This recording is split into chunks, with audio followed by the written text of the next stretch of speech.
Welcome to day 2 of Welcome to Neo Rey, everybody. I am Nightspeed, one of the hosts of this tournament. I would like to introduce my co-hosts, Destello Joker and Mila. Hey everyone, my name's Mila, another one of the co-hosts of Welcome to Neo Rey.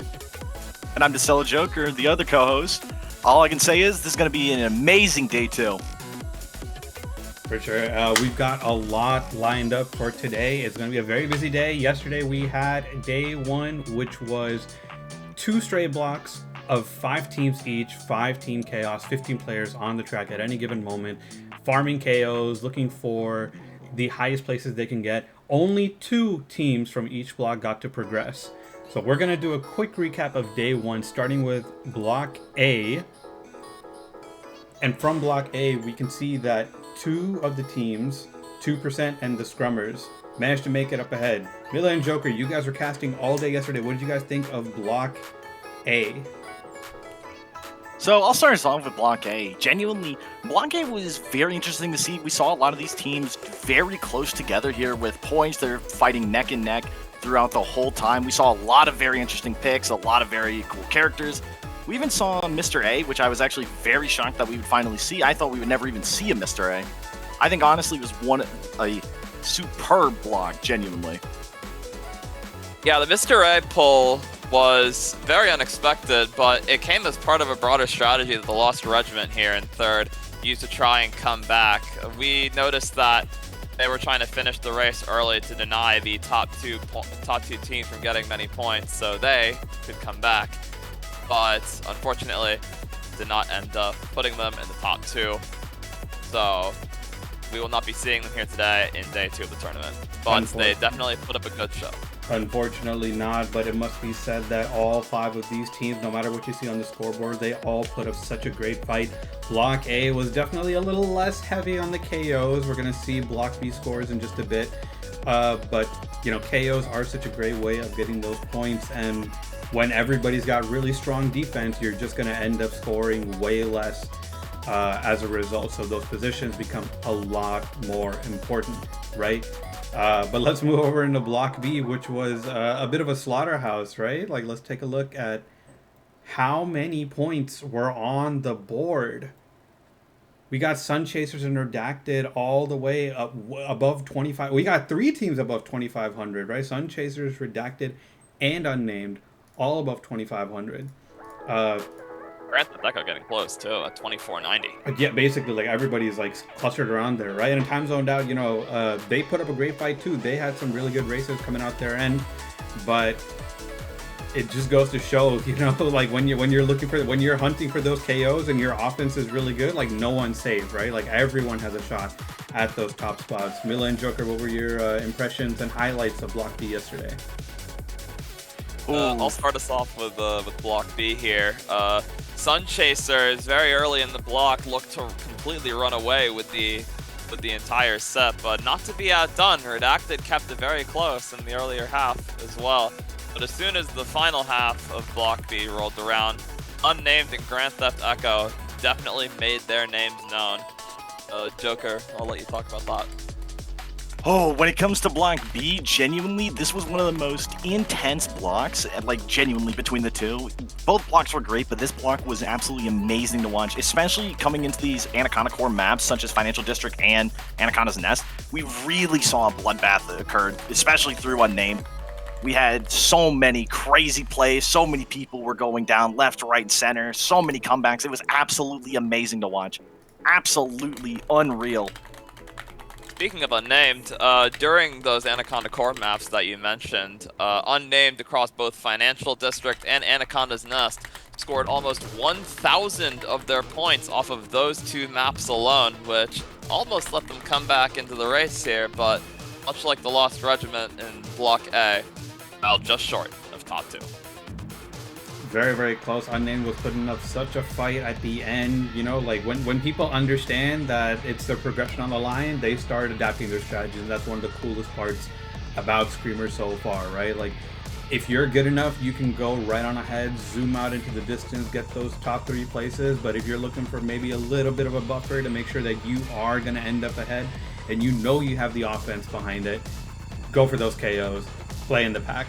But I don't want to end just there. I want to give a bit of a shout out to some exceptional performers yesterday who had, who honestly just deserve being recognized for their specific achievements, right? So we got a bit of a review here of some day one stats.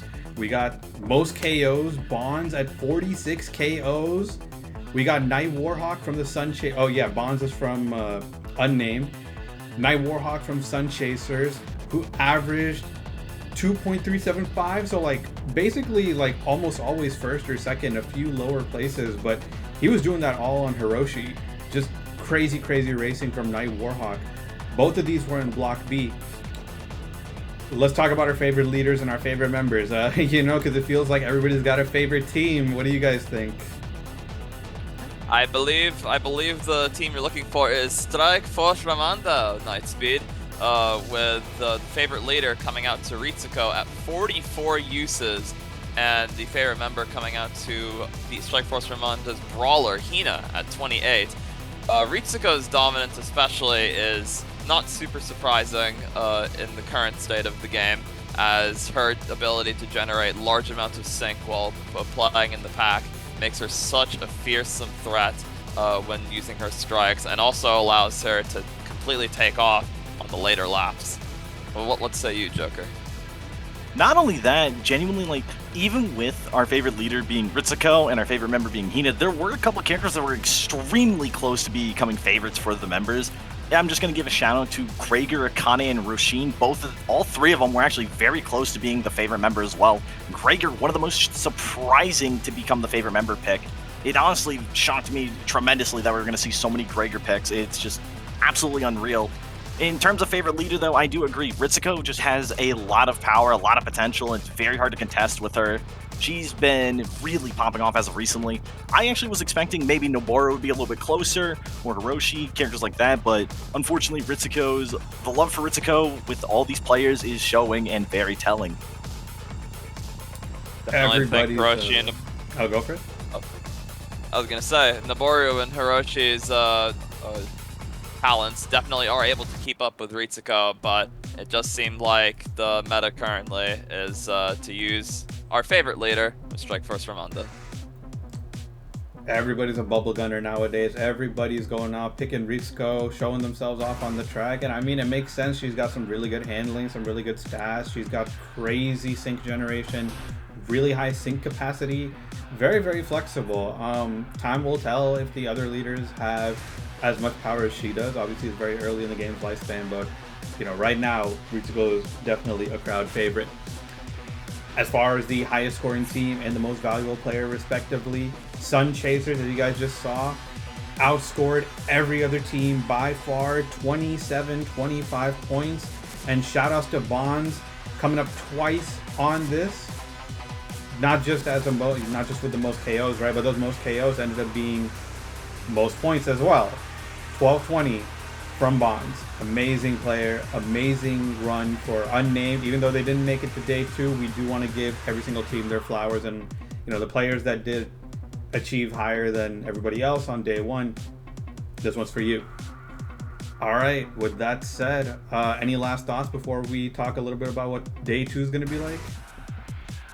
I also wanted to give a special shout out to Night Warhawk, especially. He was already seen as the best placer here, but even though his main focus was on front running, he kept up with Bonds pretty well in the block too, scoring only 100 points less at 1,120. One of only 4 people in that block to score above 1,000 points on their own. So I can't wait to see what the Sun Chasers and Night Warhawk do in the coming up duels. It's going to be a very fun day with the duels. That is for sure. I'm very excited to see what happens because, we've all played the story. We know what the duels are like. The top placer at any given, at a certain point in time, for those of you guys who haven't played the story yet, after a certain amount of races, the team with the highest amount of points gets to challenge any other team to a duel. And the loser of that duel is eliminated right away. And for a while, we were trying to figure out how to incorporate that into a tournament. And we're so excited. We're so happy to be able to do that. How today is going to work is we're going to be playing these 4 tracks right off the bat. We've got our 4 teams. They're going to be playing on these 4 tracks. We got Lower Reservoir, Gate to the Sky, Steel Bowels, and Tireburner. And after these 4 tracks are played, the highest scoring team is going to challenge any of the other teams by that point to a duel. They're going to get, they're risking it all. So the team that goes in with the advantage, the team that goes in with the most points, has some advantages to help them out, right? Like, we don't want them to go in and be like, we're possibly gonna lose right here, right? Like, we're fighting it out, something might go wrong. No. You get to go in with the advantage.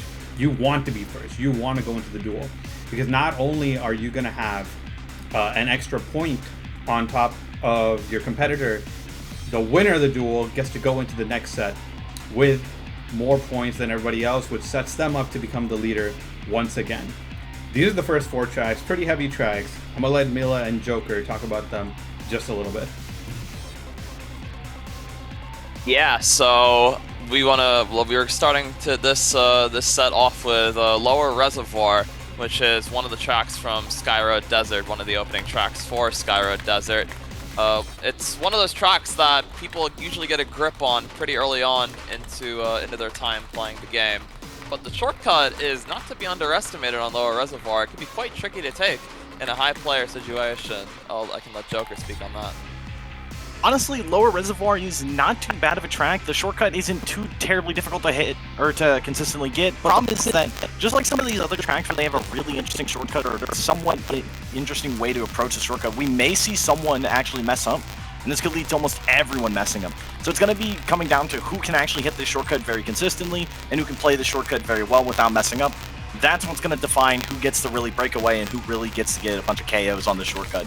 I'm very interested to see how Lower Reservoir plays, though, with these players. I'm very interested to see what characters are going to be picked. Yeah, I'll go for we him. can,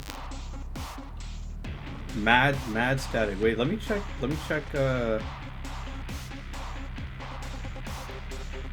Messed up audio. Let's take a look. Are we still hearing some messed up audio? It might be from my mic. If it is, I am so sorry. We're about to Hopefully have it's some not. technical issues here on our first We gotta make tournament, sure but that we can clean up any technical issues. It's okay now? Alright, perfect. Yeah, let us know about any technical issues, please. I'm not sure what happened with the sound. It seemed like it was fine yesterday, but one specific announcer, alright. Joker, you gotta clean up that mic, buddy. Bro, don't. Alright, thank you guys for going over the tracks. Now, we're going to go ahead and talk a little bit about the teams for today. We've got 4 teams. Yellow squad is the Scrummers. Red squad is Redacted. Blue squad is the best of the best, the 2%. And green squad is the Sun Chasers. Let's talk about Scrummers first. Let's briefly go over each of them, maybe like 30-40 seconds, and then we're going to get right to our first race. Ooh, all right. Let's get into this real fast. Scrummers. Scrummers has 3 excellent players. Sight, who is a really good Nubaru player, playing very well, very consistent, and consistently places high. Mid the Mule, a very big Fermi main. Really loves Fermi, but has a pocket Hina just for any track that he needs Hina on. Very consistent member player. May not average a lot of KOs, but does average pretty good placing. Bunkit as well, another player that plays Hope, and now also has a secondary Hina. Very, very consistent, very aggro when need to be. Yeah, especially with Sight. Sight is just an absolute beast of a runner, keeping up with so many of the top leaders here in her block.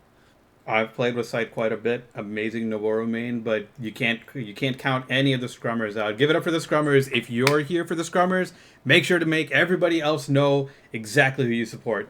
In the meantime, we're going to move on to a brief intro for Redacted over here on the right side. Also from Block A.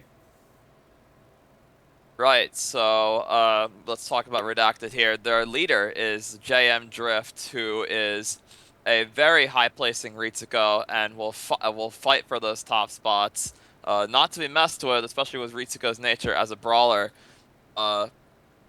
Their leaders are, or their members rather, are Slimecade and Ikusa GT.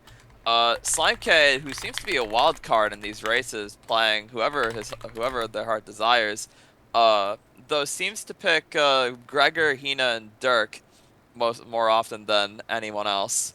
Kusa, on the other hand, seems to prefer other frontrunner members like KG, Akane, or Lavinia.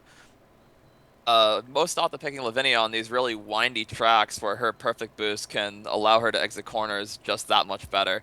But definitely also somewhat of a brawler, much like their leader. And I just want to clean up one of the mistakes I made earlier. They were block B, not block A. Block A is on the left side and block B is on the right side. Very, very convenient that way. I do want to give a special shout out to Ikusa. I'm a very big KG fan. But we saw a huge breakaway from Ikusa on Lavinia on Hawk Trail, I believe. Way above like second place, and second place was Ritsuko. It was kind of bizarre to see, but I do want to give Ikusa his flowers, even though, that's not something we're going to be able to show right now. It caught my eye, I'll say that. Let's move on to the best of the best 2% from Block A yesterday. The best of the best 2% has 3 excellent members, just like these other teams. Dandube, who is very, very good on Ritsuko, plays Ritsuko a lot, but also loves playing Gabrielle. This guy he places very well. He is able to get some KOs. This guy is definitely a threat when it comes to offense. You got to be very cautious with Dandube. Lord Narcissus, a Hope main as well, but also will play Roshin and Akane depending on the map. A very, very good all-around player. Very strong when it comes to getting a lot of KOs. Even if his placements aren't the best, he is absolutely amazing at generating points for his team. An absolutely incredible member. And finally, we have Killer Frost, a pure Gregor main. One of the only players that actually played Gregor throughout every single race. Absolutely amazing. Plays pretty consistently well. Maybe not the best compared to some of the leaders or some of the other members, but his KOs and KO potential in offense was absolutely insane. Very well done from Killer Frost. And all 3 of these players are very consistent players. Very potent players. And last but not least, we got Sun Chasers, the MVP, the most valuable team as we just saw. Let's start with Night Warhawk, the sole Hiroshi main this whole tournament so far. Yeah, Night Warhawk has been on a roll with Hiroshi, taking these top spots from basically every other leader trying to contest him. And he can really hold his own against some of the pressure that these offense leaders like Noboru or Ritsuko will present to him and just run away with the race.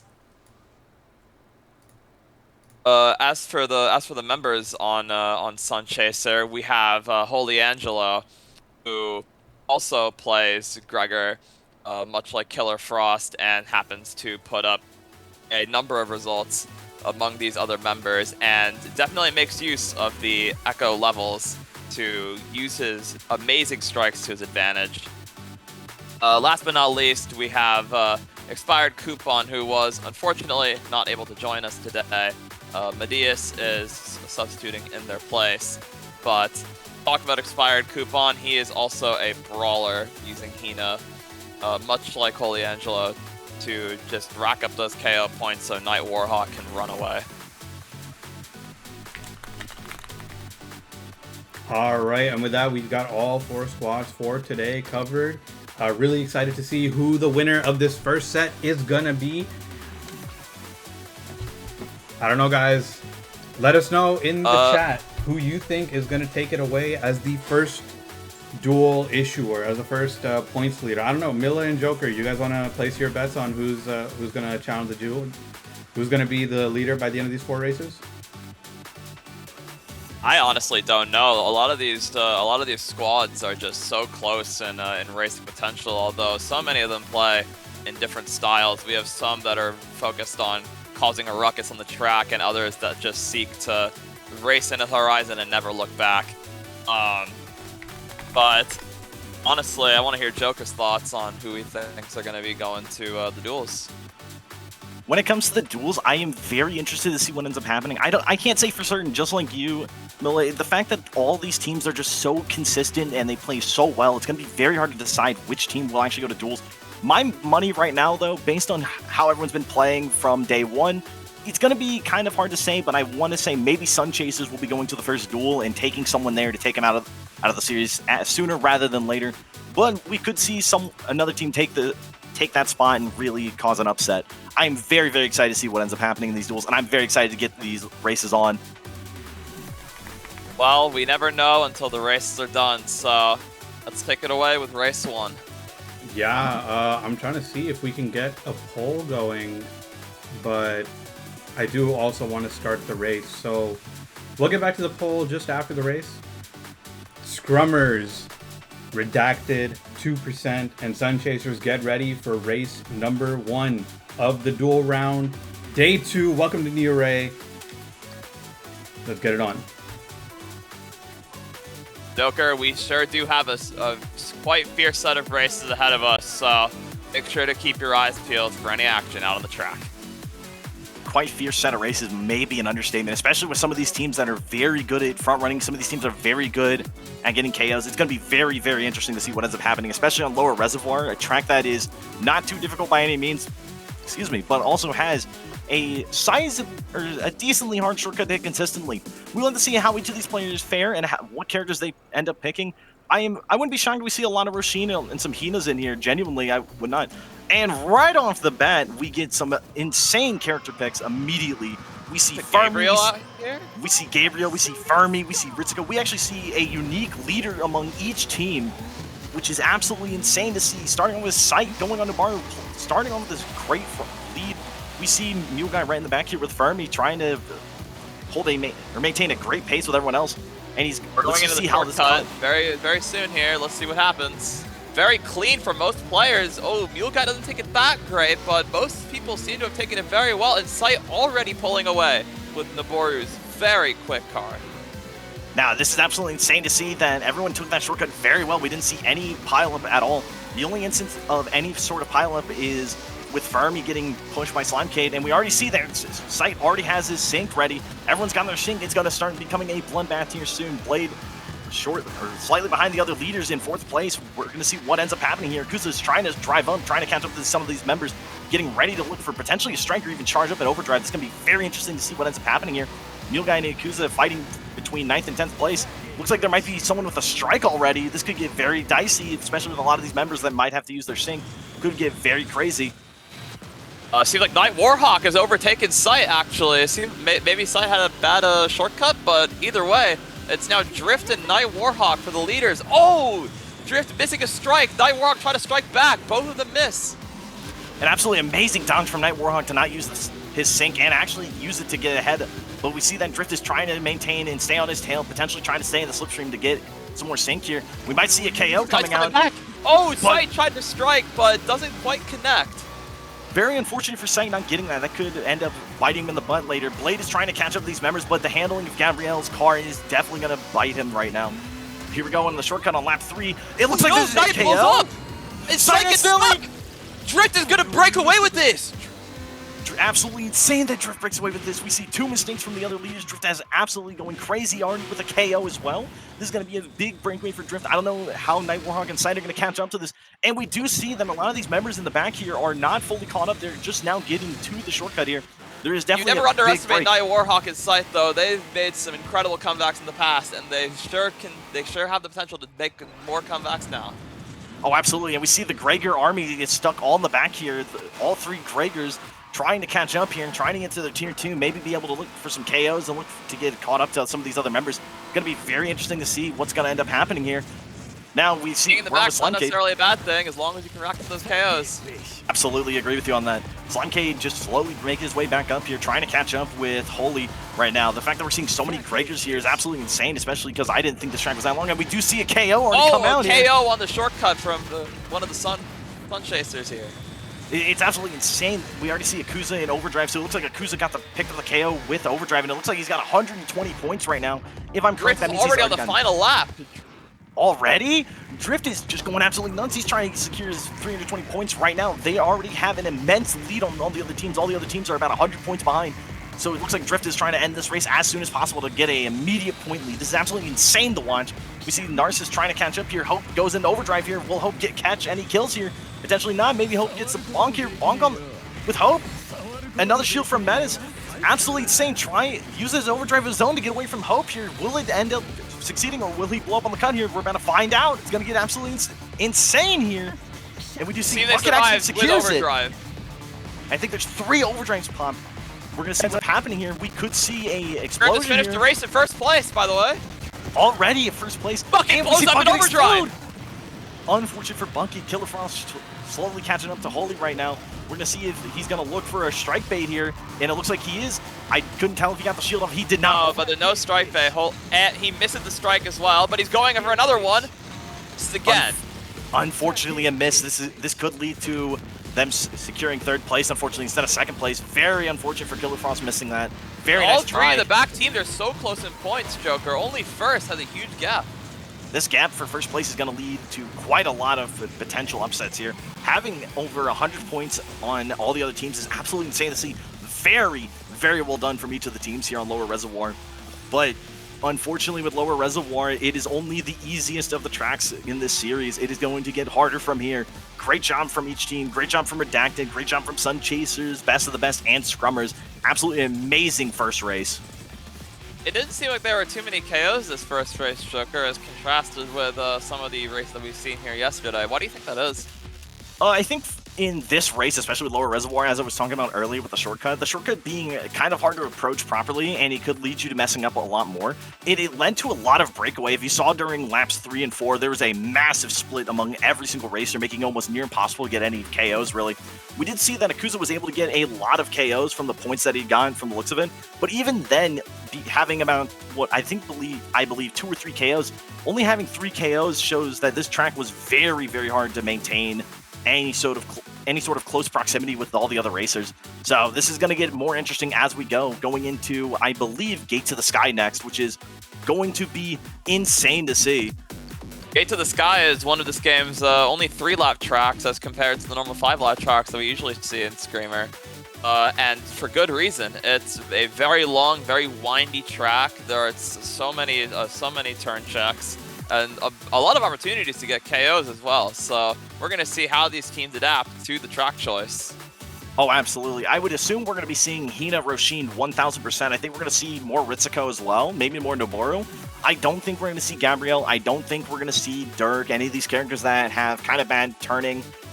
Genuinely, it's going to be interesting if we do see any of these characters that have a little bit of bad steering and drifting. But with all these turns, though, however, that does lead to a lot of KO potential because everyone's got to slow down quite a lot. And I believe the shortcut on this track, if I remember correctly, is kind of hard to hit consistently and can lead to you messing up quite a lot here. So we are going to have to wait and see what ends up happening here. I'm very interested to see, is there any character pick you would be shocked if we didn't see? Hiroshi. Honestly, I honestly think even with Night Warhawk repping Hiroshi for most of these races, I would be surprised if we didn't see another one. Hiroshi's ability to extend their boost and get another one after their main one, it could prove helpful to exit some of these corners. Oh, absolutely. I could see that. I do think with the amount of turns here, we could see a lot of position changing. So if we don't see 2 or 3 Ritsukos, it could be pretty impressive, in my opinion. Now, let's see what everybody goes with here. Very interested to see. And it looks like we have 2 Hinas on one team. Hina did a little bit of mitosis action for our team here today on Scrummers. So we're going to see how this plays out. We do see an Akemi and a Keiji as well on top of a Hope. This is absolutely insane. And we do see 2 Ritsukos, a Noboru, and a Hiroshi for the leader cars going into this. So we'll see how the sync generation actually plays out and how this track plays out. Very interested to see how these players actually take the shortcuts and how everything goes from here. We see right now, everyone's just very clumped up, and I feel like it's going to maintain this for quite a while here. Narcissus looks like he got off to a really bad start, unfortunately. Maybe he had some bad collision, but does take this turn well. So it's going to be quite mellow here for the first bit, but it seems like Sun Chasers are already off to an early point lead in their positions, which is setting them up for success. Absolutely insane to see Night Warhawk just taking front and center right now on Hiroshi, playing absolutely out of his mind, especially on a track like this, especially with the Hinas and the Ritsukos, absolutely playing really just well on his front run. I'm very interested to see how this upcoming shortcut's going to be taken here. We may see a 25-car pileup, or maybe everyone takes it just like they did for Lower Reservoir and takes it very well here. Holy Angelo in the front. To see. I'm very shocked to see how Holy Angelo is actually up here in top 6 right now with Gregor. Gregor actually being a lot slower on the draw with his strikes and boosts right now, but this could actually lead to him having a lot more potential here because he doesn't have to go nearly as far. Strike. Who's he going to use it on? Oh, you can see that here. Oh, Bucket gets bumped off the cut. Unfortunately, Bucket just gets slammed out of the way. Not Not the best case scenario for Bucket, maybe looking for a Bucket's strike trying to bait. strike bait. Oh, he gets the strike bait off on Blade. Very good strike bait from Bucket, and all Bucket has to do is wait for the shield to go down, and all Bucket has to do is look for the strike. Unfortunately, could not get the strike. He's about to get strike back with a really good shield, though. Very, very good shield from Bucket. Bucket might have Still another had his charged strike. He gets, he does get strike baited, but even still, he does have his strike to use. Oh, absolutely, and it's amazing to see. And we do see Sight and Night Warhawk in the front fighting for first place right now. Both these players playing extremely well on this track. Night Warhawk taking a lead back on Sight. So it looks like something happened up there in the front here. We do see Madison looking potentially for a strike bait on Mule Guy. We'll have to wait and see what ends up happening here. Someone got KO'd in the back there from the looks of it. And Slime Kid's in overdrive right now. Let's see how many KOs Slime Kid gets. That's one, I believe. That's absolutely insane. That is in fact an overdrive KO. It looks like we're about to see the next few. You see, Akusa just ended their overdrive. Also, Joker, this shortcut on Gate to the Sky is so important because it's a 3-lap track. You only get so many chances to take these shortcuts. Oh, absolutely. With the fact that you only have so many chances here, does Blade Good block shield from Blade. With the overdrive, but is he going to get hit on the second one? Is he going to have a shield ready? He's looking, maybe going to slow down, trying to get the shield out. Does get the shield. Nice shield from Blade. We're coming for thirds. It looks like the overdrive's coming out.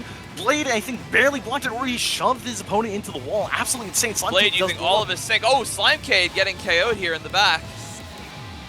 Absolutely insane. And Night Warhawk still on a tear here with this front run, but Sight's not too far behind from the looks of it. Slimecade getting a decent entrance here. Well, boosting into the off-road.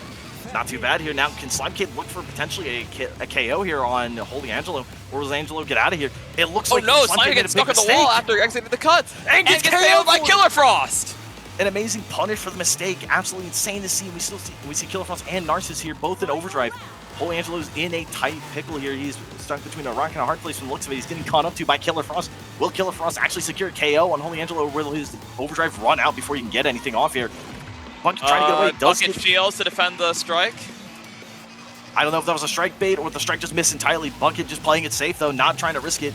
Unfortunately, doesn't take this turn the best here, but he has a strike saved up so he can use it on the bend here, try to catch back up and get forward here. Now we see Narcissus and a few others. Someone just gets put in the back here. Mule Guy Good shield from Narcissus. Not the no shield preemptively. So many people are popping shields here on this turn, and for good reason. It could be a bloodbath any second now. Shield again from Narcissus. Absolutely amazing play even after slamming to the wall. And I believe someone just got KO'd as well. Drifted might have just gotten KO'd or gotten a KO. Hard to tell here. Absolutely insane. Narcissus is strike baiting Drift. Drift is about to lose his shield here shortly. Will Narcissus go? Oh, Narcissus actually opts into going ahead of Drift here. This could lead to a bad scenario here. Potentially, we'll have to wait and see what ends up happening. Night Warhawk does get a very good shield first. And it looks like Narcissus is about to secure third place over Drift. Drift accidentally made a mistake on the strike.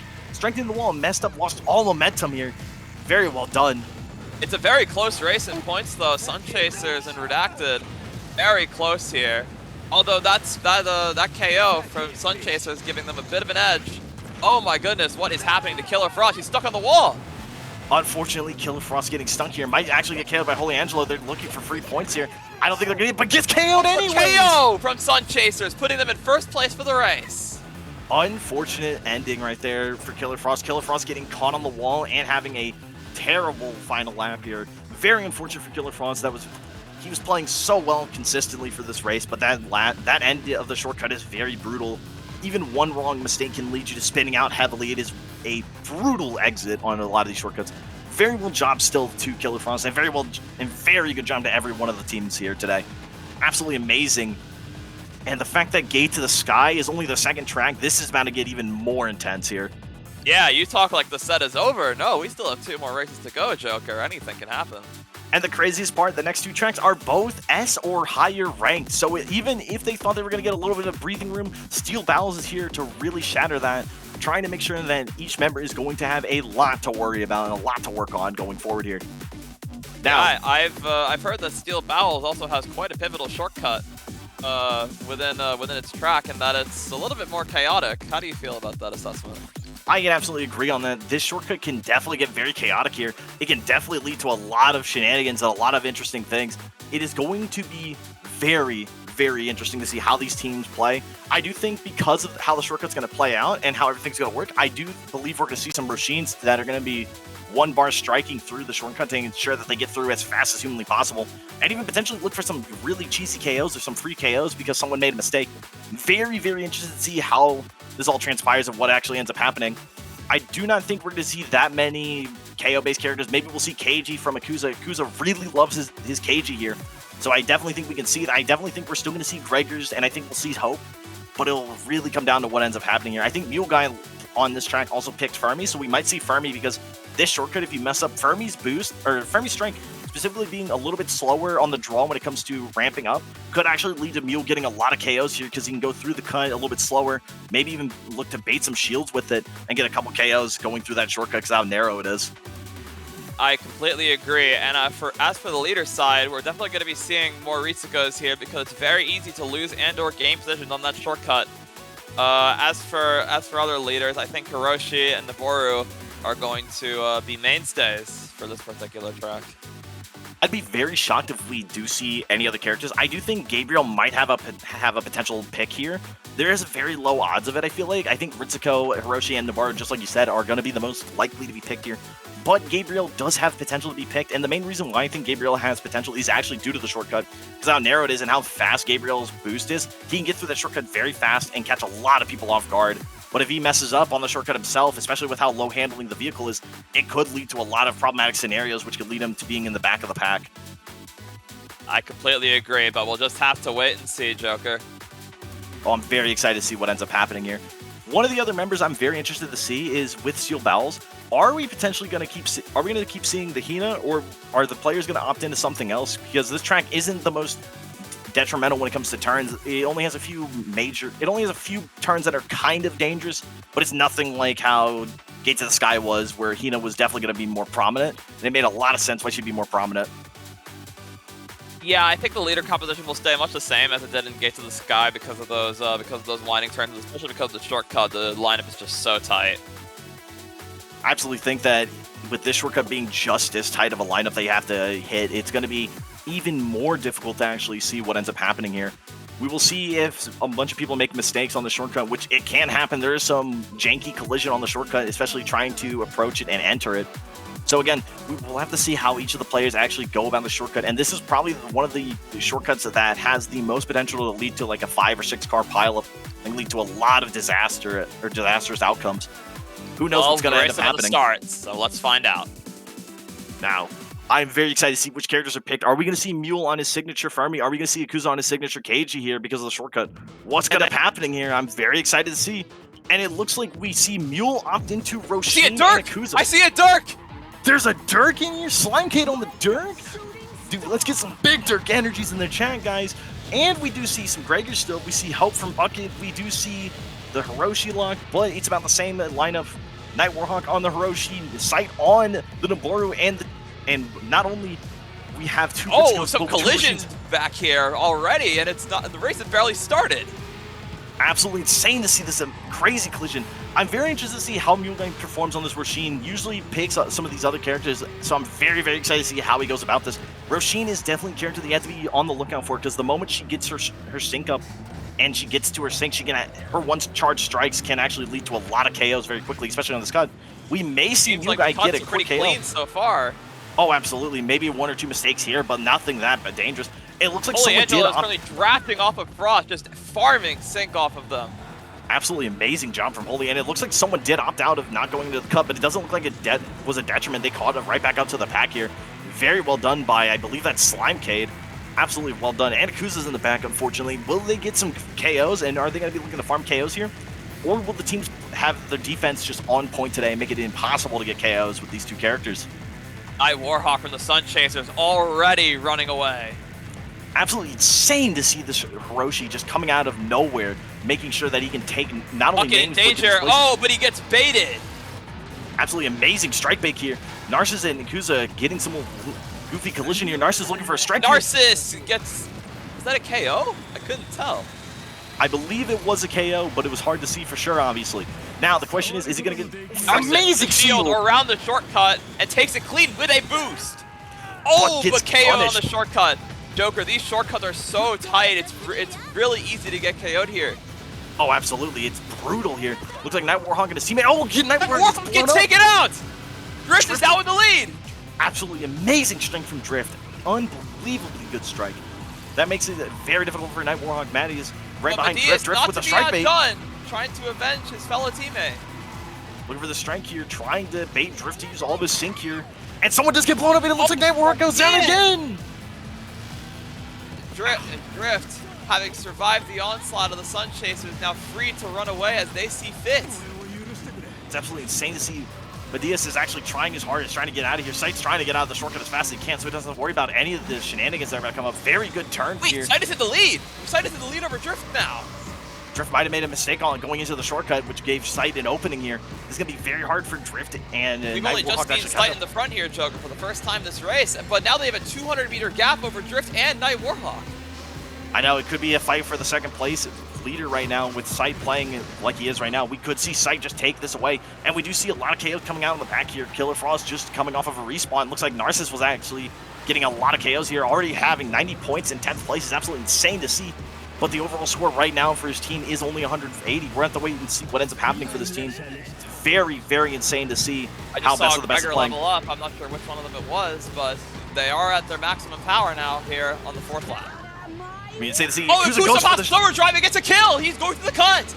Now the question is he going to chain this on Night Warhawk and get a second KO, or is Night Warhawk going to get away unscathed? Kusa is now going into... That might be too risky, especially on this 90-degree turn. Will he survive? He's trying his hardest. Night Warhawk trying to get away from Yakuza. Yakuza still has 3 bars of entry left. It looks like he's catching up to Night Warhawk. Night Warhawk's going to have to use a shield here. On the straightaway, he could catch up! Night Warhawk's playing out of his mind. He's not going to get caught here, potentially. Right at the end here. Oh, but it's the Yakuza shield prevent dying! Oh, but his overdrive runs out. It may have run out his overdrive, but it forced Night Warhawk to use a lot of resources, which could lead to Yakuza still getting this KO on him. And I believe he might have. But gets KO'd anyways! Night Warhawk making sure that he doesn't get taken out at all. Absolutely amazing job from Night Warhawk. Sight just running away with this race, though. Clear lead going into the final lap. It looks like Drift fell behind, unfortunately. I wonder who's in second place here. Are we going to see that it's actually the other Ritsuko from, I believe that is I believe that's Best of the Best. Is Best of the Best leader up here in second place? We'll have to wait and see what ends up happening here. Night Warhawk barely in front of Drift. Night Warhawk and Drift following very closely behind. It's going to be a battle for third. He's going to strike. Oh, barely misses it, loses it out. Night Warhawk with an amazing dodge, doesn't have to use any entropy, it doesn't have to use any sync, nothing, and secures third place for his team. Absolutely amazing job, absolutely amazing dodge from Night Warhawk. Holy insane Night. We see a battle happening back here. Oh, Slimecade is gone. That is absolutely insane to see. Narcissus gets the kill on Slimecade. Slimecade trying to just secure his position now, and it looks like we're about to see the end of the race here. Absolutely insane. Holy gets 11th place, and it looks like Bucket's going to get the final placement here. Holy! We see Redacted at the top of the board this time around with 320 points, but Sun Chasers and I believe that is Scrummers following very closely behind. Very, very closely behind. Now, this is absolutely insane to see. Already on third race being completed here. This is insane to see, and we're about to get into one of the most intense tracks. Also, one of the most damaging tracks when it comes to actually paying for your car repairs. Tireburner. Tireburner here is going to be absolutely insane to see. We might need to see a few pit stops here from all these players with the amount of drifting and braking they're going to be doing here. I'm very excited to see how they perform on Tireburner. This track, as you know, absolutely insane. There's drift left, drift right, drift left, drift right. It's just going all over the place. We may see tons and tons of KOs, just like we saw on Anaconda's Nest. What do you think, Milla? Tireburner is such a gauntlet of a track, and it's like you said, these really windy tracks open you up to quite a lot of KOs, but I seem to have noticed here, as compared to the blocks, people seem to be playing a lot more safe. There don't seem to be as many KOs as there were in the pools. Do you think you can offer an explanation as to why that is, Joker? Oh, I believe I can offer some explanation, but I definitely don't think I can offer the best explanation. Definitely makes a lot of sense why people are playing a little bit safer, especially with the duels. A lot of these teams want to try to secure as many points as they can without putting them at risk of losing a ton of points to these other teams. Makes a lot of sense, especially when you can go into a duel and just lose everything on this tournament run. You have to be playing not only safe, but you have to be playing intelligently and trying to secure as many points as possible. That's what we saw in Lower Reservoir with, I believe it was Drift, trying to end the race as fast as humanly possible to secure 320 points, whereas all the other teams were behind 100. That could have been enough to actually secure them a guaranteed choice when it comes to the duels here. So we'll have to see what ends up happening on Tireburner here. It's going to be very, very insane to see what characters are going to be picked here. And I believe everyone's going to opt into Hina 100% or Roshin or some mix of those two characters. I don't think we're going to be seeing a lot of these other characters. I think Gregor and Hope might not just be enough for this track. I think we may see nothing but Hina and Roshin, but we'll have to wait and see what ends up happening here.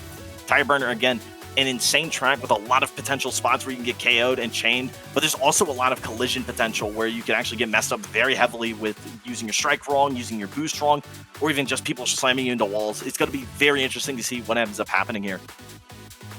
Yeah, and like we said, this is the last race in a set of 4 that determines who the recipient of the duel choice is going to be, and these guys may shift their strategy ever so slightly just to ensure their safety or make a mad dash for first place.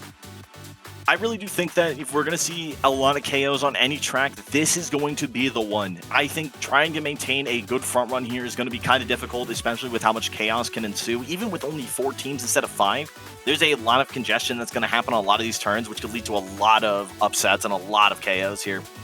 It is going to be very difficult to tell what ends up happening between all these players, and it's going to be interesting to see how their strategies really unfold going into Tireburner. Tireburner, again, one of the most insane tracks in general. The fact that I believe it's the only Triple S track in the game, this is going to be one intense race. I completely agree, Joker, and while we're waiting here for the race to start, let's turn it over to chat. Let's hear who you're rooting for, who you want to be the points leader for this first duel coming up. God, oh boy. I honestly, when it comes to the team, I would really love to see excuse me, I can't even speak right now. I'm just so excited. I'm very sorry about that. I'm very excited to see if Sun Chasers will go into the duel, or are we going to see Redacted, maybe Scrummers. There's so many good teams here. We have a scoreboard up here, Joker, and we see Redacted is actually in the lead right now. Redacted absolutely playing out of their mind this set. It looks like that their gambit on the first race really paid off. That extra 100 points that they had on every other team, especially looking at Sun Chasers here. Sun Chasers is 110 points down. Redacted playing absolutely well, amazing, and on that first race, it really gave him a lot of advantage here. 2% unfortunately falling behind the most against the rest of the teams here, but do not count them out yet. They are not going down without a fight here, and they can easily make an upset that keeps them from being in 4th place. The question is, who at the end of this race will be the one that gets to choose who's going home tonight, win the duel? Who is going to be fighting who coming up after Tireburner? We are going to find out here very shortly. Be ready for an intense race. Everyone's run is on the line here soon. Let's see what ends up happening here. Being in 4th place doesn't mean you're out. Also, just as a moment notice, not only because you can still become the points leader, but you may not be who Redacted or whoever is the points leader at the end of this 4th race has their sights on. So we just have to wait and see how the teams react to this new situation. Exactly, and having low points doesn't mean you are a weak link when it comes to these team races. Just having low points means you didn't get a lot of KOs, or you may have had a struggle getting positions, things like that. And we see a Gabrielle off rip. Gabrielle on Tireburner? Ooh, someone's doing Bond's justice here, and we see it from Blade here. Blade's going with Gabrielle. We see Lavinia from Akuza. Absolutely insane to see. We do see the Hinas. We do see Fermi. We do see Roshin, and Nightwarhawk is sticking with the Hiroshi. John Streamer is not going anywhere. Sight actually opts to go off in the barn for Ritsuko. What an insane choice of characters. And we see Dirt from Narcissus as well. This is going to be an insane race. Big energy in the chat, everyone. There is a lot of unique characters here. There's a lot of potential here. It is going to be insane, and we do see the Gregor still from Killer Frost. Killer Frost not opting to go off of Gregor, and I respect that choice. This could lead to a lot of upset, and it looks like there's KOs everywhere! Look at these turns already! Already is insane. Ikuza's showing off his power on these technical tracks with Lavinia, just like he showcased it yesterday on, I believe, was Hawk Trail. He's just going off and running here. Already has a sizable lead on everyone else. It is absolutely insane to see how well he's playing with Lavinia here. Ooh, Sight unfortunately takes a really bad turn, does get pushed here by someone else. We see he's going up close to Slime Cave, but doesn't have anything. Someone just got KO'd in the front. I think that was the Dirk, I believe. It was Holy actually that got KO'd here. Sight might be on the line. He got strike baited. Oh, but the strike bait. Absolutely amazing to see here, but are we going to see a bunch of KOs here very shortly? There are so many people clustered up here, Joker. It's absolutely insane to see, and Akuza is still front-running against Nightwarhawk, Drift, Sight, and we see Vendoob just not up at the front here. It is actually insane to see how this is going here. Mule Guy actually goes to third! Practice this track if they're outrunning all the leaders. Oh, absolutely. Here we see 3 members in top 5 just running away with this race, making it very hard for these leaders to catch up. This goes to show having more speed does Right not count. Oh, they just get the KO on the Gabriel. Absolutely insane KO here. Drift goes for the KO. I think another just KO. got it. What an amazing string of KOs here. And again, we are seeing a lot of these members just going crazy here. Drift actually got the overdrive here. Very well done from Drift. I believe Drift is on the line here. Does get strike baited a little bit, but playing it Drift safe. is trying to bait KOs from these other members to rack up points for their team. He gets a shield off as well. He's getting so many great shields off here. He's playing very well. Mattias is over here with the overdrive. Maybe he's going to look for a KO here. We're going to have to see what ends up happening here. Warhawk and Akusa are now fighting for first. That's insane to see how Akusa is just maintaining first place with Lavinia. That Warhawk finally takes the lead over Lavinia here. It is going to be insane to see how Akusa actually responds to this. Maybe Night Warhawk just makes a breakaway here with Hiroshi. It is going to be crazy. We do see Dandup here in the back here on the Gabriel. He's trying to get some kind of game going here. He's trying to get some entropy here. He's holding on to 2 bars. Maybe we're going to see something happen here. He does use the shield, doesn't get striked out, so unfortunate for him, but he does have a strike available. Is he going to look for strike bait, or is he going to send it? Goes for strike bait, forces Drift to strike, and I think Drift just got a KO off that as well on Narcissus. What an amazing string. No less. Absolutely insane to see. And again, Gabriel having such a strong, long, fast boost here, or not boost, strike. It's going to be pretty crazy to see how he just comes out of nowhere and gets a KO, potentially. Now we do see Mule and Kuze Mule guy with Fermi is still up in front. I'm not surprised we're seeing this. Mattias, Fun Chasers, not to be defeated. Dude, even just the fact that the Night Warhawk himself is the only leader in top 5. We have 2 Hinas, Fermi, and Lavinia in top 5. Oh, Mattias misses the strike on Mule guy. Absolutely insane. Unfortunate that Mule guy had to burn his shield, but it's a good thing they did. They both go for the shortcut. Mule guy don't take it that well, but the strike helps them get back up to speed. And are they going to get the kill? Does not. Shield from Mattias. It doesn't, but that strike could put him in line. Oh, but gets KO'd and he anyway. retaliates with a strike of his own, killing Mule guy. But here's the problem here. We may see Mule guy actually get KO'd again because the Hina up front just popped an overdrive. We could see that happen here. We see then Night Warhawk is trying to get to the end of the track here. Does get blown up on the card from Narcissus. KO'd by Bucket. Bucket with an amazing KO here. And Night Warhawk has finished the race in first place, followed closely by Akusa. Very, very well done. Last-minute overdrive to try and salvage any positions they possibly can. Is he going to get the KO on Holy here? Holy goes for the shield. Narcissus slowing down, trying to wait. What is happening here, Joker? They are parking cars and he still gets the KO! With overdrive!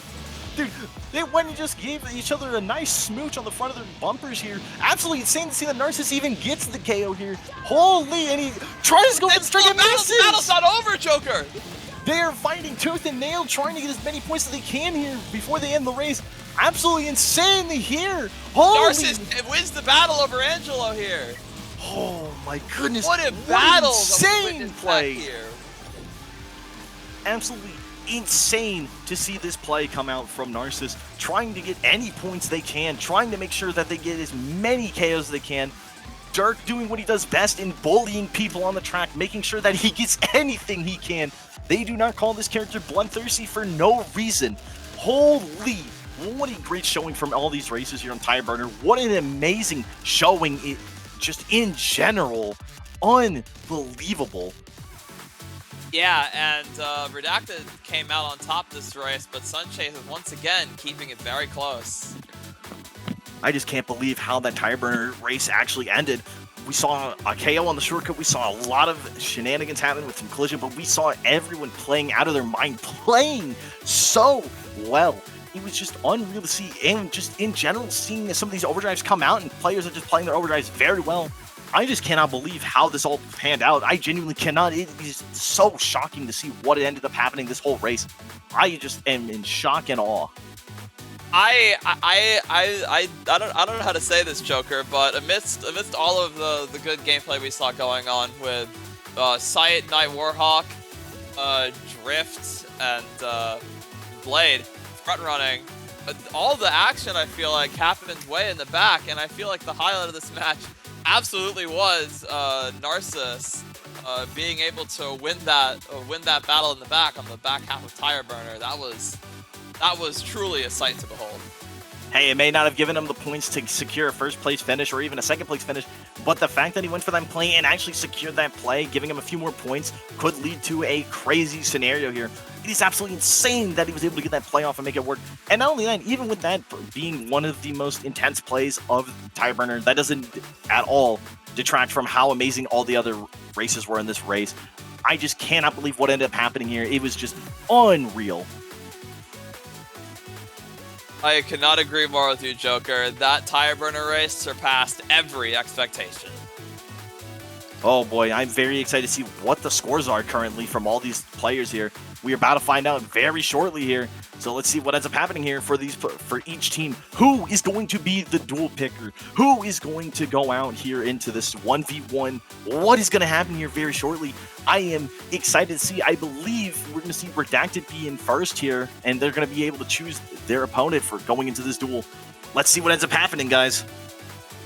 Yeah, and let's turn it over to Knight if Knight has anything to say about the set that we just witnessed. I mean, I thought it was a really fun set to watch from my perspective. I'm just a cameraman right now. I'm just a cameraman, like flipping to the camera, seeing everything. I gotta shout out to Narcissus stopping right in the middle with your overdrive and just deciding, listen, I'm gonna turn around slowly, get my kill, and then move on with my life, right?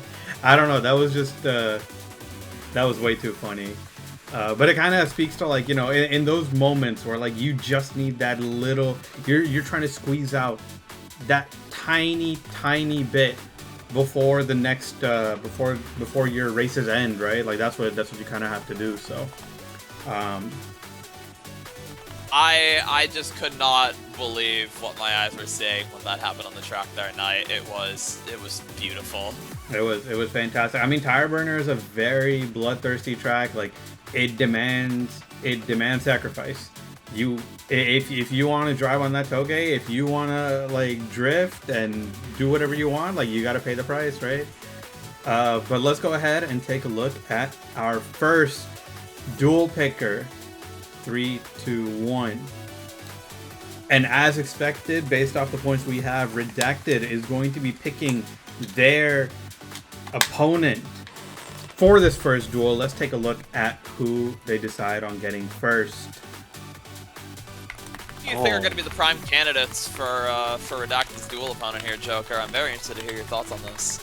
I really think if Redacted wants to pick any team right now, they want to contest one of these teams. They have two really good choices, obviously, but all teams are very great choices to take out because it just helps them just slowly get to their end goal, which is getting first place here in this tournament. I do think that if Redacted is going to choose any team, they could try and go with Sun Chasers here, maybe try to take them out of the race as soon as possible. Sun Chasers with an amazing team, genuinely all playing extremely well, maintaining a very close point total, but it could backfire in Redacted's face here, and Sun Chasers could get maps that they are very proficient in. We could see that. They potentially might go for Scrummers. Scrummers is a very consistent team that's able to get a good amount of points here. And overall, they have Sight on their team. Sight, also another incredible front runner. We could see that end up happening here, especially with the fact that these duels are going to be 1 versus 1. Sorry to cut you off. We've actually just heard back from Redacted, and their opponents are going to be the best of the best. 2%. Let's just try to get them. Very interesting pick indeed. Yeah, so now we just gotta move some people over. Time to, let's see. Okay, yeah, 2%'s taking their spots in this duel. Now, how the duel works. Oh, to start the duel off, as we've said, these duels are a first to 2 races. Redacted, the points leader, will be going in with the win already handed to them. So this will be very important, as Redacted will only have to win 1 race in order to eliminate Best of the Best from the tournament, whereas Best of the Best will have to win 2 races before Redacted can win their first in order to stay in the tournament here. Ooh, Sorry, continue. No, it's fine. With the tracks though, Best of the Best 2% is able to ban 4 tracks of the 32 track lineup that we see here in Screamer. So if there are any tracks that Best of the Best are a little shaky on, Redacted will not be able to use those to their advantage, because Redacted will be picking the tracks that they play on. So they have the opportunity to get a massive advantage from these races.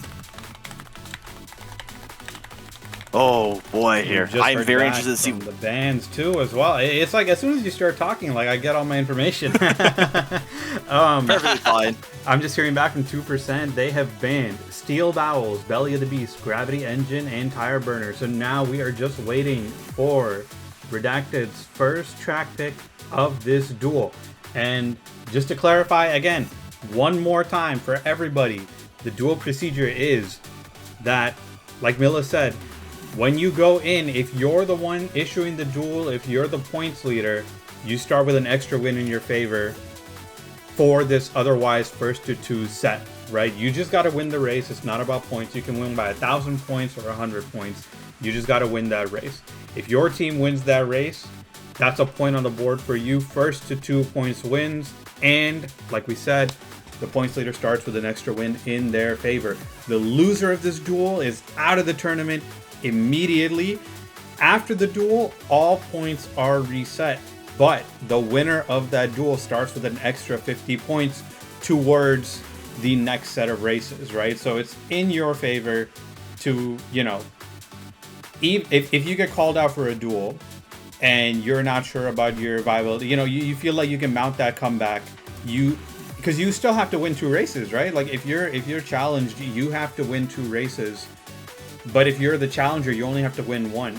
So if you can surmount those odds, you're still rewarded for taking part in that duel, either way.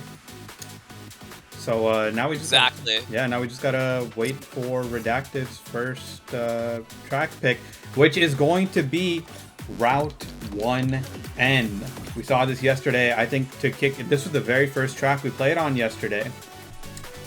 So yes, it was. Yeah, without further ado, I'm going to let you guys cast this. We're going to go ahead and start the first race of this duel. Everybody get hype. I want to see this duel happen. I want to see who makes it out. Remember, Redacted just has to win 1. If they win this one, the duel's instantly over. But we want to see blood, right? We want to see a comeback. Let's give it up for 2% as well. Good luck to everybody.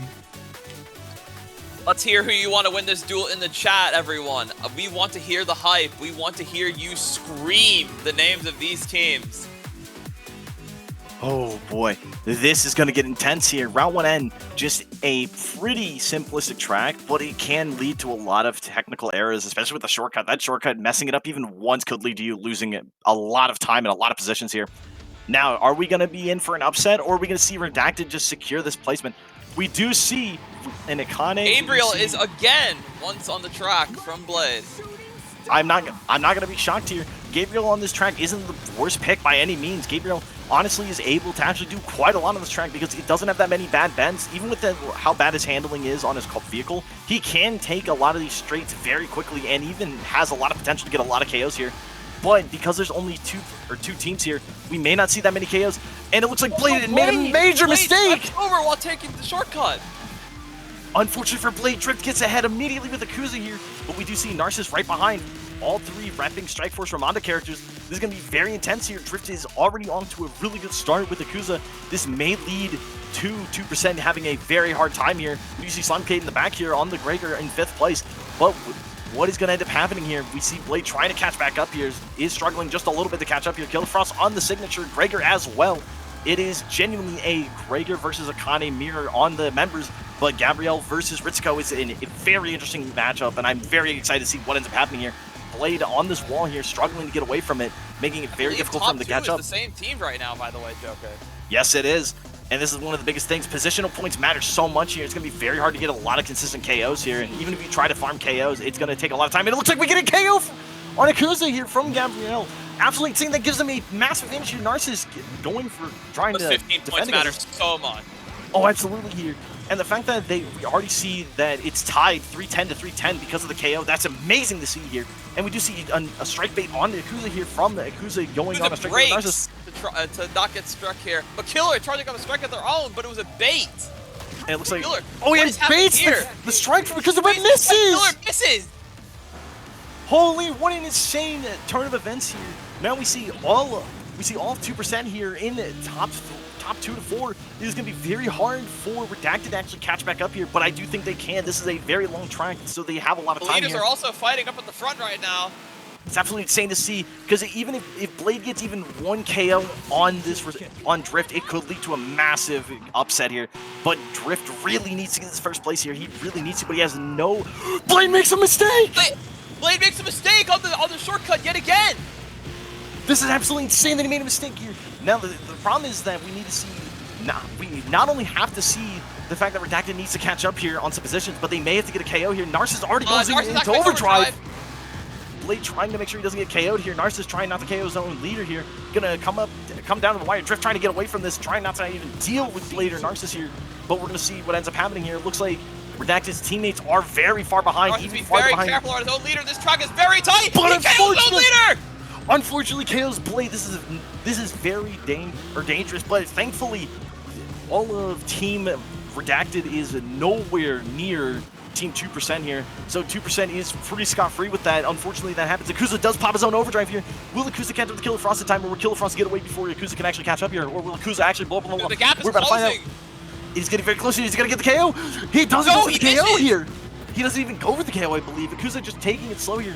Maybe he's gonna go for the shortcut. Maybe he's gonna forgo the shortcut. We're gonna end up seeing here. I think he might just go for the shortcut anyways on the overdrive. He does, and succeeds. And he makes it with overdrive. Absolutely amazing overdrive shortcut here. Very, very well done from Yakuza here. Now, they are 1 KO away from actually securing here, but if Yakuza can actually catch up here to the other team members, the fact that it's only 10 points is insane here. He's coming down. It's going to come down to the wire here. We're already on lap 4. We're about to be on lap 5 due to Drift and Blade here. Going to be very, very close here. It's going to be very, very intense coming forward here. Drift has now, quite a comfortable breakaway over Narcissus here, but not oh, absolutely. to be outdone. Oh, absolutely. And the craziest part is the fact that we still have to wait and see what ends up happening. If Redacted can even get 1 more KO, and I think they're going to start fishing for it. It looks like Yakuza might be slowing down, actually, trying to see if he can fish a KO onto Killer Frost, I believe. This could actually lead to a massive upset here. Killer Frost may try to go for the KO on Yakuza here. This is going to be very crazy. See what ends up being. And overdrives instantly! He got the kill on Yakuza! In an instant overdrive upset, gets that KO and does take the shortcut just very well here. This could actually secure them the win here. It just really comes down to what ends up happening here. Does Yakuza actually catch up to Killer Frost? Does Blade make a mistake here? What is going to happen here? What an amazing turn of events for 2%. So much of the race is riding on everyone right now. There's still a duel going up in front. First and second are about to trade. This is going to be insane here to see what ends up happening here. And it looks like second plate, we see just an insane turn of events here. The finish line first! Drift crosses the finish line in first, with Narcissus following closely behind. The only problem is that Yakuza has to somehow squeeze out 3 KOs here, and I don't think he's going to be able to do it. I think Killer Frost is going to get out of here scot-free, and it looks like it's going to come down to the wire here. I don't think it's going to even happen, and it looks like the last member 2% finally ends the race here. Unfortunately, we do see that Redacted does lose race 1 from the looks of it. There's no chance for Redacted to get any more points here. Route 1 end being picked here did not go in their favor at all. Oh, it did not, but quite a showing we saw here from both teams on the very first match of the duel. And that's the nature of the duel, right? Like, you only have 6 players, so those positional points are really, really important, but you know, you still got to get those KOs, right? It's just the 2 KOs. They managed to get 2nd, 3rd, and 4th, and they got 1 KO. They only got 2 KOs between them, but that was enough to bring them over the edge by just a few points. Oh, absolutely. It's just insane to see that Route 1 end, again, a very simplistic track, very easy to drive on, doesn't have a lot of potential for mistakes. Even with the fact that Blade made 2 mistakes on the shortcut, it did not end up costing him too darnly. He just was able to get away with it, and now we're going to see what ends up happening with Redacted. Are they going to go to a harder track that they feel like they're a little bit better on? Are they going to go to some technical tracks trying to make it harder for 2% to actually drive? We're going to end up seeing what happens here shortly. Yeah, and all the 2% fans in the chat must be at the edge of their seats knowing that they're able to come back because, like we said earlier, both teams are now 1-1 up to the next race. The next race will determine everything here, Joker. It's just insane to see that we actually immediately see a complete upset, 2% having a bit of a struggle here, and they immediately secure themselves a nice win. It is now tied 1-1. You know, that to me is like the craziest thing. I'm just looking at this, I'm thinking about it, like, you know, you only have to win the one. You're going in with the lead. You've got that confidence, right? And if we look at the scoreboard again, just bringing it back to the scoreboard just really quickly, 2% was way far behind. 2% was over 400 points behind Redacted. But you can't count. It just goes to go. Yeah. Never over. You can't count any of these teams out. You have to give your due respect to every single one of them because, they know what they're doing.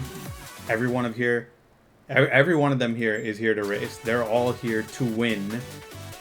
And just because you pick the lowest scoring team doesn't mean, what's the saying? Like, a corner dog or something is like the most dangerous to fight. Something like that, right? However it goes, all the teams here, they're here because they deserve to be here. They're not here. They're here because they put in the time, they put in the effort. So you can never underestimate any of them. Absolutely not. Counting even one team out is not even doing them justice. You cannot do that. That is a lot of disrespect to any of these teams. Every one of these players, like you said, just an absolutely has amazing players that have been practicing so hard. They've been playing really well. Even if you score low, you can never be out of these races. You are playing absolutely well. Unfortunate things may happen, but that does not detract from how good each and every one of the players have been, especially from the first day and especially on day 2. Yeah. I agree. Now we're just waiting for Redacted's track pick.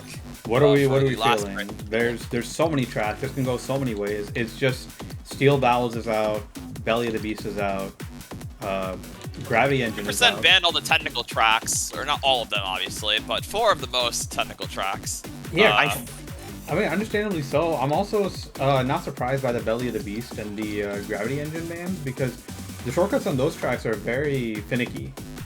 Like if you take that shortcut is such a make or break, but if you take it poorly or you get blocked out of it, that's your race right there. Yeah, exactly. It's just going to be really insane to see. I mean, the fact that Route 1N, that Redacted were very confident on this track going into it, picked it very quickly, and now I feel like they're second guessing with their next track pick. They're trying to figure out what track is going to be the best to go about taking out 2% here. I don't know what they're thinking right now, but I would assume they want to try to go for a more technical track. I feel like they may be more proficient on technical tracks, as you saw with Yakuza on Tireburner. Maybe they want to look to see if they can get another track that's just as technical as Tireburner or a little bit less, seeing if they can really take advantage of the strengths of these players. We'll have to wait and see what ends up happening here, but I'm very excited to see what they choose. Same here. I am at the edge of my seat right now, so we need to see who will take this home. Oh boy, it's just, I just can't wait to see what track they choose. I feel like we may see Assembly Site B if they're very proficient on it, because it is a technical track. It does have a lot of bends that they can really take advantage of, and Lavinia's got a lot of straightaways that she can really utilize for perfect boost, so we could see that come out. We could see some of these other forest tracks come out as well, maybe some of the, because it could come down to these slightly more technical but not too difficult tracks. It's just all over the place. There's so many tracks that you could choose here that could really cause a lot of upset, and it could even lead to 2% actually struggling quite a lot more. But I'm very, very excited to see what ends up being chosen. I just can't wait. There's not really a lot I can say, unfortunately. I just heard back, actually. Joker, you're going to love this one. Oh, boy. Burning Plains. What do we got? Burning Plains. Another simple track, but has a lot of technical prowess to it. It is not the hardest track by any means. Akane is very dominant here on TA, so I'm very excited to see how this actually pans out for these teams. We're probably going to see Yakuza actually opt into the Akane here. I would not be surprised. I believe he played it yesterday on Burning Plains and did a very fantastic job. So we're going to have to end up seeing what happens here. I think we're going to see Blade still stick with the Gabrielle here, but potentially he might choose someone else, maybe opt into a different leader here, trying to make sure that he can secure as high a position as possible. I am very, very excited here. The shortcut on this track definitely has a lot of potential to make a lot of mistakes. Just like Route 1N, it is a drop-off shortcut, and unlike Route 1N, it is a drop-off off-road shortcut. So having no boost or strike to get through it as fast as possible can lead to a lot of time loss here, and can lead to a lot of problems here. So it's going to be very interesting to see how this goes about. And if, again, one wrong mistake on this shortcut in Burning Plains can lead to you exploding over those sidewalls. So it's going to be very, very impressive to see how each of these teams handle this shortcut and more. Yeah, the race is about to start here, Joker. So this is gonna better be, give it her all. This is for all the marbles for this duel, right? This is it. both teams are feeling the heat. The winner of this race gets away, gets to go home with, well, not home. You go back into the meat grinder, but you go back into the meat grinder with a bit of a buffer for the next one. Let's take a look. We do see the Lavinia coming out from Slidekate, actually. Akuza going into the Akane here. Narcissus on Akane. We do see the Gabrielle as well from Blade Drift on Ritsuko, and Killer Frost sticking with Gregor as per usual. Let's see how this ends up going. Everybody give some noise to both Redacted and 2%. Give them some hype here. Cheer both teams on. Good luck to both teams. Let's see what ends up happening on Burning Plains. Yep, and Blade is off to an early lead. Gabrielle just getting this early lead, and the fact that none of these turns are that hard for Gabrielle's car, even, again, like I said on round 1 because of Gabrielle's car having some pretty unfortunate handling, he could have struggled on some of these 10s, and he does explode on the Burning Plains. He explodes on the shortcut! This is a very big problem here. This could actually lead to a massive upset. This is actually insane to see what ends up happening here. Blade trying to catch back up. Slidekate right in front of him. He takes this turn actually pretty well. Drift trying to get this early lead. Akuza with the early lead. We saw this on Route 1N, but it did not pan out on Route 1N. So we could see a massive upset here. Maybe we're going to see the same thing happen just like on Route 1N. Maybe Akuza and Drift make mistakes. There's 4 laps to go, though, and everybody's still clustered up, so everything can happen. Oh, absolutely here. There's so much race left to be played here. Now we see Blade go ahead of Slidekate here. Slidekate is going to be trailing behind all the other members here and all the other leaders. We'll have to see what ends up happening here. Takes the cut, or takes the turn very well. Narcissus trying to get caught up here. Uses his free height boost. Very well done. And we're about to see him coming up on the shortcut. Hopefully no one accidentally falls off the cut here. It could lead to disaster because if their teammates bump each other, they could get shoved off the wall here. And it looks like no one failed the cut. Very well done from these teams and all the players here. We do see the fact that we have 3rd through 5th secured for 2%, and Redacted right now maintaining 1st and 2nd with a massive lead here. This breakaway is actually very huge. We may end up seeing Killer Frost try to opt out to going for kills onto Slidekate here. We don't know what's going to end up happening here. Needs to catch up because if they're so far ahead, they're not going to be able to get those KOs. Oh, absolutely. It's going to be very hard for 2% to get these KOs on Redacted. Redacted just needs to keep driving forward and making sure that they don't have to worry about it. And as long as they maintain the positions and Slidekate doesn't get within range of the rest of 2%, it actually could lead to a very clean race. But we do see everyone's coming up on the shortcut here. We see Drift taking it pretty well. Really clean. Does go wide, unfortunately, so he does lose a little bit of time here, but I don't think that's going to matter too much. Akuza's going to be following behind just a little bit with Blade, and I believe we're going to be seeing... Oh, Slidekate slams to the wall here. Slidekate pushed off. Now, the question is, was that intentional? Because remember, any time or any chance he gets in front of 2%, that could lead to him getting KO'd and chain KO'd here. So we may end up seeing some kind of upset here happen. Maybe 2% might just opt into these last 2 laps trying to farm KOs on Slidekate. It's going to be very interesting to see what happens here. Narcissus actually pops the overdrive. Will Narcissus have enough overdrive to actually catch up here? Or will it be too much? Akuza actually pops his overdrive as well, trying to get away, making sure that he doesn't get any KOs here. There's going to be a lot of interesting play here. Are we going to see Narcissus go for the shortcut? The shortcut is coming up, isn't it? So yes, it is. Be very careful. Does Narcissus go for the shortcut? Akuza goes for the shortcut, makes it. Narcissus goes for the shortcut and makes it as well. Very well done for both of these players, but Akuza's going to have more overdrive timer here, so Narcissus cannot catch up by any means here. Akuza does overtake Drift here, but Drift is going to be getting caught up to by Narcissus here. I don't know how close Narcissus is. Akuza's now at first after popping that overdrive. But we do see Drift and Narcissus are really close to one another here. Are we going to see some kind of major upset here? Are we going to see Narcissus get a KO on Drift, or is Drift just going to drive away with the faster vehicle of Ritsuko here? We do see that Lavinia takes ahead, and it looks like we are seeing 2% trying to get KOs on Slidekate in the back here, so we are seeing a fight in the back. Look what's happening in the back here. We do see a line. Drift goes for the overdrive, doesn't get the KO here, and we are seeing a lot of people trying to stop the point gain. It is going insane here. We see 2 people pretty much just parked in 2 different spots here. What is going on? They are fighting left and right for points. We do see that there's going to be a need for a couple more points here from KOs for 2% to even make an upset here. Blade Narcissus goes and takes this cut very well here. We're going to wait and see what happens here. We do see... They're about to cross the finish line here as well. I don't think the 2 in the front are crossing the finish line. Killer Frost and Slidekate are actually fighting one another, trying to see who's going to get points here. And there's a minute left in the race. They have to get these points. I don't know if they're even going to be able down. I don't know if they're going to get these points is the problem. Killer Frost is very far behind when it comes to catching up to Lavinia here, but he does have the overdrive built in, and he has his level 2 boost going up.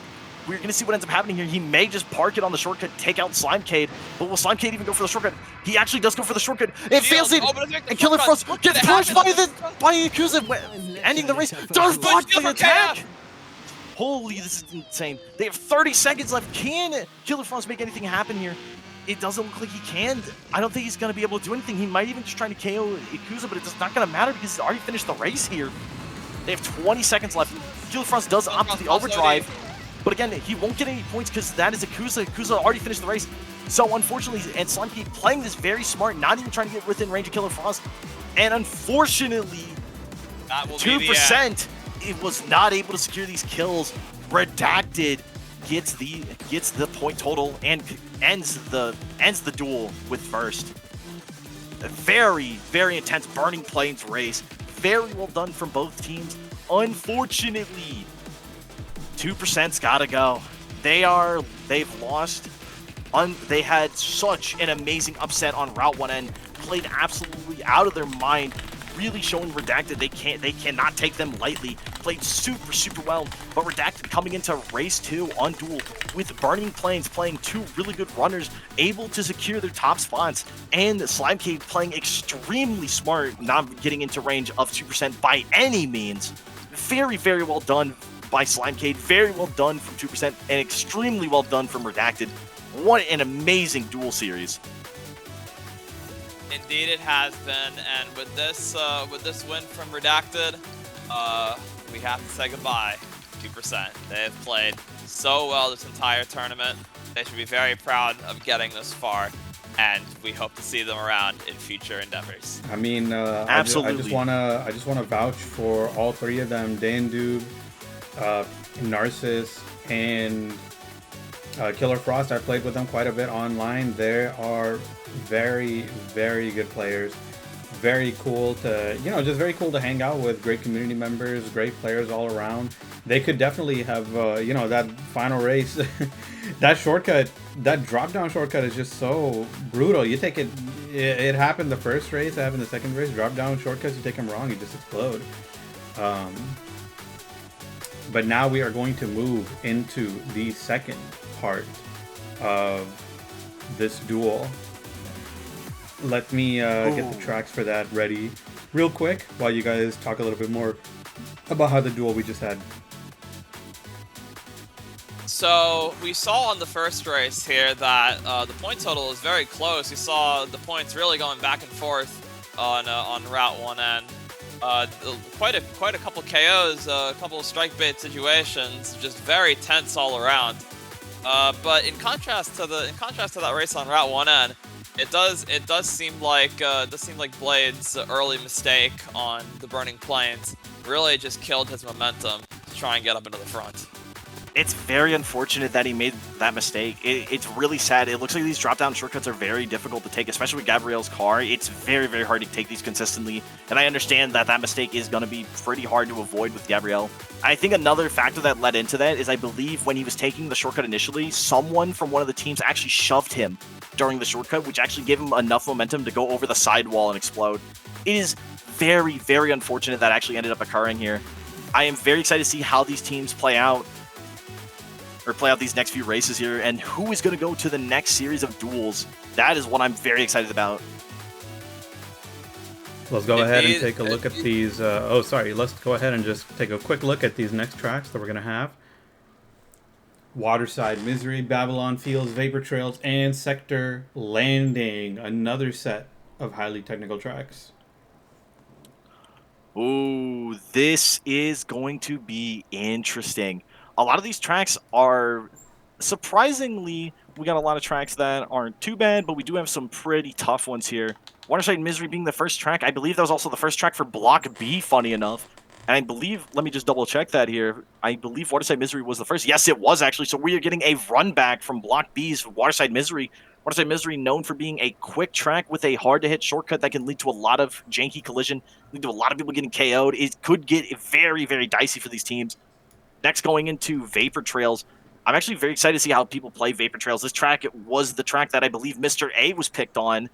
Absolutely amazing to see a Mr. A picked. And the fact that, if I remember, it was TLR that actually picked Mr. A. They had a very bold strategy and a very good strategy going into it. And it's very unfortunate it did not pan out. They had an amazing idea, and it was really cool to see. But unfortunately, I don't know if we're going to see a Mr. A on Vapor Trails today. It is a shame if we don't. Now, going into Babylon Fields, I believe Babylon Fields is the nighttime track on Forest 13. This track has quite a few bends, actually. It's going to be pretty insane to see what ends up happening here. I do think we're going to see a lot of Hinas on Babylon Fields. I think we're going to see a couple Roshins, as per usual. And then Sector Landing. Sector Landing, this track is brutal, I feel like. This is a track that is rated at an A rank, but I really think it's a lot worse than that, especially with some of these turns. And I believe the shortcut on Sector Landing is pretty annoying, if I remember correctly. I could be wrong on that, though. But that shortcut on Sector Landing could be nuts. Milla, what are your thoughts on these tracks? I definitely think Waterside Misery is going to be a great track to set the pace, especially with the shortcut like you mentioned. It's a very fast track, but the shortcut is surprisingly technical for one of the first tracks that a player might encounter when playing the game. As for the rest of them, much like in the first pre-duel round, these last 3 tracks are quite technical. Maybe not to the extent of Tireburner, but still should put on a good show regardless. How do you think the player dynamic is going to affect with 3 teams racing here instead of 4 or 5 like we saw in earlier rounds? I feel like as we get lower and lower on the team numbers, positional points is going to matter increasingly more, and there's going to be increasingly less KOs. So maybe on these tracks that are a little more technical, especially maybe on Waterside Misery, where there's a very narrow shortcut and the track is decently narrow, we may see a lot of KOs on these tracks. But only time will tell what's going to end up happening here. I do think we're going to see significantly less KOs, and a lot of these players might opt into front-running base strategies, trying to just get away and not get KO'd. Or we may see 2 players from one team going for a front run, just like we saw with Redacted, with one of their members trying to avoid getting KO'd as much as humanly possible. We are going to have to wait and see what ends up happening going into Waterside Misery. With the character picks, we do see the Dirk, we see Fermi, we see Nobaru, we see KG, we see a lot of very interesting picks here. I'm very excited to see what ends up happening here. Same here, Joker. Let's get started with the first race of the second round. Now, going into the first race of the second round, we do see not too much collision bumping. Nothing's going absolutely crazy here. And they all take this first turn pretty well. We see Holy hits the wall, but it didn't matter. He was able to take that very well. This shortcut coming up here. We're off to a strong start already amongst the leaders with Drift in sight, trailing behind. The shortcut is coming up here. How are they going to take it? The question is, how well? And they all take it well, but Sight gets collision. Really well. It's all take it really well, but Sight just happened to have collided with someone else, and Slimecade takes his spot. Slimecade's actually making it hard for Sight to get ahead, but I believe Sight just pulled forward of Slimecade. It's going to be very hard for Slimecade to catch up because these 3 leader cards are going to be trying to get away as fast as possible, trying not to get KO'd. We see Bucket already with his sync up. We're going to see potentially some KOs here very soon. They're still pretty clumped on this track, and it's still a lot of potential for a lot of upsets here. Now we see going into this turn, everyone's split up amongst their groups here. It looks like Bucket's still pretty far behind. I don't know if he's going to be able to catch up that quickly here unless the shortcut goes very wrong for a lot of these players here. Looks like we see New Guy take it, but massive Bucket does go for a strike here. Will he actually end up getting anyone, or will it just barely end? And unfortunately, it does barely end. Fermi just not able to secure that KO. Very unfortunate here. Warhawk and Drift still battling out in the front. Sight is nowhere to be seen. The craziest part is these 2 being so far ahead is going to lead to a leader-on-leader duel here. Going to be very difficult for these 2 to either maintain their first place or even lose it. Now, we're going to see what ends up happening here. We see that Drift doesn't have a strike built up, but now he does. We could see Drift look for a strike bait going into the shortcut, trying to get Night Warhawk to lose his shield. He does lose his shield here. Now the question is, does Night Warhawk have another sync built up, or will he get cooked here on the corner here? We see the Drift catching up. Will he strike? Gets the KO! He Very good KO from Drift. This is actually insane. Not only does he get the 40 points for being in first, but he also gets another 15 from the KO. This leads to Redacted getting a 60-point lead immediately on these other teams here. Mule takes a front and center over Akuza here. Mule's holding 3rd place. Akuza and Slimecade right next to each other. Medias is right in front of Akuza. What's going to end up happening here? Are we going to see some upsets here? Maybe is Akuza going to try to chain some KOs here? He might overdrive very soon. He's probably waiting for the sync, and now he's going to overdrive potentially. Is he going to wait? He's holding, and overdrives instantly with the KO! There's 1 KO! Oh, Medea shields the second, though. Very good shield. Now, the question is he going to get a second he's back up. He pops his own overdrive! His own. Akuza doesn't even attempt to take the shortcut because of this. Now, the question is, does he have enough time to catch up here, or will Medeas get away from it? Now, he's only got a tiny bit of time left. I don't know if it's enough. It's very close. It was barely missed. Increasingly close. unfortunately just was not able to connect here with that KO. This is going to lead to Medius getting a lot of space here, making it impossible for Akusa potentially to catch up here. He does have 1 bar of entry left on this overdrive. As long as he doesn't make a mistake here, he will be fine, and he doesn't. Very well done on the overdrive here. We do see Redacted, and there's a KO going out onto Bucket. Completely blindsided there by Bucket. What an amazing KO. And a trade! Revenge immediately! An amazing trade from Slimecade. The question is, can Slimecade actually catch up the site here? Night Warlock and Overdrive actually just ended the race here. Absolutely insane. Point total is very close in this first race. Goes for here. Holy with an amazing block. Field. Does he go for the second? He's trying to strike and messed up the cut. Oh, he gets pushed off it again. Oh no! That is very unfortunate. This is why the shortcut on Waterside Misery is so detrimental. Even one mistake on that shortcut can lead to a massive upset here. And we do see that, if I'm correct here, Sun Chasers just secured first place here. Absolutely insane to see. Is in first place, followed by Redacted, and then the Scrummers. Unfortunately, Scrummers were just not able to get enough points here. And Slimecade just barely missing out on taking first place from Sun Chasers here. Very, very close race. Very unfortunate that this not happened. What an amazing first race, though. Holy. Yeah, the adrenaline is absolutely pumping from these races here, Joker. Oh, absolutely. I just cannot believe that we saw what we did. A lot of mistakes on the shortcut, and that was to be expected. This shortcut is very janky, very hard to get hit consistently.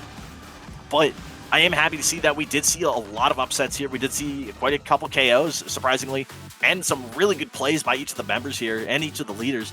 Very, very well done. Ooh, boy. Going into Babylon Fields next, I believe. This is going to be interesting. This is going to be the first of our 3 technical tracks. It's just insane to see how many technical tracks we're actually getting. We're getting one more simplistic track going into 3 technical tracks. Thankfully, we don't see Tireburner a second time in this series already. Very, very interesting to see what ends up happening going forward here. Now, yeah, Tireburner not being present must be a huge relief for these teams. Oh, absolutely it is. Now, here we go, going into Babylon Fields. What are your thoughts on Babylon Fields? Are we going to just see everyone picking Farmy, Hina, Roshin, or are we going to see a couple of unique character picks, such as Akusa going back to the Lavinia, like he did on Hawk Trail in Block B? I definitely think there's a lot of potential for those more unique technical track picks. I think Hina and Roshin are going to dominate on this next set of 3 tracks, but we might be seeing Lavinia here if Akusa feels confident in his ability to keep up with these leaders, because that's what Lavinia does best. And the big thing is that Akusa's been showcasing his potency as a player very well, especially keeping up and maintaining first place in some of these more technical tracks. And he does opt into the Lavinia here. What an amazing pick here. And we do see Mule on the Fermi. And as we said earlier, we are going to see the Hinas, we are see Ritsuko and Sights on his signature Noboru as well, and Night Warhawk still maintaining the Hiroshi. Let's see how this race goes. It's going to be a good one. So Sights off to an early lead here at the start of the lap. Now, the question is there going to be a lot of collision-based issues that are going to come up on one of these turns here? Are we going to see a couple of people get spun out here?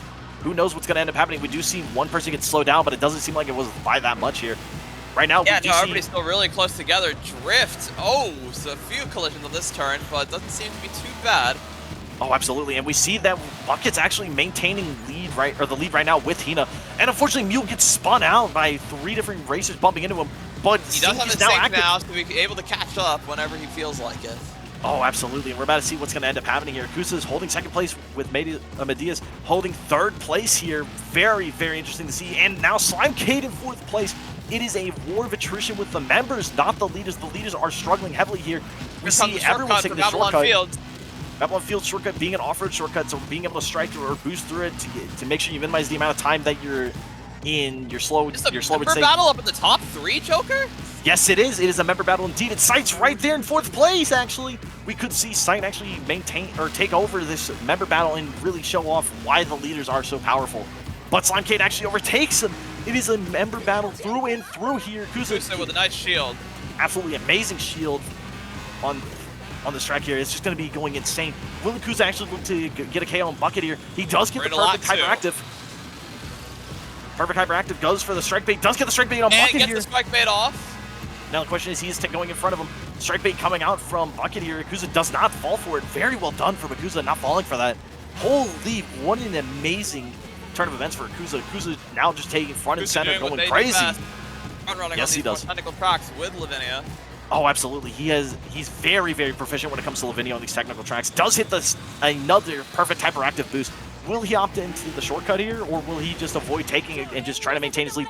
Very good block from Drift.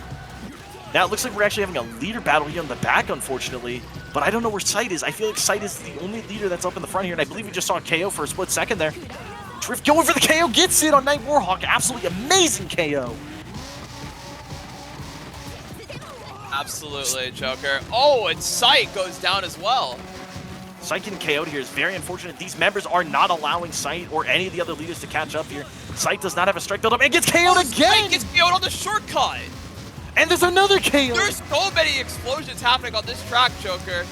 It is insane. This is why we talked about the technical tracks being so impeccable when it comes to KO potential.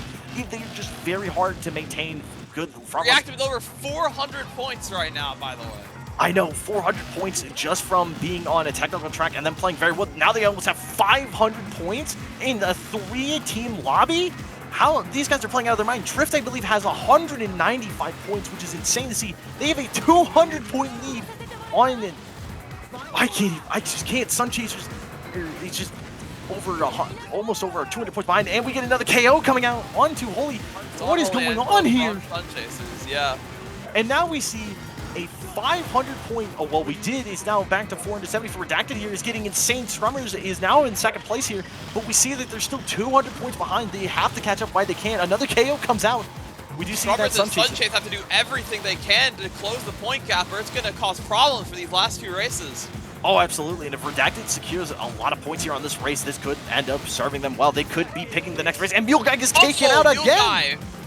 Mule Guy goes down. Unfortunate for Mule Guy, this actually makes it to where Scrummers are now in last place, being over 200 points behind first place and over 100 points behind second place here. Sun Chasers and Redacted playing out of their mind. On Babylon Fields, their shield just ran out. Are they going to be able to handle the curves? I feel like they might be able to. The question is, will Bucket find any KOs here? Will he be able to secure any points here for his team? Or will we see some KOs here coming out from Sun Chasers? It looks like Sun Chasers actually gets to 385 here. Kusa finishes the race in first for Redacted. Secured in first place with 435 points. I don't think anyone else is going to be catching up here. Bucket ends the race here. Night Warhawk coming up on the end here. Still in fourth place. It's very interesting to see how far ahead these three member players were. Levin, Akuza, we see Bucket, and then if I remember correctly, we were seeing, oh my, I think it was Slimecade, if I'm correct. I might be wrong on that. No, it was not Slime. The gap did seem to have closed a little bit for all the teams.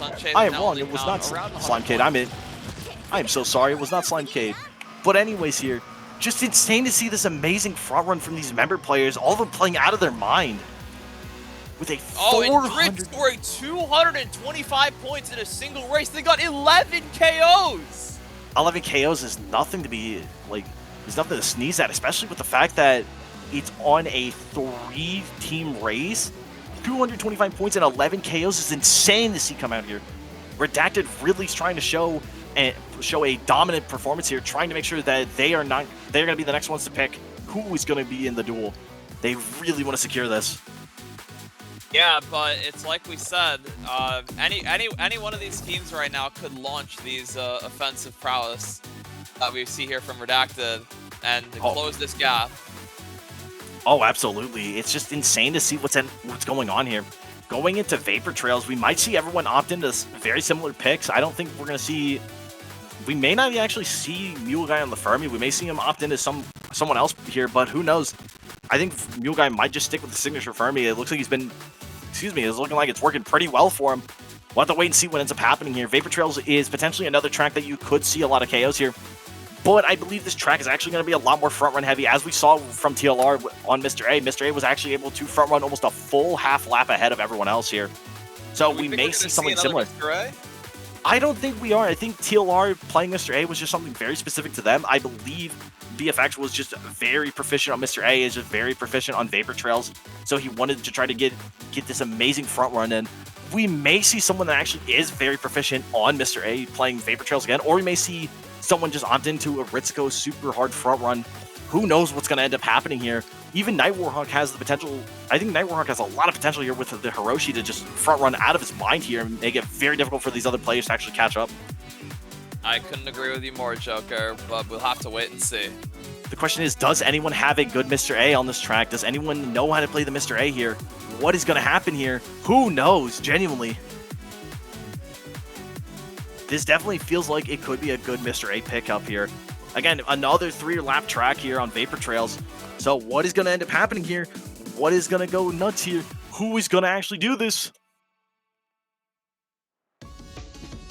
Do we see a Mr. A? Let's take a look. Unfortunately, we didn't know for sure. We do see some Akemis here. I do not. Akane, not Akane. We see Akane here. My bad. I'm sorry. We do see Lavinia again. We see Nobaru. We see Hina. We do see the Farmy from Mule Guy. I am not seeing any Mr. A's here. We do see Night Warhawk still on the Hiroshi here, which makes a lot of sense. Night Warhawk just very, very good on the Hiroshi. It's very hard to get him off of it. We do see Holy Angel, and we do see a Frederick actually from Akuza. Frederick on this map, very interesting choice here. I was not expecting that. What an interesting pick, and I feel like Akuza can pull this off very well here. There are unfortunately no Mr. A's. Drift's pick was now revealed to be Ritsuko. So we do not see anything that's very very interesting outside the Frederick. Frederick is a very unique pick here. I am very happy to see that we do see one going into this third race here. Now, how do you think this is going to play out, especially for Frederick on this track here? Frederick is a very risky pick because there's so many turns, and missing a strike will usually end in death. So they have to be very careful to not miss on these strikes. Absolutely, and Holy Angel going for the strike, but unfortunately an amazing shield comes out. Now we're going to see Medeus here going up front and center. Someone does go for the strike.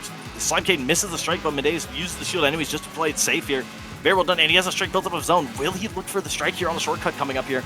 Or will he opt into just strike baiting? We're about to find out. Does he go for it? He actually does go for it, and no, he just massive off collision. The shortcut. Very unfortunate, massive collision bug. He could have had multiple KOs there. Unfortunately, was just not able to secure anything. Very, very unfortunate. Night Warhawk actually with an amazing front run already with a 300-meter front run. It's just insane to see, and this might be his breakaway moment. No one stopped for Night Warhawk, and we see Drift is decently far behind, but he could catch up here. Mule Guy actually in third place with Bucket shortly behind here. Now, they don't call Night Warhawk John Screamer for nothing.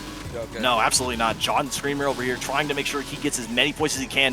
What an absolutely amazing player and an amazing front run from Night Warhawk. Absolutely fantastic here. Unfortunately, the point totals are currently in favor for, I believe that is Scrummers. Scrummers is trying to get as many points here on this track as they can. Drift goes for the strike, does not get it, unfortunately. Tries to bait Mule Guy. Mule Guy does get baited here, goes for the strike, misses the strike, but gets KO'd anyways! There's so many KOs. How many people got KO'd there, Joker? I saw 3. I believe it was 2 or 3. It was insane to see, and another KO comes out. What is going on here? We see Scrummers cementing themselves in the lead for the current moment, but anything can change. There's still 1 lap to go. Oh, absolutely. Slimecade goes for the strike bait onto Holy. Holy falls for it, uses a sync, but does Holy have another sync built up? Mule Guy currently right now with Bucket right behind him. They're trying to catch up to Drift here. I don't know who's in front of them. I don't remember who's actually maintaining it. We do see Medeus here on Lavinia shortly behind them trying to get here. Mule Guy gets pushed massively. Mule Guy having trouble taking the shortcut. He does start a strike up, but will it be enough to catch up here? I don't believe it will to get a KO here. Unfortunately, it was not. Night Warhawk again. Look at this amazing front run here from Night Warhawk. Akuza might be looking for KO. Someone does get KO'd. It was Medeus. Medeus was KO'd here. Unfortunately for Medeus, Akuza's just maintaining his front run, or not front run. He's trying to catch up to these other members that are trying to run away with the race here. It looks like Night Warhawk's already halfway through or not halfway. He's about 25% of the way through the lap almost. He's on an amazing run here. I don't believe not anyone's falling gonna for catch these up. strike baits. Oh, absolutely not. But he does fall for one finally. Never mind. He does fall for that one. I wonder why he's been playing so well. Only falling for the first one, and is trying to avoid using any more sync as humanly possible. Does bait the shield from Medeus here. Doesn't fall for the other strike coming at him. It could be interesting here. Trying to bait Mule Guy. Mule Guy gets baited as well. Does Akuza look for a strike here? Is he going to go for it? Mule uses a strike of his own to actually get away from Akuza here. Akuza not falling for the strike bait and is looking to get a strike here. Does use a strike to catch up a little bit to Mule Guy. Very safe play from Akuza. And we do see Night Warhawk in overdrive. KO'd by Drift. Absolutely. Wait, and the fact they've caught back up to Nighthawk. Nighthawk's lead doesn't look so big anymore. I wonder what happened that caused this. Drift and Sight both make a massive mistake. He's gone away through overdrive. Absolutely. The fact that Sight and Drift made massive mistakes here, though, is going to give Night Warhawk another potential chance to actually secure this top placement, Very getting 150 close points. To the finish. Is he going to be able to keep his lead? I believe he will. I don't think anyone's able to catch up to Hiroshi. His boost timer and just the fact that he gets an extra length of his boost, I feel like it's going to be impossible to catch up to him. Night Warhawk just and he trying to finishes secure the race in first. securing 150 points. Very well done here. Holy is right behind Drift. Drift is trying to get away from Holy. Does go for the strike on Mule, but it does spin out. He's going to lose a couple positions for this, I believe. Loses one position. Unfortunate for We actually see Redacted here in third place, and by a pretty considerable margin, too. Absolutely. I wonder what actually happened in this race. They had a very unfortunate circumstance going into this. We do see a pretty crazy upset. Scrummers getting a massive win here, getting, I believe, 350 points. What an amazing win. Unfortunately, I don't know if that's going to be enough to stop Redacted after that last race. Redacted getting 455 points on the last race. It might just be enough to secure them going into this final race for being able to pick who's going to duel who. What an amazing race. Very unfortunate for Redacted. Looks like this track is very difficult them to perform on. Very unfortunate. Maybe they had a few bad shortcuts here or there, but I definitely think they will pick it back up in this next race, and I'm very excited to see how they come back here. I couldn't agree more, Joker, and I believe we will be waiting on Nightspeed to reveal these scores before the final race, just to know how much is on the line. Oh boy, absolutely here.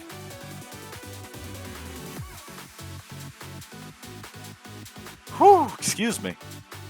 Sorry, these races are just getting more and more intense by the minute, and I believe the final race is on Sector Landing.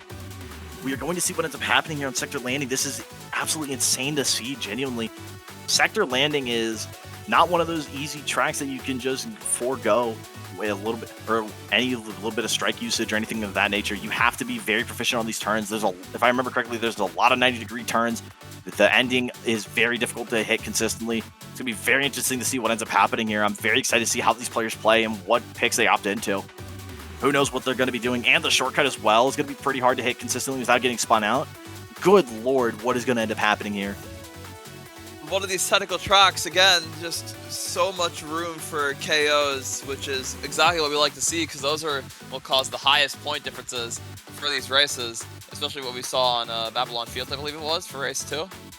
Oh, absolutely. It's just the fact that we are going into another technical track where there's a lot of potential for KOs. I just feel like this could lead to a lot of crazy moments here. I don't know if it's going to lead to a Dirk versus Gregor overdrive moment, but I think we're still going to see some crazy stuff going into Sector Landing. How many laps is Sector Landing, if you remember? Is it 3 or 5? I believe it's a 3-lap track due to how long it is and how technical it actually is. I would be very shocked if it was a 5-lap track. Genuinely, it feels just like it's so long per lap. I would, again, be very, very shocked if it's not if it's a 5-lap track. I think we'll just have to wait and see how this race goes on. And I know I say that a lot, but it does just like there's so many turns with regards to the series. We saw Redacted absolutely clean on race 2 on Babylon Fields, but then on Vapor Trails, Scrummers, they really want to stay in this tournament. They do not want to fall behind. Scrummers playing really well on this track here. They just do not want to lose on Vapor Trails. They do not want to lose too many points here. The question is, who is going to actually be the points leader here? Are we going to see Redacted have enough points going into this? Are we going to see potentially Sun Chasers or Scrummers caught up? What's going to end up happening here? And the question is, which team is going to be picked for this next duel here? Who is picking who in this duel here? Who knows what's going to happen? There's so much time left. There's one more race before we even get to the duels here. It's going to be so intense here. Ooh, I can't even. It's just, I can't. There's so much that can happen. It's just insane. Sector Landing. What character do you think is going to get picked here, Milla? Are we going to just see very similar picks to Vapor Trails, or are we going to see some very unique picks coming out here? I think Akusa is going to be picking Lavinia still for sure. I mean, a lot of people that are just have their hardcore man just going to keep picking those. I mean, I guess Sight wanted to pick. I definitely wanted to pick Ritsuko instead of Naboru, but I think they will be picking Naboru for Sector Landing here as well. I think a lot of people are just going to stick with the character that they've been playing for this entire series. And honestly, I wouldn't blame them. I feel like if anyone is deciding to swap characters, maybe Akusa might opt into a different character, maybe try to go for a few more kills. But I feel like his Lavinia on these technical tracks is very, very well adjusted. He's playing these technical tracks so well, it's not even funny. I feel like we might still see Gregor here. Who knows? Or not Gregor. We might still see the Hinas, obviously, but I feel like we're going to see a few more Roshins. I feel like Roshin is going to be picked a lot because Roshin on the shortcut is actually very good at taking it very quickly. But again, I've said that multiple times on some of these technical tracks. I feel like Roshin's strike is just so good, but I could be just very wrong here again. Very, very excited for that. Genuinely, I am very excited to see what ends up happening here. Yep, and we just have to wait for these scores to come up before we can really say oh, absolutely. about how the next race is going to go. Now, one question I do have here. When we're getting into this next... Oh, here we go. Here's the scoreboard. Redacted with 1,015 points. Sun Chasers with 955 and Scrummers with 890 points? It's still close. It's still really close. And we see Redacted's 50-point bonus from winning the duel is doing a lot of heavy lifting. Like, without that, the Sun Chasers would be a lot closer. So Sun Chasers and the Scrummers are going to really have to adjust their strategy to try and catapult themselves into the top position here. Oh, absolutely. And the thing is, if we get into this position where Redacted makes one pretty bad mistake on this track here, and they make a big mistake like with the getting only 215 points on Vapor Trails, we could actually see, Sun Chasers really take over and get ahead of Redacted here. I mean, again, Sun Chasers only need 60 points on top of whatever Redacted earns to actually tie them right now. And if they get even 5 more points than that, they could easily get to this dual choice position. Excuse me, I'm sorry. And we do see a Dirk from Slimecade. We do see KG from Yakuza. KG opting out of the Lavinia on these tracks. Medea's opting into Lavinia himself. Holy on KG instead. And we do see Sight on his signature Noboru, Mule on Fermi, and Bucket on Hina. Night Warhawk opting to stay on John Screamer himself. This is going to be interesting here. Yep, and Sight is off to an early lead with some collision on the first turn. Oh, absolutely. And the thing is, if Sight can get an early lead here, it's going to be very hard for Drift and Night Warhawk to catch up, but it really just depends on how well they take all these turns. There's so many 90-degree turns here that it could lead to even one mistake could lead to a lot of problems here for either of these leaders. Now, the question is, what's going to end up happening on the shortcut? I know the leaders might have a breakaway here because of this long straightaway, which gives them a lot of time to actually get ahead here, especially with how fast their vehicles are. It might make it very hard. Drift with a great overtake. Night Warhawk actually overtaking Drift here. Mule Guy following shortly behind with Medea's right behind Mule Guy. This is actually very intense How here. is the shortcut going to pan out? That's what I'm curious about, Junker. Oh, I am too. Let's see what ends up happening here. Does anyone opt in the shortcut? All 3 leaders do not actually. Sight and Mule Guy. Sight opts to take the long way instead, but it seems like both the leaders up front take it very well. Oh, absolutely. Taking that shortcut well just gave them a massive advantage here. Sight's going to have to really work to catch back up here. But we are coming up on 3 different 180s, I believe, actually. We're 180s, yeah. These hairpins are devastating, and it could lead to a KO, as we see on the side of the screen here. Strike baiting action going on. And Sight actually retakes the lead here. Sight doing really good on all these U-turns here. Drift goes for the KO, does not secure it, unfortunately, but Sight is just maintaining this lead here. Sight playing extremely well. He may have been playing safe. Sight has such a lead now. Hey, Sight may have played the shortcut safe, but look what ended up happening for him. Even playing it safe, he's still so far away. And we do see, but he's exploded. Unfortunate for Holy getting himself KO'd here. Very, very unfortunate here. Slimecade has no strike built up, but he's maybe gonna look for one here. He does have the opportunity to look for a chain here. He could strike bait on Bucket here. Doesn't actually strike bait on Bucket here. Maybe on Holy. He's gonna actually hold the strike here instead. And we do see 2 good shields. Holy with a great shield. Another shield! Absolutely amazing defensive play from these players here. Very well done. And we actually do see, currently, we see Redacted is maintaining the lead, but now we see Scrummers actually taking over the lead. Sun Chasers are very far behind here compared to the other 2 teams. We are seeing a massive fight between Scrummers and Redacted here, trying to get as many points as they can. Good shield from Holy Angelo yet again. His defensive prowess seems to be unmatched in this race. Okay, absolutely. Over the strike, misses Slimecade, however. Slimecade with a really good shield, unfortunately was not able to pop it to get that sync back. Very, very sad here, but Bucket does have a free strike coming up here. Will he be able to use it on one of these U-turns here? Maybe secure KO on Holy, or will Holy be able to actually get the shield off here? Holy does not get the shield! And Bucket gets his KO! What an amazing KO. Absolutely able to get so much value off that free strike that he gets with Hina. And we do see Sight and Drift are actually fighting for first place right now. Drift actually gets ahead of Sight. Sight made a mistake here. Very, very unfortunate here. We see now we're going for it. Someone unfortunately does not get the KO here. Very, very unfortunate. We are Warhawk on. seems to be adopting a bit of an unorthodox strategy. He seems to be hanging back, trying to farm KOs for his team. Trying to get as many points as he can. I don't blame him right now. With Sight and Drift having better handling and drifts on their vehicles, it could opt into Night Warhawk, trying to be a little more aggressive here, trying to see if he can secure some KO points for his team, maybe take a little bit of pressure off of his members that maybe trying to get too many KOs, maybe burning too many resources right now. Akusa does opt into overdriving here. Will Akusa catch up in time to actually KO Sight? Who knows what's going to end up happening? I believe Sight was the one that opted in. No, both Sight and Drift did not opt into the shortcut. Sight with a really interesting strike here, trying to get away, but Drift catches right back up with it. Will Sight have enough time to generate another strike here, or will he not be able to? The race is almost over. Anything can happen. Oh, absolutely. If Sight can actually secure this placement here, this could lead to a massive upset here. Drift is so far ahead, though. Sight trying to catch up at any cost he can. He's looking for the strike here. Around the corner. Doesn't shield. get the... He's gonna get first place.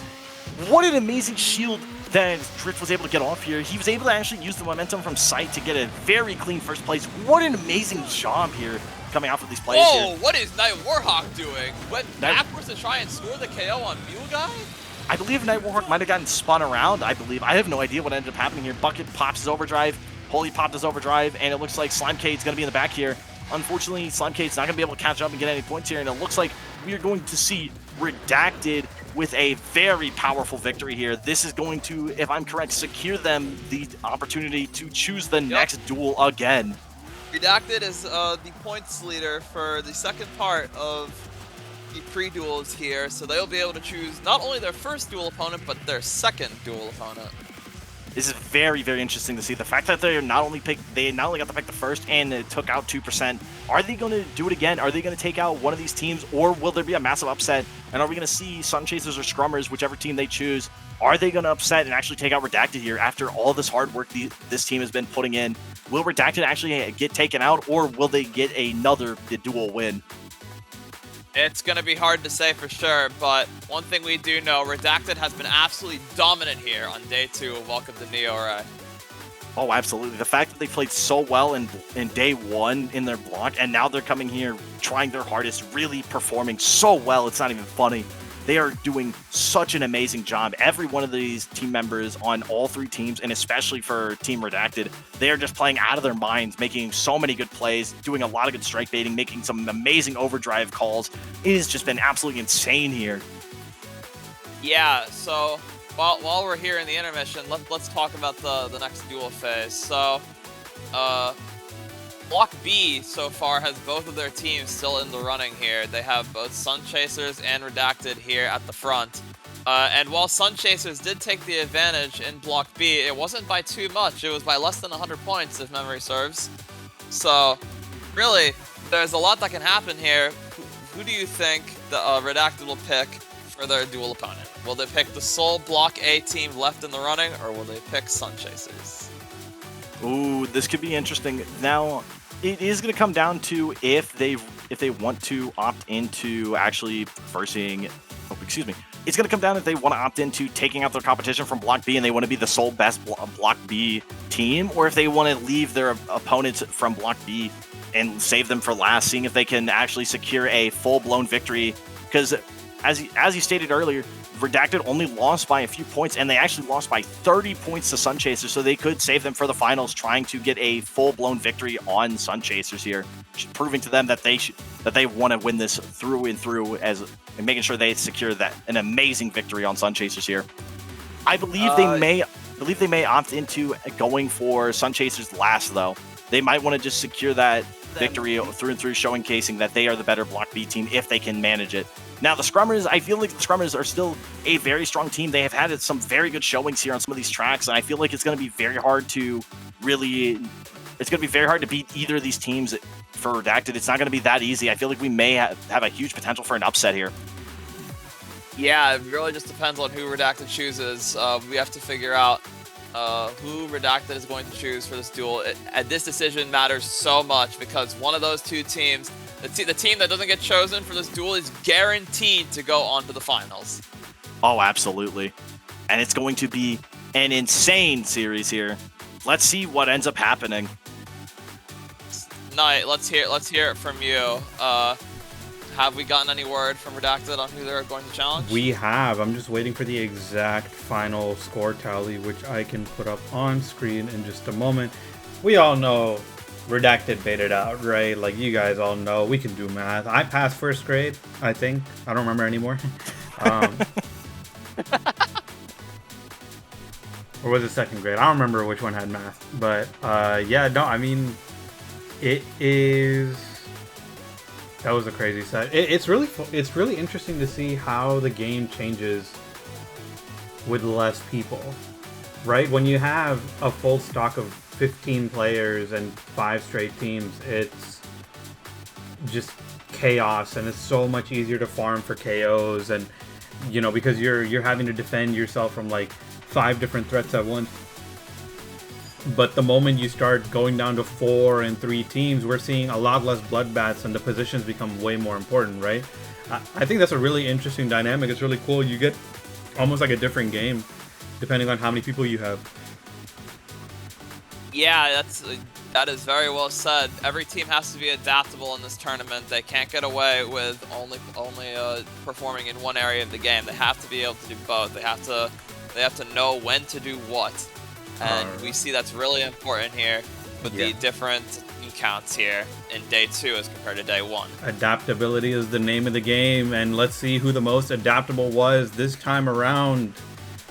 Redacted up with 1340 points, Sun Chasers up with 1170 in second, and the Scrummers just 10 points away, 1160. So close, right? All these teams are really close. These are like very, very small optimizations away. But Redacted is going to pick their opponent, and from what I hear, Redacted picks Scrummers as their next opponents. Oh boy, Scrummers as the option. This is going to get interesting here. The fact that it's Scrummers is kind of ringing true to what I was thinking earlier, where they want to have that Block B face-off again. They really want to secure themselves and showcase that they can beat Sun Chasers in a one-on-one here. The question is, will there be an upset? Will Redacted actually lose to Scrummers? Will Scrummers actually pull through? And will it be a Scrummers versus Sun Chasers finish? Or will we see the Sun Chasers versus Redacted finals here that they are trying to achieve? What are we thinking? Well, I definitely think both of these teams have got what it takes. Redacted and Scrummers both have excelled in different areas, as we've seen on day 1 and on day 2.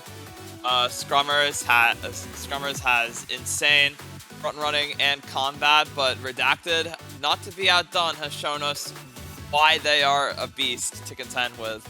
So we want to hear the chat right now. We want to hear all of you scream the name of the team that you want to see win this duel. Do you want to see Redacted over on yellow or Scrummers over on red take this home? Honestly, I can't even give an opinion on this. Both teams have just been playing so incredibly well. Both teams are playing characters I really love, genuinely. I wish both the teams the best of luck. I wish all 6 players the best of luck. And I hope that this is an amazing series, just like Duel 1. Even if it comes down to the wire in one race and someone's going home in race 1, it is going to be an amazing duel here. And I'm extremely excited to see how these teams perform.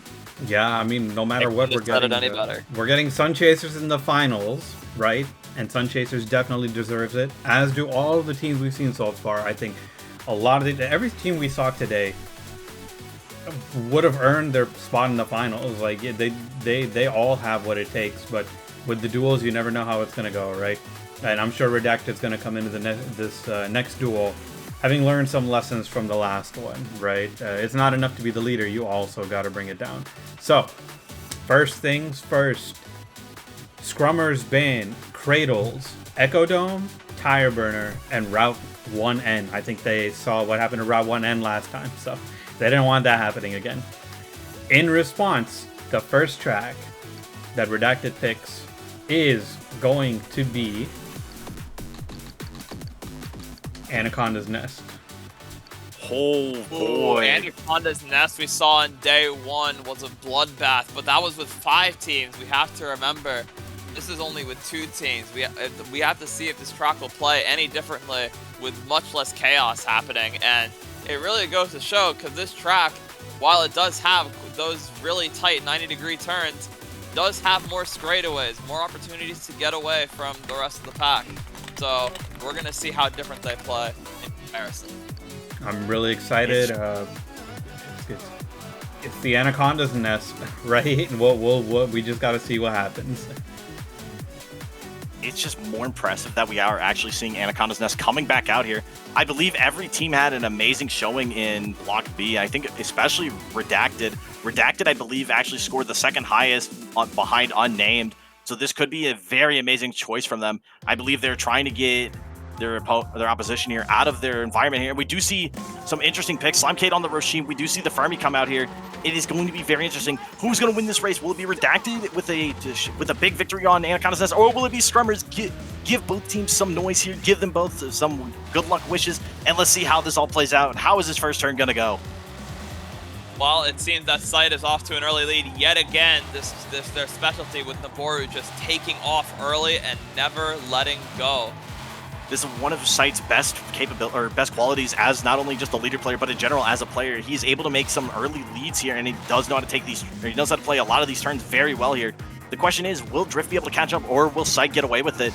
It's going to really come down to position points here. He does have his first bar of sync here. We're going to see Yakuza and Drift right next to him. They have him sandwiched, actually. Is anyone going to opt into the cut? I believe no one's going to opt into the shortcut. I believe they all think it's a lot slower, which I do not blame him.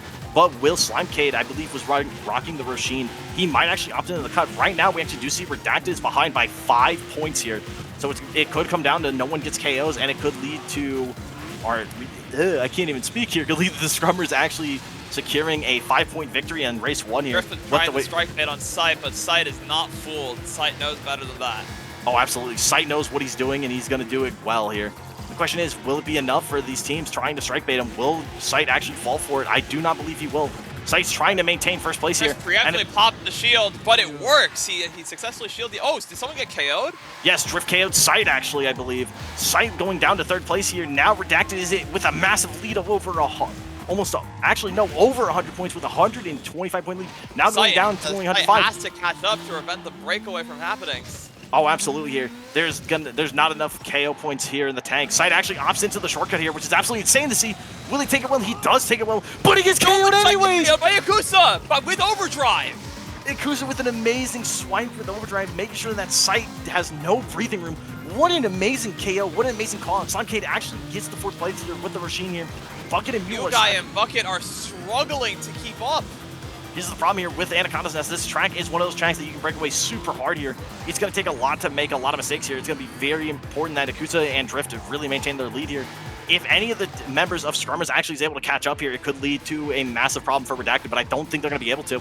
We have to wait and see. We still have 2 more laps after this one, so there's a lot of game to play. Sight goes down again! Yet again!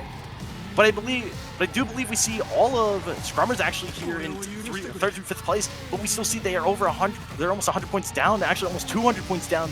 It's going to be coming down to the wire here. Getting these KOs like no other. It's going to be incredibly important that Scrummers here actually has to catch. They need to catch up. They got to get something going here. The fact they are way too catched up, they also need to get a lot of KOs. Just catching up is not going to be enough at this point. Unfortunately, they have to get so much done here, and the problem is that the fact that they are so far behind already is going to lead to a lot of problems here. They really got to have something happen. They got to make a miracle occur. And Sight, as you see, he is in 2nd place, and just like we said before, really good shield from Sight actually. And the thing is, no one's ever out. I believe Sight was perfectly fine here. Drift trying to strike bait him. Sight with it, unfortunately, gets KO'd again. They are farming Sight out here, Joker.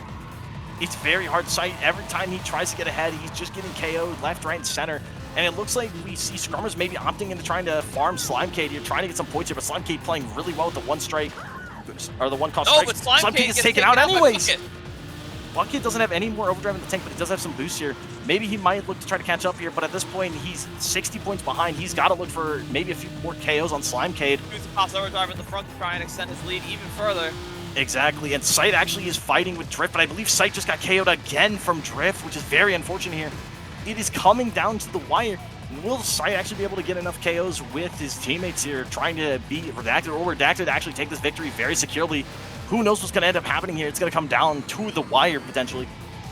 I think Scrummers need to go for KOs. Like, I think it might be their only option on the final lap, but who knows? They really need to start securing a bunch of KOs here. We do see that Scrummers does have a teammate right in the very back here, following behind Slimecade, I believe.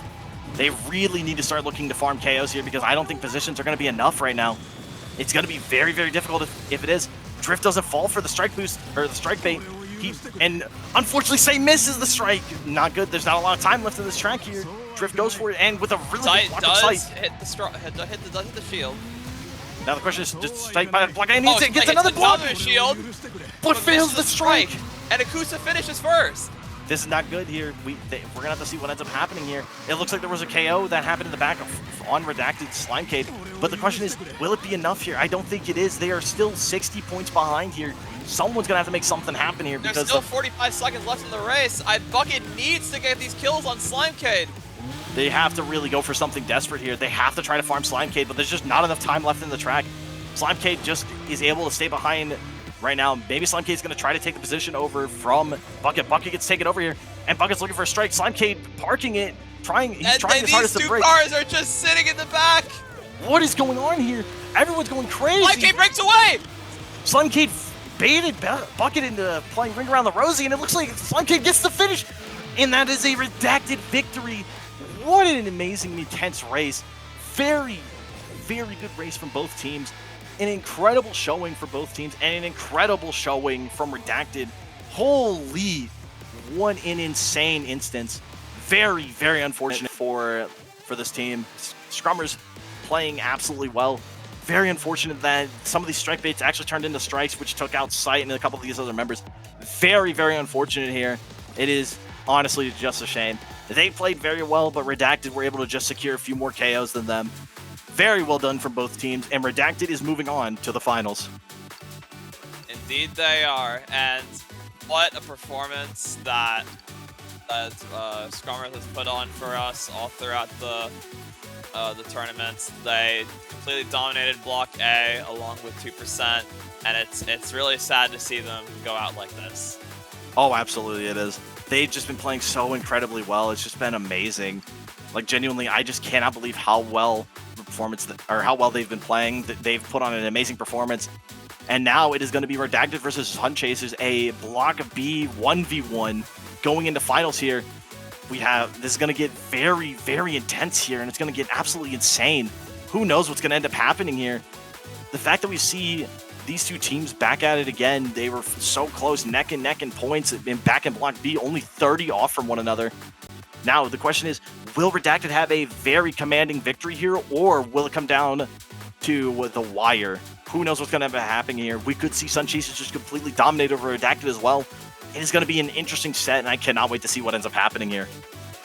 Well, let's toss it back over to Knight, because the finals that we've seen here are very different from the first set of races and the duels that we've had. So, over to you, Knight. The finals are definitely going to be different, but first I am going to say congratulations to Scrummers for making it so far into the tournament, making it all the way to top 3. And honestly, like, you know, flowers to all of them. Sight is an amazing leader, amazing Noboru player. It's just also we're seeing how coordination between two teammates can turn into so many KOs, right? Like Drift and Akusa just constantly like ping-ponging Sight off of them, like farming KOs, and it's such a difficult place to be when you have to defend against 2 active threats at once, right? Of course, Mule and Mule repping Fermi the entire way through, and Bucket's so flexible, right? I've seen Bucket on so many different types of leaders all the way through, just fantastic flexibility in full races, amazing performance. Just, you know, here they were also going in with the deficit, right? They were 1 point, they were 1 game behind because, again, the issuer of the duel, the points leader by that point, goes in with a 1 game advantage to, you know, reward them for their hard work. But with that said, the finals are going to be a little bit different. We're going to have 3 sets of 4 tracks. At the end of a set, points are tallied up, and then the team with the higher amount of points is the winner of that set. You got to win 2 sets in order to win the tournament. it's not enough to be, you know, like you have way more points by the end of these races, right? It's like you gotta, once you win a set, your points reset back to 0. Kind of similar to the duels, but like, you know, you don't actually have the duel. It's just a duel all the way through. And this could end in 8 races. It could end in 12. It really just depends on how everybody performs. With that said, though, I am going to say that we're going to take a brief break, 15 minutes. We will be back at 8:30 p.m. Eastern. I know our players deserve a bit of a rest. Our casters definitely deserve a bit of a rest. I need to use the bathroom, and I don't want to hold it on for too much longer. We will be back in 15 minutes. Take care. We will see you in just a moment. Joker, what a finale we are about to have on our hands, and I know it's insane. While we take a little bit of a break to from our casting, let's address some questions from the chat here in regards to the Screamer competitive stuff we're running, as well as just anything else that our chat wants to know. So yeah, please feel free to ask us anything that you may want to know in the chat. Hint, Sugisai asks, when is the next tournament? We don't have any specific dates for these tournaments yet, but if you join the Screamer competitive Discord, you will be informed as they come along. And do you need to have a team? No. So the way that we did this tournament and the way that we did the that we're gonna do any other future tournaments is you will be able to join solo and you'll be paired up with people that signed up also solo. But obviously for team tournaments you can enter with a team and you will likely be at an advantage there if you know the people that you're playing with. Bloopy Jade asked, do you announcers have any favorite characters to play? I wish Announcer was more viable. Announcer is my personal favorite. I've played so much Devil May Cry. I've played so much Overkill. And Announcer really harkens back to those style meter games. It's just it's a little bit too that is the problem on some of these more technical tracks. She can take off on more straight tracks like Downtown Run, but as it stands, she's not the best pick on so many of these other tracks. Honestly, for me, I still am just a massive Fermi fan. I've actually started to enjoy Roshin a little bit more as a player. I actually really enjoy how she plays, but I also play a lot of TA, so my time attack time is making me love Roshin a lot more. I do love Fermi. I do love how KG plays. So I would say right now, for my personal preference, it's Fermi and Roshin in terms of playing, but in terms of just the characters overall, I think Lavinia is just really funny, and I love Lavinia as a character. Tacos or burgers? Ooh, that's a good question. Yo, Milla, what do you think? Tacos or burgers? Well, I personally answered burgers in the chat here. Well, I'm gonna be honest. I think burgers are better, but that's just me. I love both so much. It's very, very hard to really say which one I prefer. I'm gonna go with burgers personally. And I would be inclined to agree with you there, Joker. Sonic Silhouette asks, can you guys increase the number of participating teams? It's really going to depend on what kind of events we run, because exhibition events like this one, where we're casting it takes a lot of work to cast all of these tournaments, of course, and manage the stream for them. As you might have seen from day one, the blocks ran in order, so they weren't running at the same time. So that kind of limits how many phases we can have in our tournaments if we're doing that. But for events that don't need casting or a lot of stream production, we should be able to get more teams in and participating on these. So do stay on the lookout for those. There'll be plenty of opportunities to do that. Whew, excuse me. Man, honestly, it's just the fact that, like, it sucks that we only have a couple TAs right now, and it does limit the amount of teams, but I am happy we had the turnout we did. I mean, the fact that we had 10 teams is absolutely amazing, genuinely. Like, it showcases so many amazing players, and some of these teams did have multiple members as well that were able to really perform, and they pulled off so many amazing plays. Like, every player has been playing so incredibly well. They've been putting in so much effort. They've been working on Overdrive Challenge, Checkpoint Challenge, Time Attack. They've been playing online. They've been running sets against each other. Like, it has been a fantastic thing, genuinely, and the fact that so many players are so hyped up for the scene, and so many players are playing so incredibly well, and they're trying their hardest to keep playing as well as they are, it's very, very fantastic. And I think we do hope for the fact that more teams actually do show up. I think we had a total, even with all 10 teams, I think we had a total of, I want to say 40 players between all 10 teams due to subs. Maybe around there, maybe 35 players, I believe. I think 34 was the number on Start GG. Gotcha. Thank you. And the fact is, like, I feel like it just, there's so many more players that didn't even know about the competitive scene beforehand that wanted to sign up, but now they've seen it, they are even more excited for the future of this game. And I really hope that not only just the players stick with the game, but I hope that the competitive scene keeps thriving. Like, genuinely, these players are just playing so incredibly well, and it makes the viewing experience so amazing. There's so much to talk about. Every player has something unique about them, and they have a unique pick. It's just so incredibly cool. It's a very blunt way to put it, but it's a very, very enjoyable game to watch, and these players are just absolutely amazing. Every screamer tells a story. That's what this game tells us about, and the players that play this game are no different. And speaking of getting more people into the scene, we actually want to tell everyone that our day one stream had 90 people at its peak watching these teams throw down, which is super awesome. Thank you guys for showing up and helping this tournament be the best it can be, because our audience makes this all this stuff possible. So whenever you can, get your friends watching, get them into the game. It'll really help us grow, and we'll be able to host a lot more events for all of you. I really hope we do get more players getting into this game, genuinely. And the fact that we had so many players launching, and hopefully they had an amazing first experience with the game, and watching how amazing this game truly is, it's just so amazing. And everyone in the community, is just so amazing. Like, genuinely, like, everyone's very nice. Everyone's willing to, I guess cooperate is not the correct term. Everyone's willing to work together to try their hardest to improve the game, learn the game, and really form the meta and understand what could be better about your own play and so many other things. It's just, it's so incredible, genuinely. It is absolutely an amazing scene, and there's so many amazing people.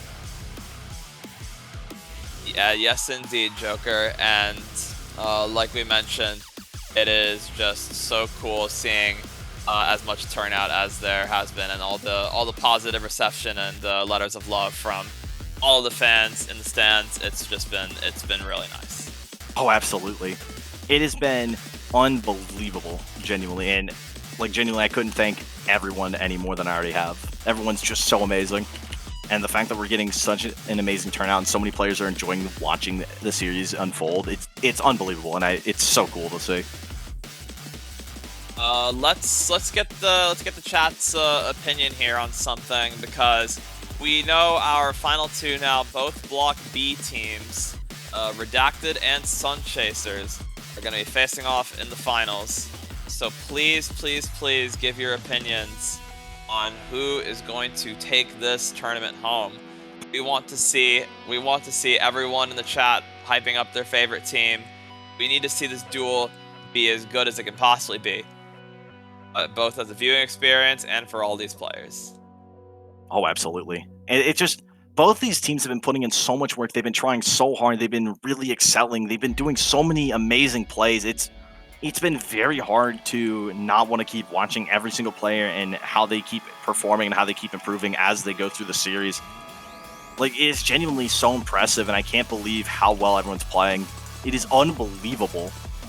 I mean, heck, we've had so many upsets that are not even funny. Tireburner with Drift getting 7 KOs on Tireburner. What an insane turn of events, genuinely. It's just unreal to really think about. It's hard to fathom how insane everyone's been playing. Yeah, the level of play that we've seen at the top level is really, really good. I just can't wait to see what ends up happening with the meta as it progresses going forward. Are we going to see a lot of players opt into some other picks? Are we going to see a lot of players opt into some more unique picks that usually you wouldn't ever see on certain tracks to really get people out of their comfort zone, versing some of these more unique characters? Or are we going to see more Gregor, obviously?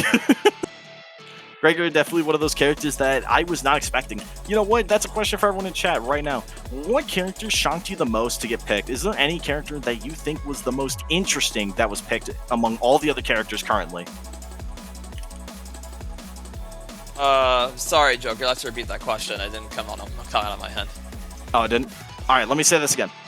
Out of all the characters that were picked during all these races, which of these characters was the most interesting, in your guys' opinion, and on what track specifically, if you remember the track? I still think the Mr. A play on Vapor Trails in Block A had to be one of the most interesting plays I think I've ever seen come out of this game so far. I mean, I couldn't agree more. Like, the Mr. A play was absolutely insane. It's an incredible choice, genuinely. The fact that we're seeing Mr. A get picked at all, especially being known as an amazing TA character, is absolutely insane to see. And it's very, very impressive because Mr. A is one of those characters that is a very big make-or-break player. Like, if you play super well on Mr. A, you can do so much, but if you're playing kind of on Mr. A, he still has a lot of potential to front run, but he really does come down to a lot of very good performances from not only... Hold on, excuse me for 1 second. Okay, sorry about that. It also comes down from just not only taking good lines, but min-maxing on his heat meter. Any one mistake with the heat meter could lead to a massive problem, which could lead to a lot of issues going forward. Yep, I am inclined to agree. But while we have a little bit of time here, let's move on to these last two questions we have in chat. And Artpocalypse413 asks, what do you think this tournament has or will already have done to the meta? Ooh, I think in terms of the meta, I don't know. I feel like Fermi and Gregor were not on a lot of people's radars initially, and the fact that we saw a couple players playing Gregor and we saw Mule rocking Fermi throughout like 95% of the tournament, I think we're going to see a few more Fermis and a few more Gregors showing up potentially. They definitely feel like characters that you would need to be a little more specialist and fine-tuned with, because Fermi sacrifices overdrive, his perfect boost is a little bit harder to hit, and in general his strike is a lot slower than everyone else's and it takes time to ramp it. It could lead to, it might need very specific character or players that really can find those optimizations on these characters, right? And then Gregor's one of those characters that I think a lot of people thought it would take way too long for him to get to tier 2, and the fact that we have so many good players like Killer Frost, we saw Slimecade, and I'm trying to remember everyone. There's so many good Gregor players that showed up and showed how important the character is. I mean, heck, the fact that he was, I believe, the second most picked member out of all the members in the game during day 1 just goes to show that Gregor is definitely a more impressive pick than we gave him credit for, and in general, I think he's a more impressive and important pick that is going to really start showing up a little bit more here. I definitely agree with you on the member side of things. On the leader side of things, doesn't seem like too much was shaken up. Ritsuko still dominates. We already knew Ritsuko was really good, but this tournament just sort of reinforced that fact for us already. We did see Hiroshi and Noboru, of course. Those we already knew those were strong characters. We saw one Aisha, not really a popular pick, but that was to be expected. And same with Gabriel and, of course, Mr. A. Blade, I remember from 2%, continuing to rep Gabriel until the bitter end, but unfortunately, he seemed to be the only person who picked that particular leader. Yeah, and I feel like Gabriel is one of those characters. Oh, Bonds. Don't forget Bonds picked Gabriel as well. Bonds was repping Gabriel very well. And I feel like Gabriel's one of those characters. Oh, you're right. Yes, he has been. As I say, one of the big things with Gabriel as a character is a lot of people get turned off from picking this character, I feel like, due to the fact that he is one of those characters that has very, very low handling and is very tough to pilot correctly. I feel like a lot of players may not enjoy actually playing him for that reason. It makes it hard for people to want to actually play the character, which I don't blame them, genuinely. I mean, the fact that you have to work a little bit harder with this character to really get a lot of the results that some of these other characters have to do, or a lot of these other characters don't have to do with their handling, right? They have much better handling overall. It does make him a hard pick to want to learn, but when you learn him, I feel like he's going to be one of those characters that can be very, very potent on some of these tracks. And we saw that on Anaconda's Nest and Financial District. Exactly, Joker. It really just depends on what kind of tracks are being played. That's what gives these Screamer characters so much variety. It's just, there are good characters for every situation, and every character is good for some situation. Agreed. I could not agree more with you. Not only that, I think for me, and I think I just saw Night Warhawk. Yeah, he did. Night Warhawk also put it. Seeing the Fermi pick, absolutely, it's so much fun. I am such a big fan of Fermi, and I always have been. And you know this as well. I really love Fermi. This character is so much fun to play. It's very hard to not want to play him half the time. And I know I'm definitely gimping myself a little bit, but I feel like Fermi's just one of those characters that I want to keep playing all the time. He's so much fun. Yeah, Joker, and you were doubting his viability earlier, a little early before the tournament. Well, I wouldn't say doubting his viability. I feel like compared to a lot of the other characters, you have to work a lot harder because some of these characters do have other potencies that he just doesn't get, obviously, and that's nothing against Fermi as a character. Fermi's still a powerful character, but the thing is that Fermi does have to work a little bit harder than some of these other characters, especially with the fact that he doesn't have an overdrive, right? Not having overdrive does lead to some situations where you could be in a very particular problem state. But the fact that we're seeing such a good showing from the Fermi players, especially Mule, just performing so well on Fermi is absolutely insane to see, and it's very, very cool. And it makes me very excited to see how Fermi as a character will progress during the meta and how much better we're going to see these players play with not only Fermi, but some of these other more lesser seen characters. Yeah, and before we resume the stream, I want to give quick attention to Lord Jamello's question, what got you into racing games?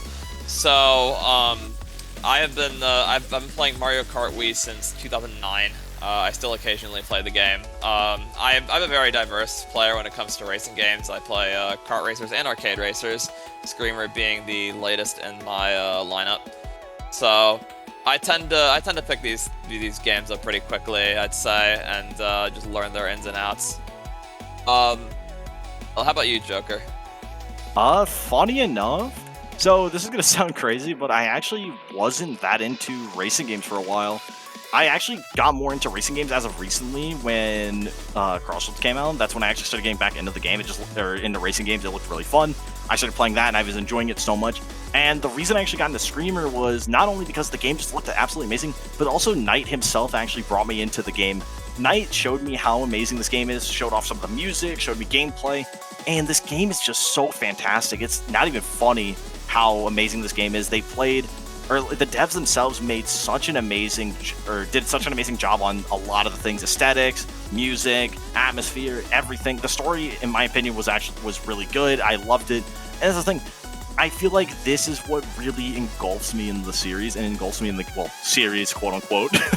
It engulfed me so heavily that I just didn't want to stop, and I'm so happy that I got into this game in the first place. It's amazing. I do also thank Knight for getting me involved in the game and getting me involved in the series, or again, not series, but in the game as a whole. It is so much fun, and I'm so happy that I'm here, and it's been an amazing time, and I've enjoyed the game so freaking much. It's not even funny. And same here, Screamer has been such a breath of fresh air for racers. I'm so glad a game like this exists in the current landscape. It's been so fun. And I couldn't agree more with that. Now, question is here shortly. We will be getting into what I believe is now going to be the finals here soon. It is going to be intense here. I just can't believe what's about to happen here soon. It is going to come down to the wire, I feel like, with these two teams. Both teams have been playing so well, and I'm very, very excited. There's so much to say, but I can't put it into words right now.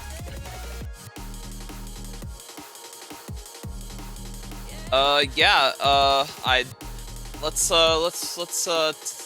hand it back over to Nightspeed so we can get a possible update from them. Yeah, so I just got the track bans from everybody. I'm updating the track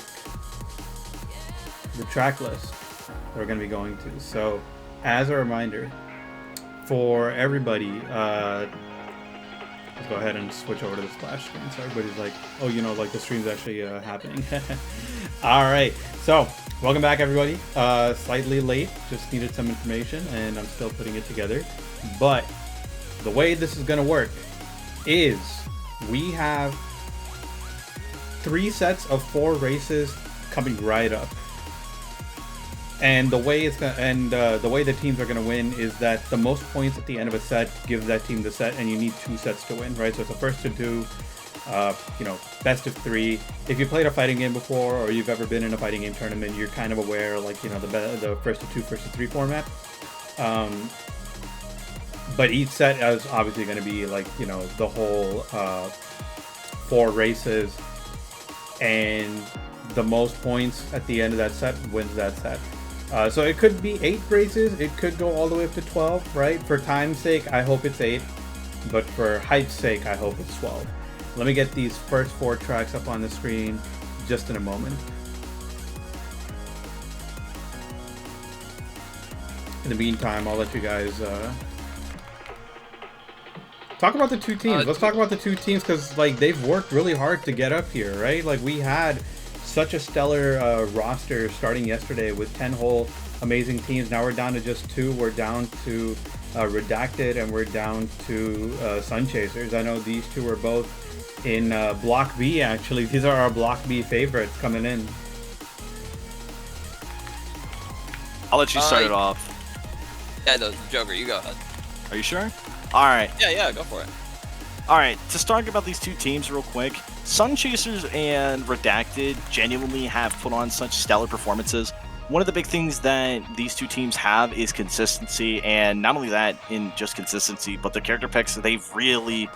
These 2 teams have, I believe, some unique picks among each other. Obviously, we have Night Warhawk, just a solo Hiroshi. We have Drift, who really loves Ritsuko. But we do see Ikuza and Slimecade usually more on the offensive, whereas Coupon and Holy were still pretty on offensive. But now we have Medeus here, and Medeus has been putting on a stellar performance in Coupon's wake here, on KG, on Hina especially, just been playing so well. Holy's just been holding down the fort with Gregor, Roshin. It's been absolutely fantastic to launch these teams. And even Medeus, I think, was playing Lavinia, played Akane, and really put some stellar performances on. Redacted just been so incredibly consistent. It hasn't even been funny. These guys have been really performing. I mean, Ikuza in these more technical tracks, pulling out the Lavinia and really showcasing his stuff, especially his knowledge and his overall skill on these technical tracks, whereas Drift has just been very consistent on a lot of these races. Regardless if Drift is behind in placement, he is always securing a lot of KOs if he falls behind. I mean, heck, we saw that on the Babylon Fields race during the part 2 of the duels leading into Duel 2. It's been very, very impressive from both teams, and it's been very amazing to watch them play. Yeah, I could not agree with you more there, Joker. Seeing these 2 teams fight it out is going to be really interesting. Drift and Night Warhawk should keep the front-running battles super neck and neck. And as for the members, we definitely have seen some interesting member brawls from them as well. So we'll have to see how it goes. Let's take a look at the tracks that they're going to be racing on. The first 4 tracks are going to be... Wait, no, that's not right. Sorry about that. Photoshop failed me. Give me a moment. It wouldn't be a tournament without some kind of production failure. Am I right, or am I right? It wouldn't be a Nightspeed hosted tournament without a production failure of some kind. Let's go back. There we go. Yeah. There we go. That's the first one. All right. The first track is going to be Stadium Olympus. The second track is going to be The Port. The third track is going to be Laguna del Rey, and the fourth track is going to be Gate to the Sky. And right in the back, you can actually see the port right there. Thank you, Joker, for that screenshot a few weeks ago. So without further ado, we're just going to go ahead. I mean, I know these teams are raring to go. We've already taken the break. What do we say we just start? Yeah, we can talk briefly while you're setting that up. We can talk briefly about Stadium Olympus, our first track here in the first set of the finals. So Stadium Olympus, it's one of these simpler tracks with not too many sharp turns. So Night Warhawk with his Hiroshi is going to absolutely excel. I don't know who Drift is going to play. Will he stick with Ritsuko, or will he try swapping to another leader? I feel like Drift is going to be one of these players that is going to be very, how do I put this? He's going to stick with Ritsuko all the way through. He's going to be, he doesn't want to get off of Ritsuko. He's very loyal to the character from the looks of it, and it's going to be very exciting to see how he performs on Ritsuko, especially on these tracks. And the thing is, with these 3 tracks that we're going into, Olympus, Port, and Laguna del Rey, they're all on Neo Rey itself. All 3 tracks reside in Neo Rey, and then our final track pick being Gate to the Sky, residing in Sky Road Desert. So it's going to be very interesting to see how these players perform, and the fact that we have the situation where we have a couple simplistic tracks followed by 2 decently technical tracks. I think Laguna del Rey is going to be very interesting to see because it's got a very similar difficult shortcut to Waterside Misery, if I remember correctly, where it's a pretty tight-knit spot. So it's going to be very interesting to see how they play this. But Stadium Olympus, going to this track, what are your thoughts going to be for the character picks, Milla? What are you thinking we're going to see here? Akane is gonna pop off. Maybe for brawlers, you see like Keiji or Akemi, maybe. It's really hard to tell, honestly. I would believe Akane is gonna come out from Sun Chasers, but I believe Keiji is gonna come out from Akusa. I'd be very, very shocked if we didn't see it. And it looks like Akusa actually opting into the Akane instead, and we're seeing a full Strike Force Ramonda team coming out from Redacted here, whereas Night Warhawk is maintaining the Hiroshi, and we got Lavinia from Medeis. So we're going to see how this plays out. Let's get into round 1 here. Now, starting off our round here, we actually see Night Warhawk take the lead immediately from Drift. What an amazing start already from these teams. And we see a little bit of a collision happen here, but it looks like it doesn't cause too much of an issue here. Drift and Night Warhawk very close to each other, neck and neck here, but Night Warhawk seems to have the advantage here with his car's speed here on Ritsuko. So we're going to have to see what ends up happening. Will Drift be able to catch up pretty quickly? Will he get a sync very quickly? Or will Night Warhawk be able to front run away right away with this track? One of Hiroshi's biggest strengths, rather, is that he is so fast. Like, on straightaways, and even on these tighter corners, he just has so much leverage because of his unstable boost. But Drift is not going to make it easy for him. The Night Warhawk is coming up on the shortcut. What's he going to do? And he takes it really clean. And he gets the perfect boost to boot. What an amazing situation for Night Warhawk. But he's still being trailed by Drift just barely. All these players taking the shortcut what looks to be very cleanly, but they are a little bit split apart. Drift actually does take the advantage here over Night Warhawk. Right now, we are seeing Redacted with a 20-point lead on Sun Chasers here. We're going to see how lap 2 goes going forward here. Slimecade all the way stuck in the back here in 6th place, but that doesn't count their team out just yet. Akusa's holding 4th place, which is going to give them a lot of points here. We'll have to wait and see what ends up happening, because if Holy can get to 4th place, it could lead to a lot of situations that could be a massive issue for this team. Drift actually does have a KO, and I assume he KO'd Night Warhawk earlier. That's why he's got 165 points. This is going to be pretty interesting. And it looks like someone else just got KO'd. Akusa just got a KO as well. He's holding if I'm correct, holding 115 points in 3rd. Looks like we're going to see maybe a fight for KOs here in the back here. Redacted doing what they do best, getting the 2 members up in the front with Slimecade in the back, maintaining a good safe distance to not have to get KO'd randomly here. Very well done. Night Warhawk does take the advantage over Akusa here. So we're going to see what ends up happening here. What do you think is going to happen during these next couple laps, Milla? Well, Drift has quite the gap on Night Warhawk. It's going to be quite the uphill battle, but if there's anything we know about Night Warhawk, he has been able to come back as a leader from disastrous situations and make it work in his favor. And we're still only 2 laps in, 3 now. Or no, we are 2 laps in. It is lap 3. But even still, yeah, Night Warhawk is closing the gap. It's 70 meters, 1 straightaway here. And like I said, with Night Warhawk's stronger boost, he can very easily catch up here. Oh, absolutely. And this is where Hiroshi just shines the best.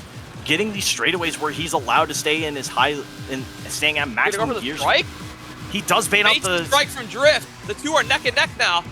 But Hiroshi doesn't have a shield here. What's going to happen? Is he going to get taken out? He does get taken out. Drift takes him out. What an amazing KO from Drift. Very well done. And it looks like Drift knew that Night Warhawk did not have a shield here. He must have figured that out after Night Warhawk tried to swerve out of the way. Very, very well done from Drift. And we see Akusa in overdrive. Will he catch up to Night Warhawk, or will Night Warhawk get away with it?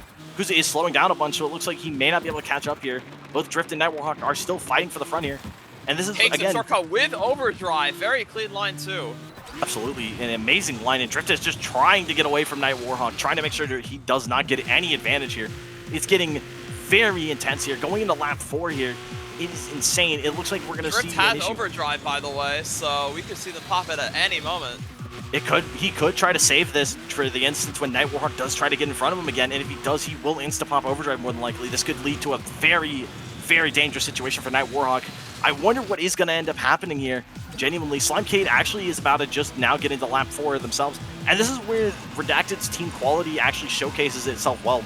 We have Drift and Akusa being very, very strong frontrunners with a lot of potential to KO these players, where Slimecade is willing to sacrifice positional points to ensure that his teammates can get a little bit of an advantage here and make sure that they do not lose any points to Sun Chasers here, which I fully understand is this strategy is very safe, but it allows them to consistently hold very good points.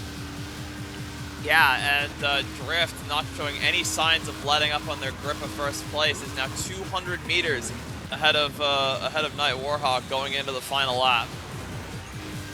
But here's the thing, Night Warhawk's trying to catch up here, trying everything he can, and he's slowly gaining on Drift here. It really comes down to if Drift is going to have enough sync in the tank to make sure he can get away. If Drift is able to get away, does not get the perfect boost, this could actually lead to a problem here. Maybe Drift is going to be forced to use some sync here. And we see he is back holding 2 sync bars for in case Night Warhawk tries anything funny here. So we're going to have to see what ends up happening. Will Drift get caught up to? Will Night Warhawk try to KO Drift here? And if he does, will it be enough here? Yakuza with the second overdrive already. The perfect boost, much like Drift does as well. Both of these players have overdrive. It looks like we're seeing a massive upset here, and it looks like Slimecade actually took over for one of the teammates on. We do see Slimecade in fourth. Now we see everyone's popping overdrive here. Everyone is now popping overdrive. It is going to be an overdrive war here. Everyone's trying their hardest here. Holy passes up Slimecade. Will Holy explode? Night Warhawk explodes, unfortunately. Unfortunately, Knight with the explosion here. Very unfortunate. It looks like this is going to be a very, very strong start for Redacted. 405 points. Blowout. Absolutely on the here. First race. It is absolutely unbelievable to see how far ahead these leaders were, and even now. Wait, what? Wait, they closed the gap. What do you mean they closed the gap here? They closed. They were more than 140 points down. That gap was just cut in half. That is absolutely insane to see. I didn't even notice this gap got closed. What is going on here? Slimecade does get the KO here on, I believe it wasn't. It doesn't have any anyone. points though because of the lap difference. Absolutely. So unfortunately, Slimecade gets nothing here. Holy is trying to get away from Slimecade. Now the question is, will this be enough? Will Slimecade catch up and take out Holy here? Tries to go for Holy, misses by an inch. Misses the strike. What an absolute disaster for Slimecade missing that. Slimecade is slowing down. Holy Angel needs to get ahead of Slimecade here for these points. It's a 30-point difference. He has to get up here. And it looks like Slimecade played it well and brake checked Holy. Holy does not get any points here. What a good play from Slimecade to deny Holy Angelo those 30 points. Denying those points, especially in this environment where there's so few points to go around, especially depending on your position, leads to a massive upset here. This is absolutely insane to witness here. Very, very well done from Redacted, and a first strong secured victory with a 120-point lead. Absolutely insane to see. That is a really hard deficit to come back from, but even still, that was only race 1. There's 3 left to go in the set. Even just one bad race could lead to the loss of the series, but that doesn't count. But never count someone out just because of it. One bad race, especially from some of these other teams, have shown that it was not enough to stop them. So we're gonna have to wait and see what ends up happening going forward here. I am very, very excited to see what ends up happening on these next couple races.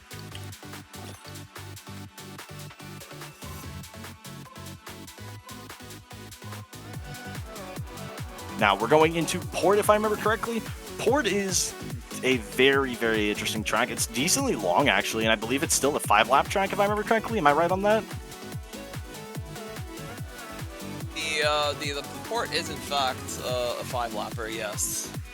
And the thing is, the Port has a very similar start to Downtown Run, but unlike Downtown Run, it goes off into, obviously, the Port. Now, the big thing is that there is 2 shortcuts on this track, unlike Downtown Run, if I remember correctly, only has 1. We do see 2 Roshins and 2 Hopes. It is the battle of a mirror match of a lifetime here. Both Roshin and Hope coming out from both members, while we see Hiroshi and Ritsuko coming out from their main players. So we're going to see what ends up happening here. Who is going to take the lead here? Who is going to secure a lot of points here? We are about to find out here very shortly. The Roshin pick makes a lot of sense. This track has multiple 90-degree turns near the end. And the fact this is a 5-lap track, the Port is quite long for a 5-lap. This might be the longest 5-lap in the entire game here, Joker.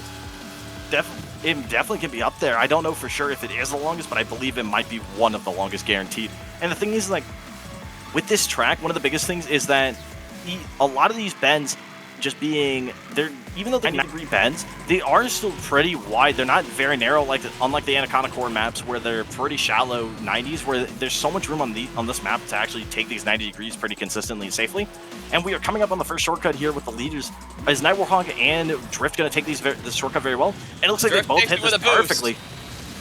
And it looks like he's trying to strike bait Knight, or or Night Warhawk does, and Night Warhawk does not fall for it, and he gets away with his boost, saving it just to drive away here. Very well done from Night Warhawk. So he might have a strike backed up here. We see Slime in the back here with Yakuza playing the slow game, but as we saw in last race, Yakuza and Slime being in the back does not mean they are out of this race at all, and Yakuza can easily get back up to top 3.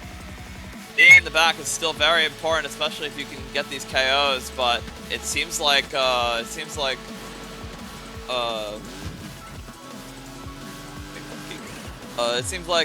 Chasers is at 2-3-4 right now. Being in 2 through 4th gives him a lot of points here, and it keeps him up 5 points on Redacted. The biggest problem is that Redacted really cannot be willing to sacrifice any Night Warhawk, misses Drift and slams into the wall. Very unfortunate that he missed Drift here, but he still has another strike built up. Does Drift have another shield? He does have another shield, and unfortunately... And he hits, but both of them are in the wall now, but Drift has a slightly better recovery because he had the sink built up, and he's now ahead of Knight. Very, very unfortunate for Knight here. Knight taking that hit is very bad, but as we talked about earlier, Knight has come back from much worse here, and he can definitely catch up to Drift here. The question is, will Drift's defense and offense be more than enough to maintain this first place position on Knight, or will Knight finally get Drift pushed down to second place? Yakuza with a drive from Yakuza gets immediate KO. Will he get a second? And gets a second. Gets 2 KOs with overdrive. And this is why you can never count out Yakuza. Yakuza is very, very proficient at starting in the back, just playing the slow game, and then immediately coming out of nowhere with these overdrive KOs, or just in general KOs, getting third place. And we do see Medeas right now with an overdrive of their own here.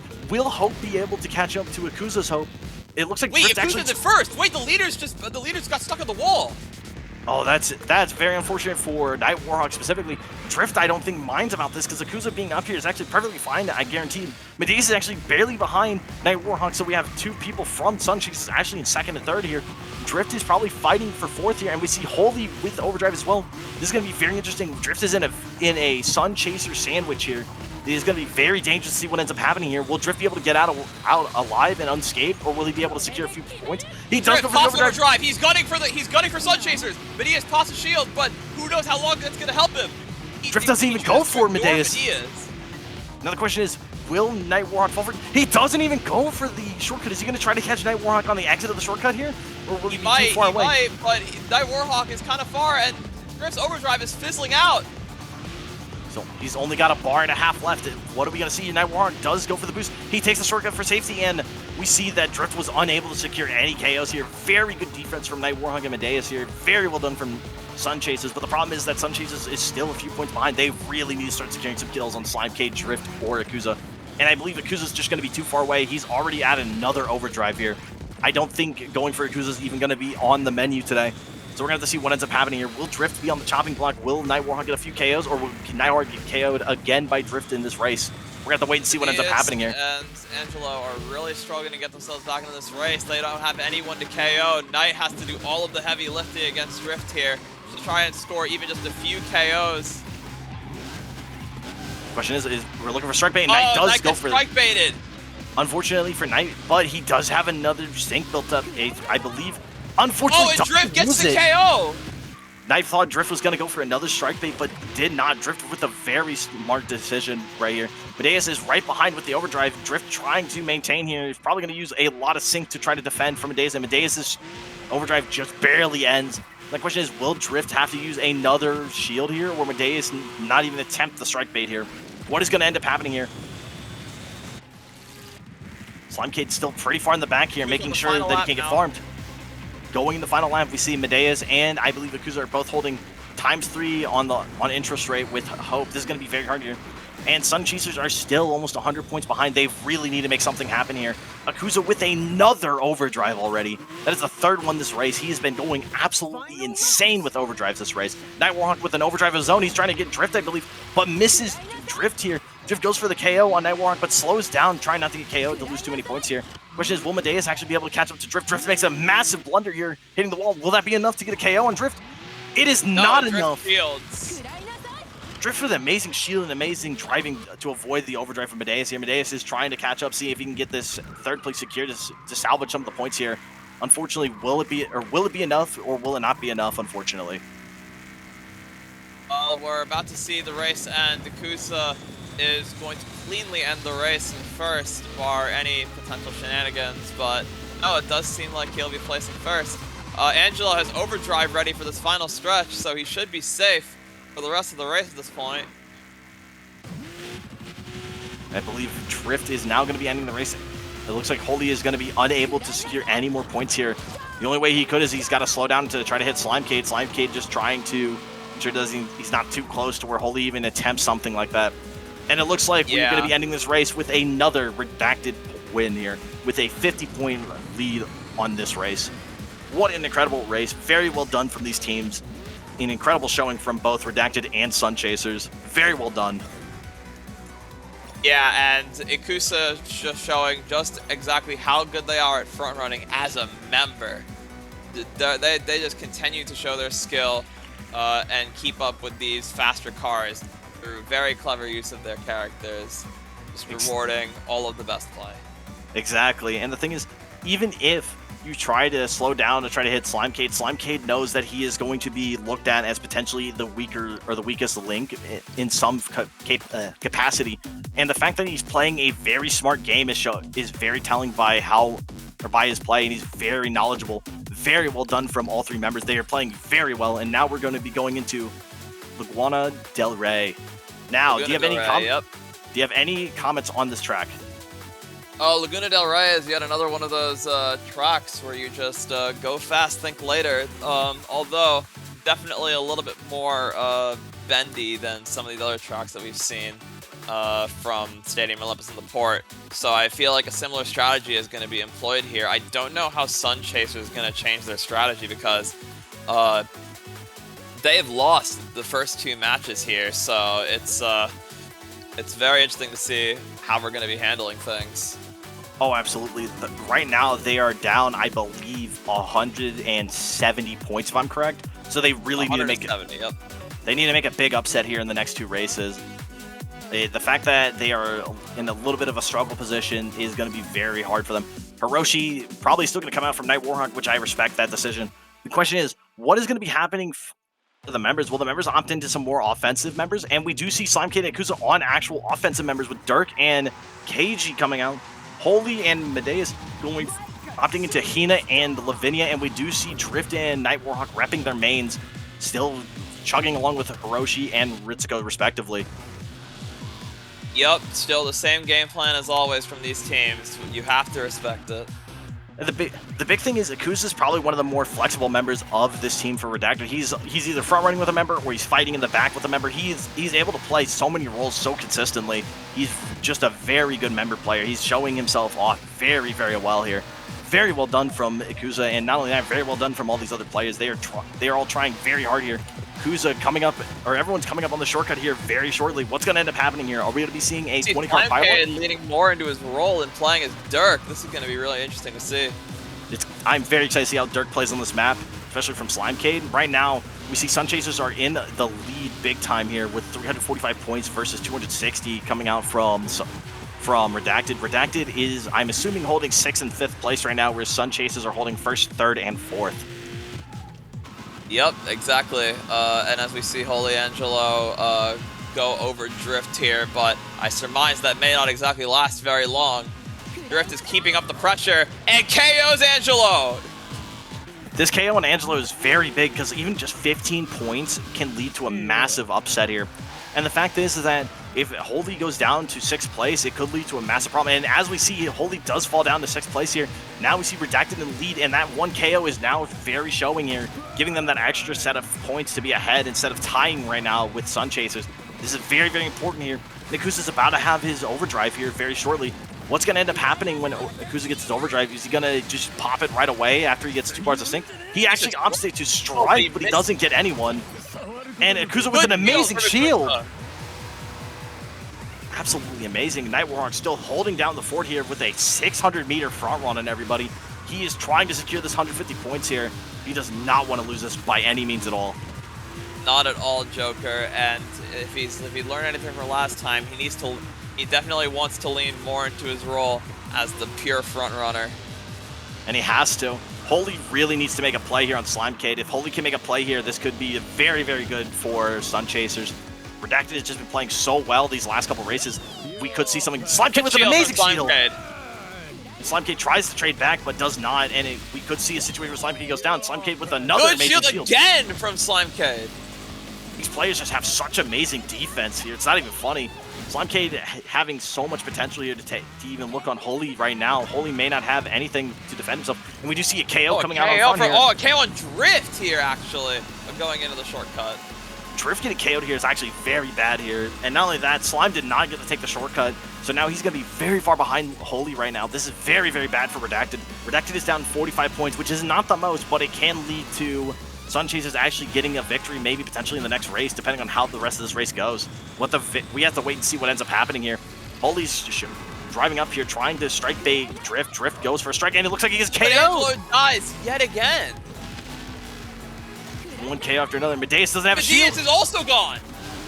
It looks like Akusa and Drift are now are coming up, trying to get some points back. Night Warhawk trying to get away, but Akusa showing his prowess as a player, just so close to Night Warhawk, playing so incredibly well on this KG pick here. Try to secure second place, and I think we just saw another KO come out, so oh my goodness, this is a 410 points coming out from Redacted here. Redacted's playing out of their mind right now. If they can't win with first place, they are going to be winning in KOs. They will not let Sunchasers get any sort of breathing room here.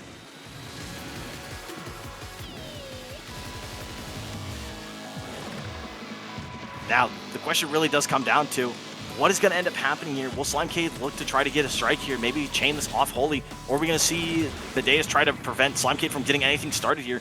Who knows what's going to end up happening? I'm very excited to see. We do see Night Warhawk with the overdrive here. Slime tries to go for the strike on Holy. Holy gets to avoid it and gets out of there. Drift is right in front of him, but Holy has no resources. Do we know how much HP Drift has? I don't think we do just yet. You have to be very careful because Drift is one of those players. Yup, exactly. And Angelo goes down by the hands of Drift, a very, very aggressive player in these matches. And this is the thing, Drift is very aggressive when he needs to be. If you give Drift the opportunity to KO you, he will search for it and he will get it. He's probably been counting everyone's sync pretty consistently here, or he's at least getting the cause. And we see Night Warhawk end right now with first place here. Akusa coming up with second place here. We do see everyone else is still very far behind, so we might see some upsets where Sunchasers may get a few more kills here. We will have to see if they get a couple more KOs, because if they don't, they will be behind by a good amount of points here. Let's see what happens, Joker, and it's a 100-point deficit right now for Sunchasers. They need to do anything they can to make up the difference. Anything and everything possible. I mean, just even getting one or two more KOs could lead to a lot. Slimecade trying to catch up here, but I don't think it's going to be enough. I think Medeus is going to secure his 5th place position, and it looks like he does. Unfortunately, it just wasn't enough for Sunchasers. Sunchasers just couldn't get the points here, with Redacted getting a lot of KOs here that made it very, very difficult for them to get anything done. Very well done from Redacted. Very well done from Sunchasers from mitigating the point losses. Yeah, exactly, and Redacted wins their 3rd race in a row in this set, up by 40 points, so if the math serves correctly, Redacted up by 210 points in the set, so Sunchasers really has to change their strategy up a little bit to make up these extra points, because placement is not going to cut it anymore to catch up. Oh, absolutely, I agree with you. At this point, they really, really need to start working on some more aggressive play, because right now they are getting punished for not even getting these aggressive plays off. It's very, very telling. Even with the fact that we saw some very good plays from Sunchasers here, the problem is the problem is Drift playing so incredibly well. He actually secured, I believe it was 6 KOs that race. Even though he placed, I believe, 3rd, he got 6 KOs, and those 6 KOs really mattered here. It made it very, very easy for them to overtake Sunchasers here. Very unfortunate for Sunchasers, and now we are going into the final race, that being Gate to the Sky. What a fitting final track for this first set. Having to go through so many trials just to be up here in the first place and to wear that crown on their head.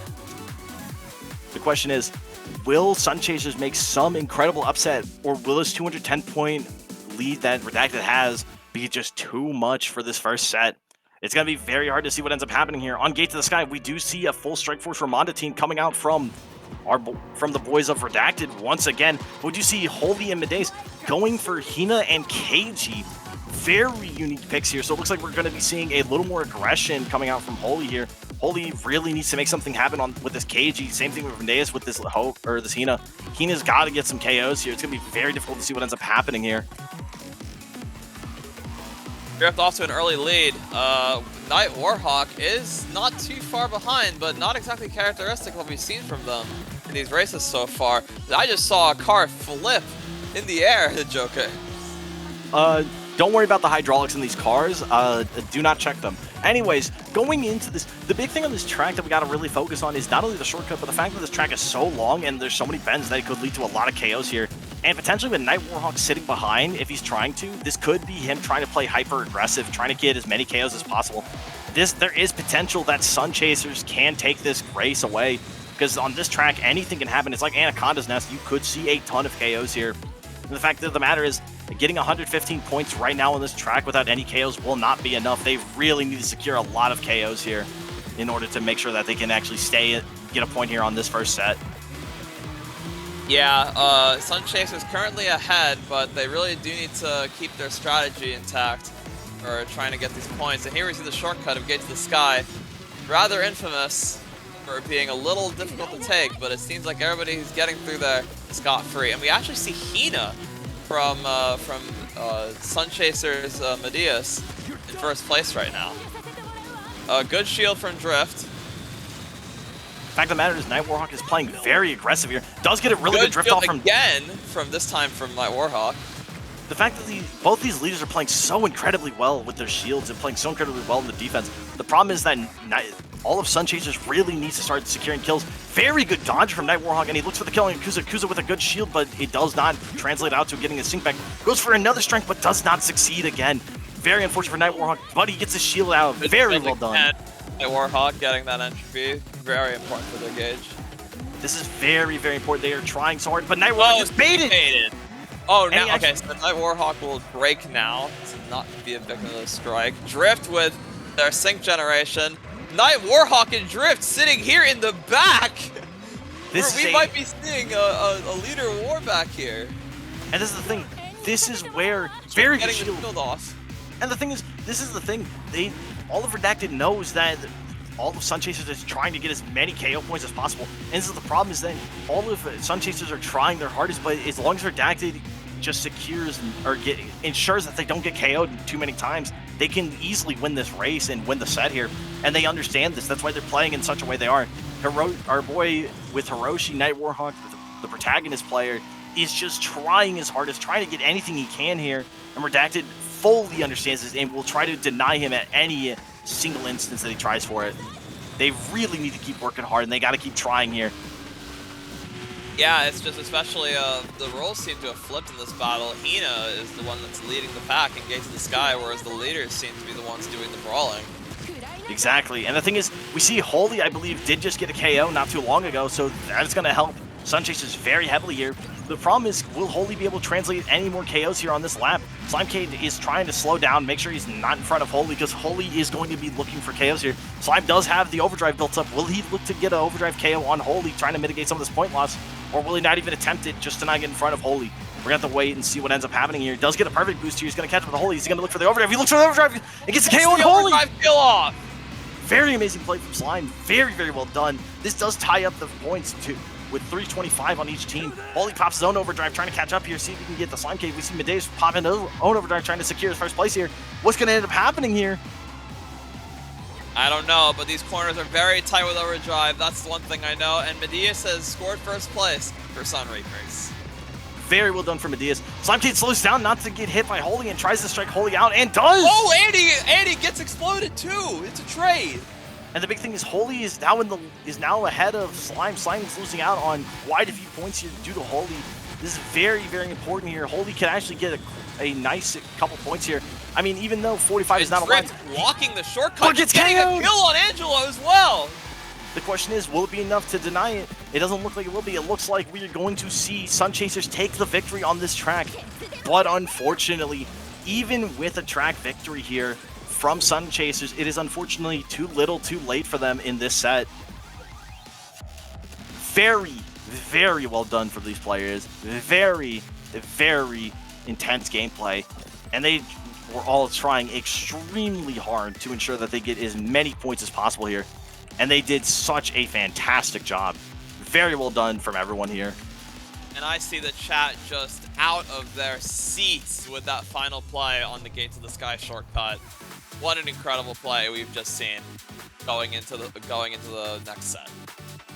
The question is, what will the strategy be going into set number 2 here? Especially with the fact that Redacted does have this big victory onto Sun Chasers. Sun Chasers were able to actually make a comeback here on Gates of the Sky. That is absolutely insane to see. The question is, how will they adapt to this? This is going to be one of the most important things, is how we see them adapt. Sun Chasers really needs to find their bearings here and in order to get this next round and take the set so we can go into a set 3. But potentially Redacted might not even allow them and not even let them breathe going for this. Yeah, exactly. So we just need to wait for Nightspeed to give us the update here. Although we do know here in the caster booth who won that last set, it does behoove Night to give us that update. Yeah, I mean, we all know Redacted won that, right? Like, that it's just a matter of how much they won by. So that's what we're hoping to record right here. But I do want to say, good effort from Sun Chasers right there. They still do have one more set, right? 2 more if they manage to turn this around. So just gotta wait and see how they adapt for this next set while we're putting up the scores. Because at the end, it kind of felt like Sun Chasers was finding their bearings a little bit, right? Like, aside from the stakeout from Drift, which was so funny. Aside from that, I think they kind of had a good thing going on Gate to the Sky. I really do think they did. They finally figured out what their game plan was, and they started really min-maxing on trying to get more KOs and trying to deny as many KOs. I mean, heck, there was a lot of amazing defensive plays from both teams here. And I feel like Redacted were able to just secure a couple more points over Sun Chasers here by playing very good offense and very good defense. Absolutely amazing gameplay, genuinely. And I really am I'm very excited and hopeful to see how Sun Chasers really takes over from here. And we got the scoreboard here. Redacted with a lead of 1,465 points, and Sun Chasers behind with 1,285. Only a 180 point difference. 180 points in this format is still insanely high for only 2 teams here. The fact that Sun Chasers was only 180 and not any farther than that is amazing from them, and they did make an amazing comeback in race 4. So we will be waiting to see what ends up happening here going into the next set of races here. I'm very excited to talk about the next couple tracks that we will be having here. Yeah, so we're gonna head right into Hangar 18 while we're loading up. Feel free to talk about it. Yeah, I was gonna say let's talk about the next set of tracks, but it seems that we might be better off covering those as they come along. Hangar 18 is another one of those simpler tracks, akin to Stadium Olympus and the Port that we saw earlier on in the sets.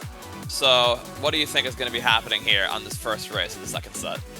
I think with Hangar 18, I believe we saw this in Block B, I believe, if I'm correct, if I remember seeing that. And in Hangar 18, we did see Yakuza rock, I believe, the KG. We saw Slimecade on the Dirk, and we still saw Drift on his main Ritsuko. We do see Medias actually opt into Farmy with the Lavinia, so we have a Lavinia mirror for the members, and we do see the fact that Yakuza did not opt for KG here. Very, very interesting to see that he didn't opt for... I do see a Dirk on the field. Dirk is still here. More big Dirk energies in the chat is all I can say. This is absolutely incredible to see from these teams. Hiroshi is still, I believe, the main pick of Night Warhawk. Night Warhawk really loves this character. He does not want to stop playing him, and I do not blame him.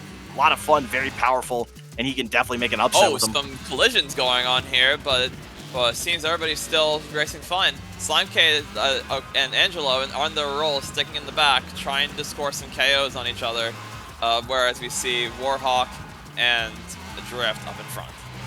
Exactly, and the big thing is a lot of these teams aren't actually opting in, or a couple of these members on the teams aren't opting into the shortcut here. And I believe these teams might actually look to try to go for more KOs here. I mean, we see right now we have Sun Chasers in the lead with 335 points to Redacted's 270. It depends on if they can maintain this for the next couple laps here. If they are able to maintain this, this could be a very strong start for them. Medias is trying very hard to stay up in this upper positions here, trying to get ahead of Akuza. Akuza is playing very good here, trying to deny it.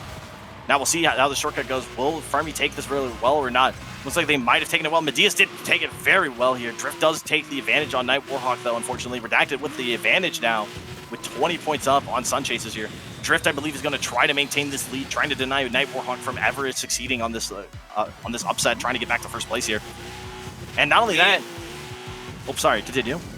We need to talk about also just how important staying out of last place is. It's important staying in first place at the 40-point gain over second, but fifth is the 30-point gain over sixth.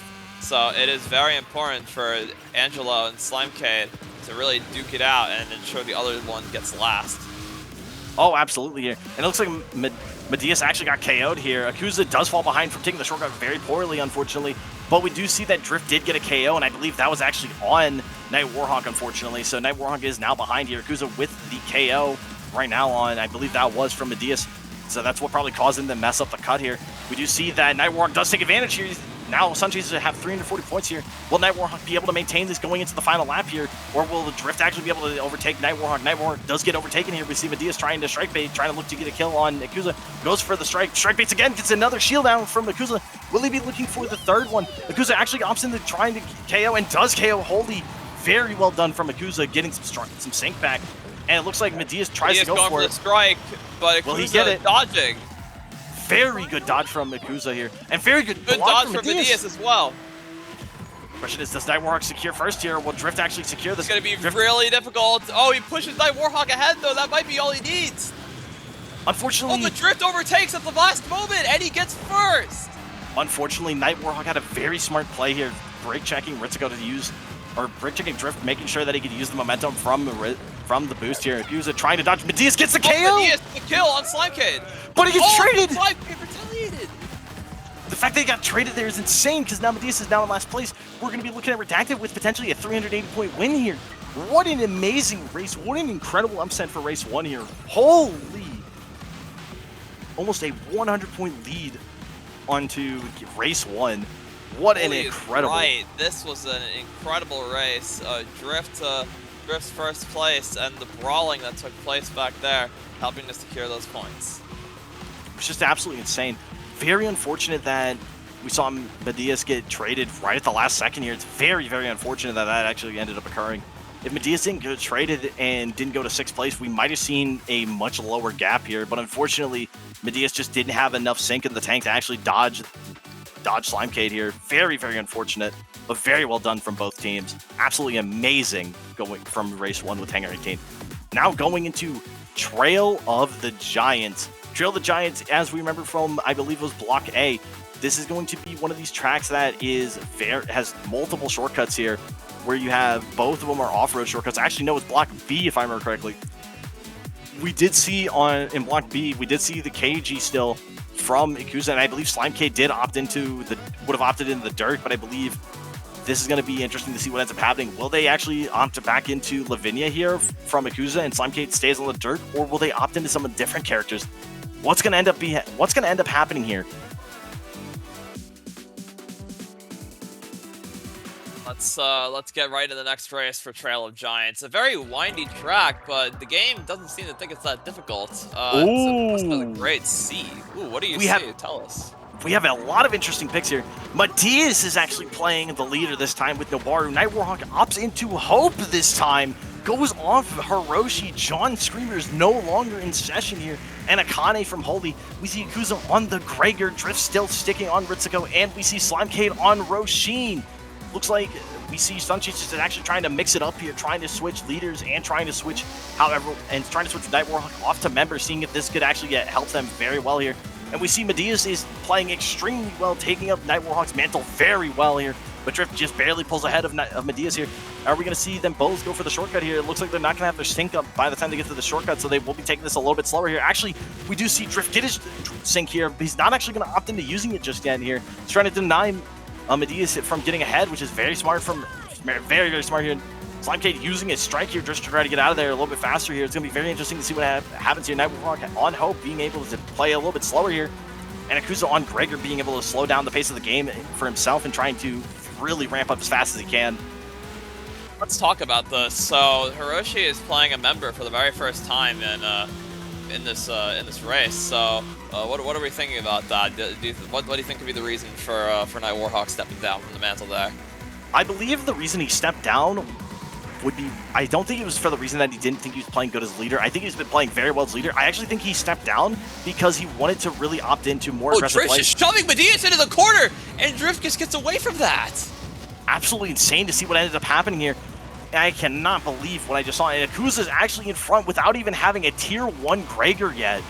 What an insane turn of events here. Drifting and Akuza already in front here with the 320 points to Sunchaser's 285 here. And Drift getting strike baited by Medias here. Medias might be looking for another strike bait potentially, but we do see Drift about to get another sync gauge here. Slimecade trying to dodge and gets KO'd! Slimecade is KO'd by Angelo. Angelo playing very well here.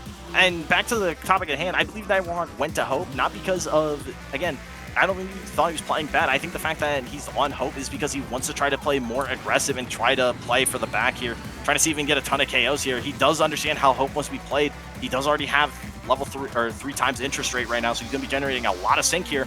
So I think he's going to be trying to get up here with an overdrive, maybe potentially looking to KO Drift or Akuza here, especially if Akuza's in baby Gregor mode still. We do see Night Warhawk popping overdrive. We see Drift goes for the shield, and unfortunately, Medias gets KO'd. Medias. Was that from Night Warhawk? Nope, Medias got KO'd by Drift, unfortunately. Night Warhawk is trying to catch up here and pops a shield preemptively just in case he thought he was going to get KO'd on the wall here. He's trying very hard. Both Akuza and Drift he's in front now. Unfortunately, we see Night Warhawk does take first, but Drift takes it back. It is a fight for first place here. Night Warhawk gets it again here. He's trying as hard as humanly possible here. Akuza gets the KO. It's the KO on Medias, and Night Warhawk is also inexplicably in the back. Medias with spot overdrive. Medias is looking here. With an amazing shield. Drift with an amazing shield. Again, they're going to go for the kill. Another one. Another one. Oh my god, how many shields was that in a row? This man's got enough shields for a small military here. What is going on? And he still has entropy in the tank. He's going for Akuza. Baits Akuza actually to use the shield here. Trying to KO Akuza. Gets the KO anyways on Drift. He's trying to go for another KO here on Akuza. He's trying. He's going as fast as he can. He's only got a little bit of entropy left. And unfortunately, he's not able to get the KO on Akuza. Holy. He's trying to see if he can build a sequence of events in that overdrive. An absolutely amazing sequence of events. And the fact that made all the difference. They are very close in points now with Sunchaser actually taking advantage here. Slimecade and Drift are actually far in the back now. It's going to be very interesting to see what ends up happening here. Holy trying to get away from Drift, trying not to get KO'd, but Drift doesn't have any entropy in the tank here for KOing. Night Warhawk is in 3rd place, and they're down by 5 points. They really need to start looking for more KOs here. It's going to be very interesting to see what ends up happening here. Slimecade actually trying to catch up here, maybe looking to KO Holy. Holy trying to get up to overdrive. Gets in overdrive. The question is, will it be round 2 with Drift? Is Drift going to be trying? Drift does get the KO on Night Warhawk from the looks of it, and Holy's going to be trying here. Doesn't actually go for the attack on Drift. Just let Drift go. And it's going to try and get ahead here. That makes a lot of sense here, trying to get as many points as he can. Night Warhawk actually pops the overdrive again. Will Drift actually be able to get away from this? I don't know if this is going to be able to, and he does! And he does. Unfortunately, not enough KOs came out. This was a very, very close race, and it looks like the pivot from... We do see the pivot from Night Warhawk onto Hope actually seems to have worked out very well. Medias being on the Nabaru actually seems to have played very, very nicely into their game plan. It did allow them. Close, though. Look at the point totals. It's extremely close. Only being 5 points off. The team is, or Sunchaser is only down, I believe, 5 points now due to that race. They're down to, or not down by 5 points. They're down by 100 points. And unlike last time where I believe they were down by 180 at this point. Their adaptability right now is actually through the roof here. This is very, very good here. And this could lead to them actually getting something started here and could lead to them getting more points here. Now the question is, do we think they're going to actually stick with Night Warhawk on the Hope here? Or do we think Night Warhawk is going to continue or is going to return back to his tried and true Hiroshi? What are we thinking going into this? I definitely think they had some more success with the swapping of roles this time around, but who knows if it was actually caused by that or if they just changed their game plan up to be slightly better. But one thing's for sure, this set still has 2 races to go, and while Redacted is currently in the lead, Sunchasers is definitely showing signs of momentum. So we need to We need to keep watching and see how they do in these next races. Absolutely, and we're going on to Eden Blues. Eden Blues is the 5-lap track. This track is going to be very interesting to see what ends up happening here. I believe we're going to be seeing, I think we're going to be seeing Akuza go onto his tried and true Lavinia here again on this track, especially, but I don't know for sure. It's going to be very interesting to see what everyone opts into. I think we might actually see a Fermi here pop out. It's going to, again, who knows what's going to end up happening. I do think that we're going to see Medea still opt into leader, whereas Night Warhawk is going to keep onto the member role. What is Night Warhawk going to pick for member? Is he going to continue with the Hope here? Or is he going to opt into Hina or Fermi potentially? What is going to end up happening here? Well, we'll just have to see. Eden Blue is a very windy track, so that might be what happens. And we do see Night Warhawk sticks onto the Hope here. Holy goes to Lavinia, but Akuza and Slimecade goes into the tried and true core of Dirk and KG here. What an amazing showing from these two, really continuing to use their favorite characters and use their consistently best picks here. It's gonna be very interesting to see what actually ends up happening here. So let's see how everything transpires here on Eden Blues. Yep, I cannot agree with you more. And let's head over to Medea. So there's an early breakaway. And the big thing is with this breakaway, he's going to be able to take the shortcut very consistently here. The hard part about taking the shortcut is actually not hitting the sidewall here because of how it is. It's a big U-turn. It's really going to come down to how every player takes that shortcut. The worse you take that shortcut, the more time you lose. And right now, we see Medea's taking a very, very early lead here. The question is, will Drift be able to keep up with Navarro here, or will he be too slow to catch up to Medea's? And going into lap 2 here very shortly here, very well done from Sunchasers. Sunchasers, again, holding this very early lead that Redacted doesn't really mind all too much. Redacted always showing that they do not mind these early leads coming out from Sunchasers, able to make a lot happen during laps 2 through 5.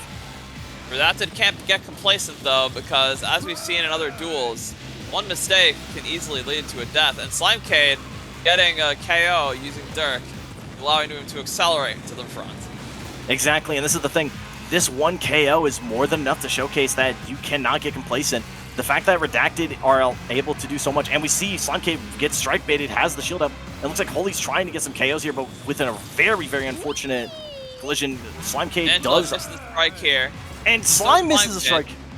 The trade just didn't go through at all. Akuza used the shield as well. It's going to be very interesting. Medea's still holding and maintaining first place here, which is very, very interesting to see. It looks like he has an amazing front run on Drift. Medea's is going crazy here. He's already about to be in the lap 3, whereas everyone else is still stuck in lap 2. What an amazing breakaway from Medea's. This is probably one of the reasons why they opted into having Medea's be the leader from now on for these couple tracks. Maybe these are tracks that Nighthawk just struggles a little bit on when it comes to Hiroshi, and he plays a little bit better on with the members who have slower vehicles. Now going in here, Night Warhawk maybe strike baiting. He does go for the KO, and Dawson did it. Akuza blocks with an amazingly timed shield. Did not fall for any potential strike baiting shenanigans here.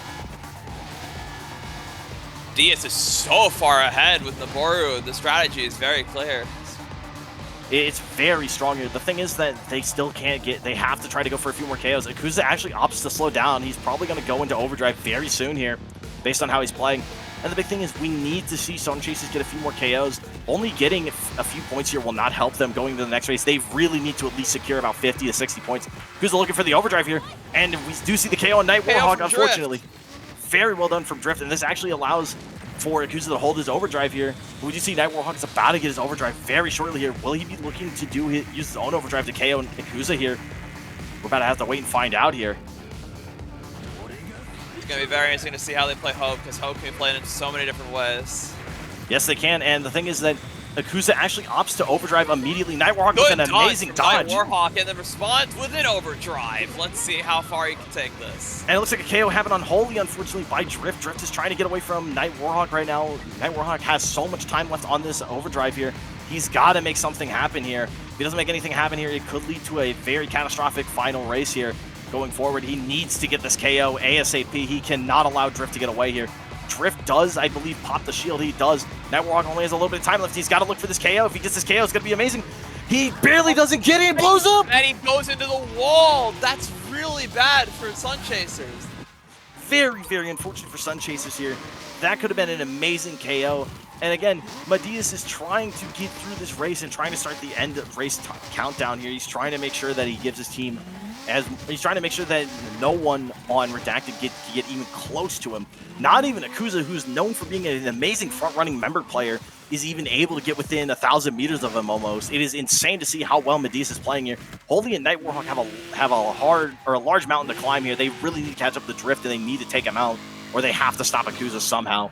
If Slimecade even gets one KO and chains it, this could be the end for Sun Chasers here. It's going to be coming down to the wire here. We see Slimecade catching up to Holy. Holy might be in trouble here. Excuse me. Medius is trying to get to the final. He's trying to get to this final stretch here. He's trying to just end the race off. He's going to end it right now. It's going to start the timer here in 3, 2, 1. Starts the timer here. Now they have 1 minute. All the racers have to get as many KOs as they can. Nightwarhawk trying to get out of here. He's got He's 1 bar away from having overdrive. He has overdrive. Is he going to slow down and try to get any KOs here? He really needs to get some KOs badly. He pops the overdrive, gets the shield. Nightwarhawk, but he doesn't have a shield from the overdrive, so he has to be really careful not to bump into these walls, as we saw happen last time. But the thing is that the fact that he even got that shield, he timed his overdrive very well. Does Holy get out alive here unscathed? Holy might be able to get out of here. He pops his shield, but Drift takes it from him. Drift overtakes! But anyways, even with the overtake here, they played an amazing game here. They did secure quite a few points here. Very, very well done from these teams here. Unfortunately, only getting 45 points here for this race may not be enough here. We're going to have to wait and see what ends up happening here. It's very close, I can tell you that much, Joker. Sun Chaser still has some work to do, but they are by no means out of this. Oh, absolutely not. Sun Chasers only now being down, I believe, 55 points going into this final race. This is going to be a very, very close race here. They really have to make something happen. They really need to shut down whatever Redacted's doing. Redacted just playing so consistently well every single race. It's going to come down to the wire here. Will we see this upset from Sun Chasers? Will they be able to take a set off of Redacted here? Or will Redacted just be able to get away with a clean set sweep? Especially after that first race that Redacted got with 380 points and Sun Chasers just couldn't catch up. That one race might be the end for Sun Chasers here going to this final race, especially because we're on Gravity Engine. Gravity Engine is one of these tracks that you have to be proficient on it. It is a very difficult track to actually play correctly. And the thing is, the shortcut is even harder to actually take correctly than a lot of these other shortcuts here. It's in such a difficult spot to actually get consistently, so we're going to have to see what ends up happening. And the worst part is, this track, unlike most tracks that you would think would be a 3-lap track, is a 5-lap track. So it's going to be an endurance race going into this final race here, potentially. There is so much. Sun Chasers need. Exactly. Sun Chasers could make this happen here. The fact that they are going in with Night Warhawks taking the stand back as the leader. He's going to go to the Hiroshi, I believe, and then Medius might opt into something else here. What are we thinking Medius is going to go play? Are we going to see the Fermi? Are we going to see the Hina? What do we think is going to happen here? Whew. We just need to wait and see, Joker. These guys are really giving it their all, and the set has been closer than it's ever been. So absolutely. And again, you can never count a single team out. You can never count a single player out. Going into this final race, potentially final race, I should reiterate, this could be the end for Sun Chasers, but I believe anything can happen here in Screamer especially. And going to this, we have 2 Roshins, a Hina, a Gregor, Ritsuko, and we have John Screamer. Hiroshi is back. Will we see the upset? Will we see the set go to Sun Chasers, or will Redacted take this cleanly? Let's find out going into Gravity Engine here. Gravity Engine, we are going to be coming up on the shortcut very soon here. Now, the question is, how many people do you think is going to mess up the shortcut, or are they not even going to opt into the shortcut, Milla? That's a very good question, but it really depends. Night Warhawk decides to take it. It takes it pretty cleanly, and he's about to come out the other side over here. Very well done from Night Warhawk, and it looks like a couple of the other players actually opted into it. It looks like Medius and Drift also opted into it, and I believe 2 of the members did not decide to even go for the shortcut, didn't think it was actually worth it.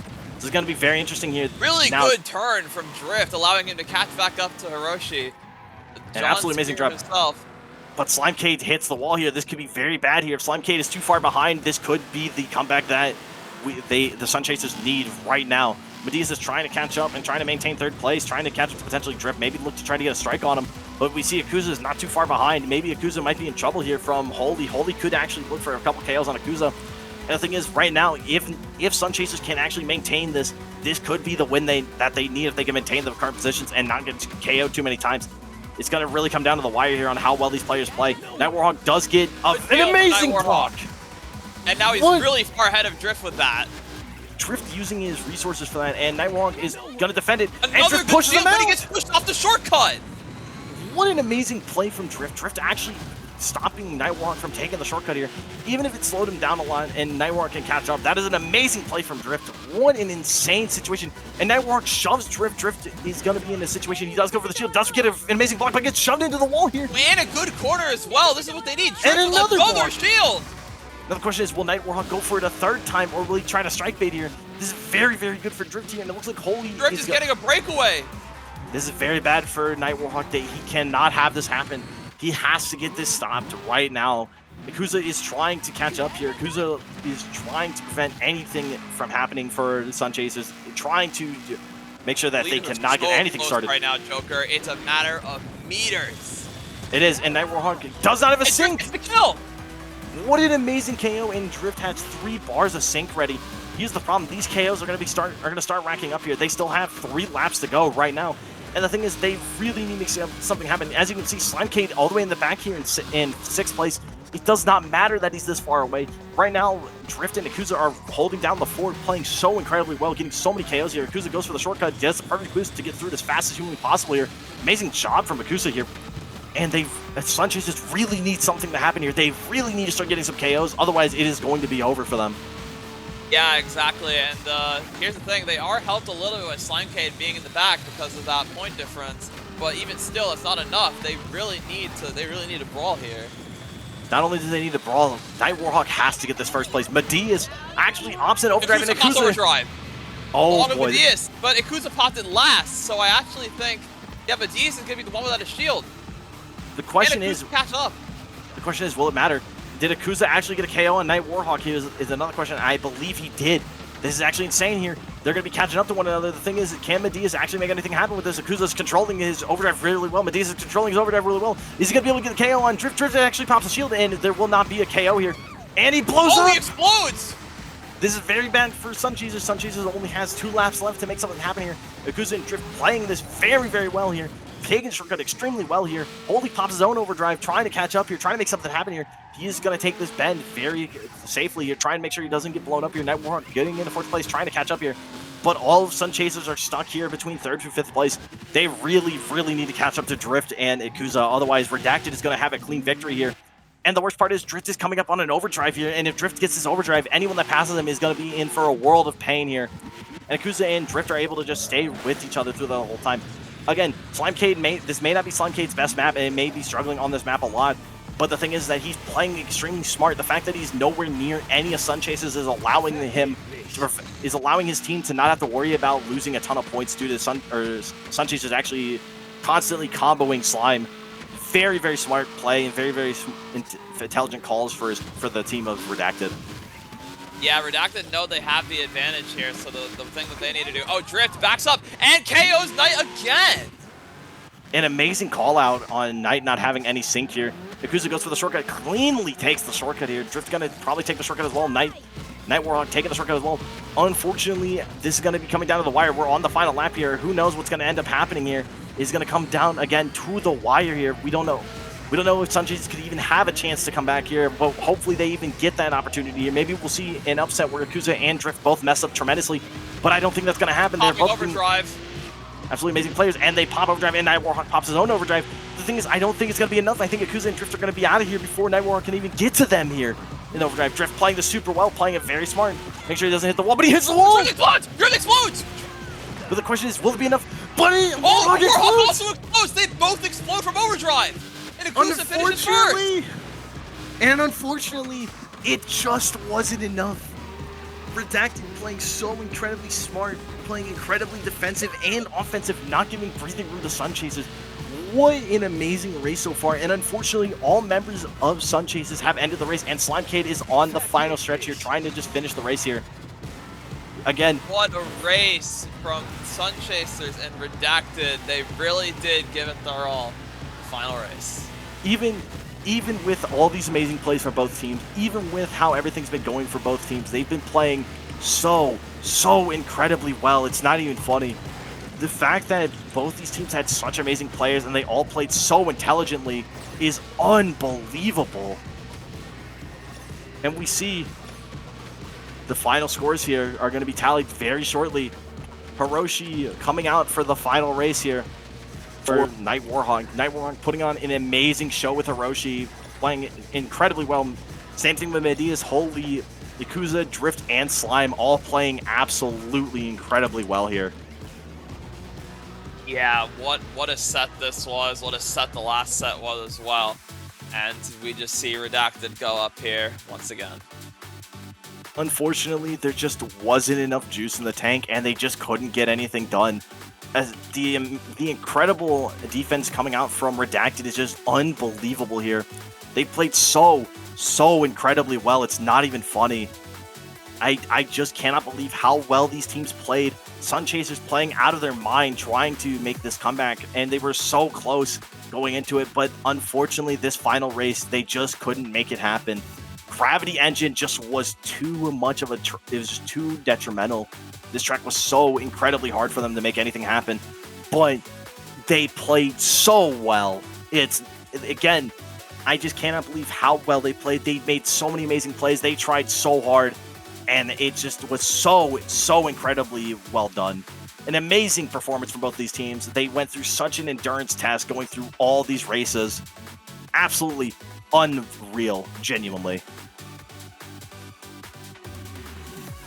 Yeah, I mean, I'm speechless from the matches that I've seen here today, Joker, and honestly, I think you could share that same sentiment at some point in time, but of course, you always did have something to say. You're not wrong. And what do you mean by some point in time? I always want to talk about how amazing these races are. Good lord, everyone played so well. There were so many amazing moments for this, and honestly, I just cannot believe how well everyone was playing. It was just so much fun to watch, genuinely. Sure thing, and we will be seeing the results on screen very shortly once Nightspeed gets the totals down.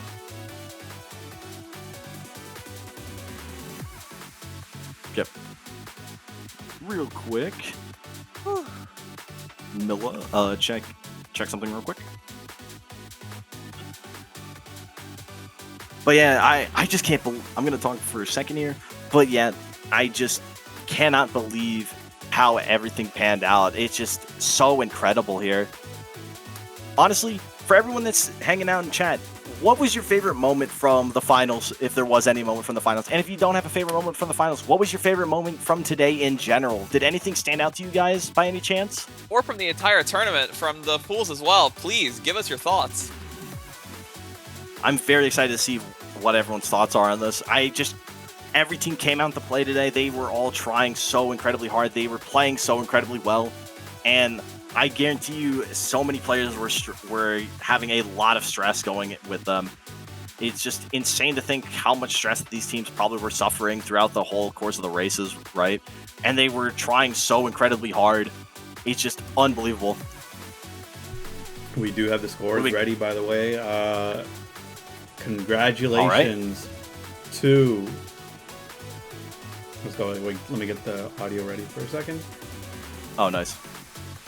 Congratulations to Redacted for winning. Welcome to Neo Rey, 14:05 in that second set. 1270 for Sun Chasers. Give it up for Redacted, and of course Sun Chasers behind them. Not too close, not too far. I mean, once they went into Gravity Engine, I really thought that it could have gone any which way. It really could have been like, because like at the beginning of Gravity Engine, like those first two laps, they had almost 100-point lead on Sun Chasers had almost 100-point lead on Redacted, and then Redacted just managed to bring it back, right? Like, it's just insane to think about. Sun Chasers, every race, I feel like in the first couple laps or even the first lap, they were always incredibly ahead. They were playing incredibly well every single race going forward. It's just that these strike and shield baits and everything of that nature made it very hard for them. Redacted just played so incredibly well, making sure that we were seeing that Sun Chasers just didn't have that much breathing room, but they played so well. They were playing their first couple laps very well, but Redacted just had the offense and the defense to counteract Sun Chasers' amazing plays. Yeah, for sure. I'm actually going to go ahead and if you guys, for everybody who's still watching the stream, we're gonna do a quick interview with the winners, Redacted. Stay tuned for that. Just give me a few seconds. Like you guys as members as well, like. Oh, sorry. I just brought you into our DC. Oh, okay. Yeah, welcome Just to talking with Maz real welcome quick. to Redact. Oh, whoops! Thank you. Sorry, Medias. You. Okay, Sun Chasers will get their moment in the spotlight, but I mean, right now, right here, we got you know, JM Drift, we got Ikusa GTR, and we got Slimecade, the winners of today's tournament, Redacted. Yeah, how are you guys feeling after winning? I'm feeling Insane. it's surreal. Yeah, Honestly, very like surreal. it's crazy. Like going into this, like we just wanted to give it our best. We want to give each of the teams that competed a really good fight. And like literally, I told Ikusa and Slime, I'm like, just play at our best and see how far we can get. Next thing you know, we were in top 4 for day 2, and then we stuck it through to the very end, and we took home the win. So. You guys kind of showed up out of the woodworks, at least in my estimation, because you, I mean, I know the Lost Regiment and the best of the best, the 2%. I've been seeing them a lot online, and when you look at the leaderboards for time attack, checkpoints, you'll see their names show up quite a bit. But, you know, you guys just came in out of nowhere, and Ikusa, you joined the team a little bit later, right? Because I think Redacted, you Yeah. guys had a different third. How'd you guys navigate having that third come in out of nowhere and then still putting on this amazing top tier performance? Honestly, like when I found out that our original third, shout out to Orochi, he couldn't unfortunately get the game in time for the tournament. So either way, we would have been running with sort of a rookie. But when we heard Ikusa was willing to sub for us, we just kind of got our bearings together, figured out who he's comfortable with, and like how we could just kind of make that work. So and then we went to this tournament just saying, let's do our best. We took a good look at the track, seeing what could be our optimal picks. And at the end of the day, it's just let's put up a good fight and see how far we can get. So Ikusa was definitely a very great teammate to have. Like the leader member front runner strategy was kind of like a thing that just kind of blew up in the blue. So but we made it work. We could not have foreseen Ikusa being the rookie of your team. Ikusa put on a absolute show with basically every single member that they played, especially Lavinia and Hope. They took off into the sunset and just they were never seen again. It was such a good performance. Ikusa, do you want to talk about your experience with the game thus far? Oh, well, it's not. There's no better way to put it. It's just that ever since the game came out, like, I've been really enamored how this game like plays and how like it feels and such. Like, especially after all these other like kinds of racing games, quote unquote, that came out recently. But I've been playing it non-stop since Advanced Access, even like the 2-3 extra days before the game officially came out, and I've been playing it non-stop. Heck, I've been streaming the freaking game like every day since then, and I've been doing nothing but multiplayer, and always hitting the random button just to see like what random combination of track and character the game will give me. And I guess after all that randomization, I guess it paid off. All that experience. That's pretty much what it is, really. Truly, you know how they say jack of all trades, master of none? I think you're just a master of all characters. It was so cool seeing you rep. I thought initially it seemed like you were really on KG and a bit of Lavinia, but really you just showed off how you could just play anybody at a top level. Oh, I mean, I wouldn't say at the very top level, but at the very least, like, I'm fairly decent after all this like experience I've been through so far. Like, the only reason why I stuck with KG so often is, like, obviously I gotta accompany my teammates and of course with my playstyle, especially against like all these competitors. Everyone played really well, and of course they're nothing against AIs, obviously.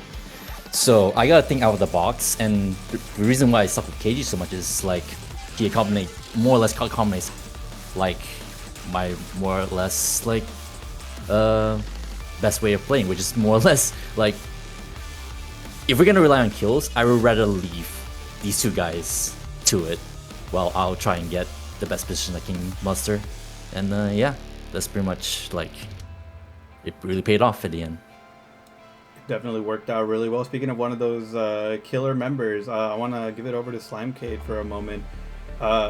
Just as I do want to bring up something really funny. It felt like on day one there was this like anti-redacted script in effect for this tournament, because like Slime, you got disconnected 2 races in a row.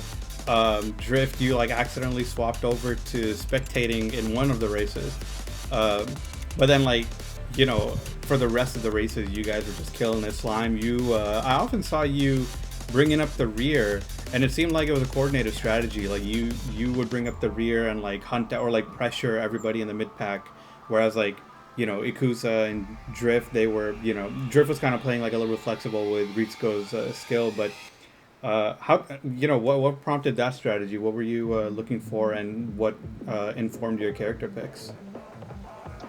I'm gonna be 100% real with you.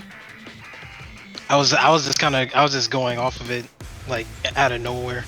Like every character that I just picked just kind of just felt right to me at that moment. Mm-hmm. I wasn't exactly sure if they would really pull through the way that I wanted to, but I'm honestly glad that they worked out regardless. I'm like, as you can see, I like picked a lot of Dirk. I picked a lot of Hina, because those two, I actually really like those characters. But like at the end, like you saw that I was trying to go for like Gregor, because like that was the one that I actually like, I really enjoyed his playstyle, even though I'm still not perfect with it. But regardless, I just picked whatever I wanted at the moment. I just wanted to have as much fun as I could, get through with it as much as I could, you know. That's really it. Yeah, at the end of the day, we're all here because we're having fun with the game, right? Joker, do you have any questions for our winners? I actually do have 2 questions. First, what team do you think was the most, I would guess, the most intense team diverse? Is there any specific team that really stuck out to you that was, this team, we had to make sure that we beat them, or we had to play really good against them? Or did you think that all teams felt that way? Are we talking? Because like if we're talking about like day one, to me, definitely unnamed with Bonds. Bonds was crazy. Bonds, 100%. Bonds was an absolute killer, and with him pulling through, especially on the final race of Block B and Akonda's Nest, we were worried that their 520 point total was gonna bump us down, and maybe even Sun Chasers down, like coming out like really from behind. So definitely shout out to Unnamed, because they put up a great fight in Block B, and Bonds definitely deserves his kudos. And then obviously, a very obvious choice is Sun Chasers. I mean, Sun Chasers was very consistent throughout this entire tournament, both in day 1 and in day 2. So they put up a great fight. Shout out to Warhawk, a great Hiroshi player, and a great rival for the leader spot. I mean, I couldn't ask for a better performance from him. And then shout out to the members as well, Holy Angelo and Medias, because... And also shout out to Expire Coupon, who unfortunately couldn't make it to day 2.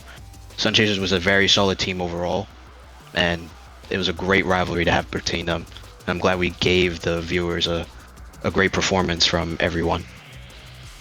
And honestly, I couldn't agree more. And then my final question is, going into these final sets, I noticed Slimecade was in the back a lot. Did you guys intentionally want Slimecade to stay in the back so you didn't lose a lot of KO points to Sun Chasers, or did that just happen because just circumstances? To be honest, sorry, Slime, but it was kind of something we adapted on the fly. We knew that Akusa got in his bearings with being a good front runner in the member slot, and Ritsuko is a very flexible character, because even if you can't take position, especially against someone like Hiroshi, the hype meter for Sync is definitely a great addition to get KOs. And with Slimecade, it's kind of like every train needs its caboose. So he definitely held down in the back and managed to keep some spots like open for more points and more KOs. So it was definitely kind of like, it wasn't a predicted strat per se, but it was just kind of a strat that over time through this tournament just really worked out well for us, and we just decided to stick with it. Yeah, and on top of that, I feel like when it did happen like that, it did end up working out the way that I wanted to anyways. I got to get some KOs in, I got to stop everyone from getting the placements that they were trying to get. You know, just I don't know. I Yeah, guess and as I said before, like I can be on off when it comes to being able to get successful strikes. So if I'm gonna leave any KO, like any extra KOs, I'll leave it to these two guys while I try to like get a good position. Like I can get like KO here and there, but more often than not, like in my opinion, they're just flukes most of the time. So, but if they happen, they happen, and in any case, I'll always try to go for the position points at the very least. That's honestly really impressive to hear, and that's just in general amazing teamwork from all of you, and an amazing strategy that kind of came out of the blue during the tournament. Amazing job to you guys, genuinely. I really like Thank the. you, we really appreciate it. And congratulations for winning. Welcome to Neo Rey. I have one last question. So we've seen you guys develop a really good rivalry with your fellow teams. Are we going to see you come back for future Screamer competitive events to keep that rivalry going? 100%. I think it's best to keep the rivalry going. One win doesn't, can definitely showcase a lot, but it doesn't showcase all we can do. We definitely want to continue to put up a great fight against other teams, both old and new. And at the end of the day, the point of this game is just really to try your best, no matter what skill level you think you're at, and just to have fun with it. And I gotta say that this is generally the most fun I've had with a game on a competitive scale, and I want to kind of keep that adrenaline rush going, and I'm sure Akuza and Slime can agree as well. Yeah, I just wanted Yeah, to very much. input a small note as well. Like, I don't normally do competitive or let alone multiplayer on any like racing games unless it's something like a bit wider, like Forza, for example. But something about multiplayer here, and ever since we started this tournament, it really hooks you in, and you really like it's like a fire inside you. I mean, as cliche as that line sounds, but that's really what it is. Like, it just grabs you, and it's addicting. Is the word I guess one can say. yeah. Usually when it comes to like racing games for me, I usually play it casually. I don't really go too much into the competitive scene, but going into it like right now, honestly, I had a lot of fun doing it. That's really good to hear. I'm glad you guys showed up. I'm glad you guys put your best foot forward for this tournament. And yeah, I mean, we are definitely looking forward to seeing you guys compete in further events. We've got a long list of ideas for events to hold, some big, some small over the coming months, and we'd love to see, of course, you there, all the other teams as well, and of course the viewers who really came through to watch and make this event the success that it was. So thank you again, everybody. Thank you again to Redacted for the short interview. And yeah, you guys have a good one. You too, thank you. All right, you too. Yeah. Thank you. Have a good one, and congratulations again. Congrats. GG's. Thank you. Thank you again. All right, so now what we're gonna do is, well, I don't know, like we could briefly just talk about what people can expect, right? Like we've got some smaller events like solos, we've got duos, we've got a ton of ideas, and if you guys have any ideas too, just let us know what you would like to see over in our competitive channel, which I did, Mila, put in our channel description. We are also going to upload the VODs for these 2 days to YouTube so anybody can see. And yeah, I don't know. Do you guys have any final words for closing out Welcome to Neo Rey? I am so proud of every single team that came out to participate here to really bring Screamer to the forefront, to bring the competitive scene of Screamer to the forefront of everyone's eyes, and just put on such a skillful display. And the audience is so integral to the experience, just having everybody follow along with us, as well as the players who are putting on the show for the audience to watch. But when everything comes together, it just makes for such a good community moment. And to those that watch the entire thing through, to those that could only catch a couple of races, thank you. And we hope you'll see you around at some other point, or for other tournaments that we host. Honestly, I don't have a lot to say that Milla didn't already cover. Like, again, the fans, the players, every single person, like, it's been absolutely amazing. Everyone came out, came through, showcased some amazing Screamer. Even for the game only being out for a very short period of time, we saw some amazing things happen. So many amazing strike baits, so many amazing overdrive plays, so many amazing just everything. It genuinely absolutely well done. Everyone deserves praise, deserves to be happy for what ended up happening, and this tournament genuinely was so incredibly exciting. Couldn't have said it better. I agree entirely. Couldn't have said it better than both of you. So one last time, let's give it up for all the teams. Let's give it up for our wonderful casters, Milla and Joker.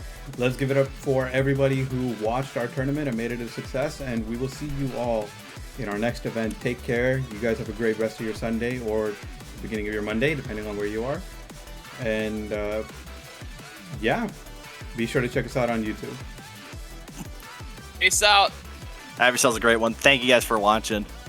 Hopefully we'll catch you in the next tournament.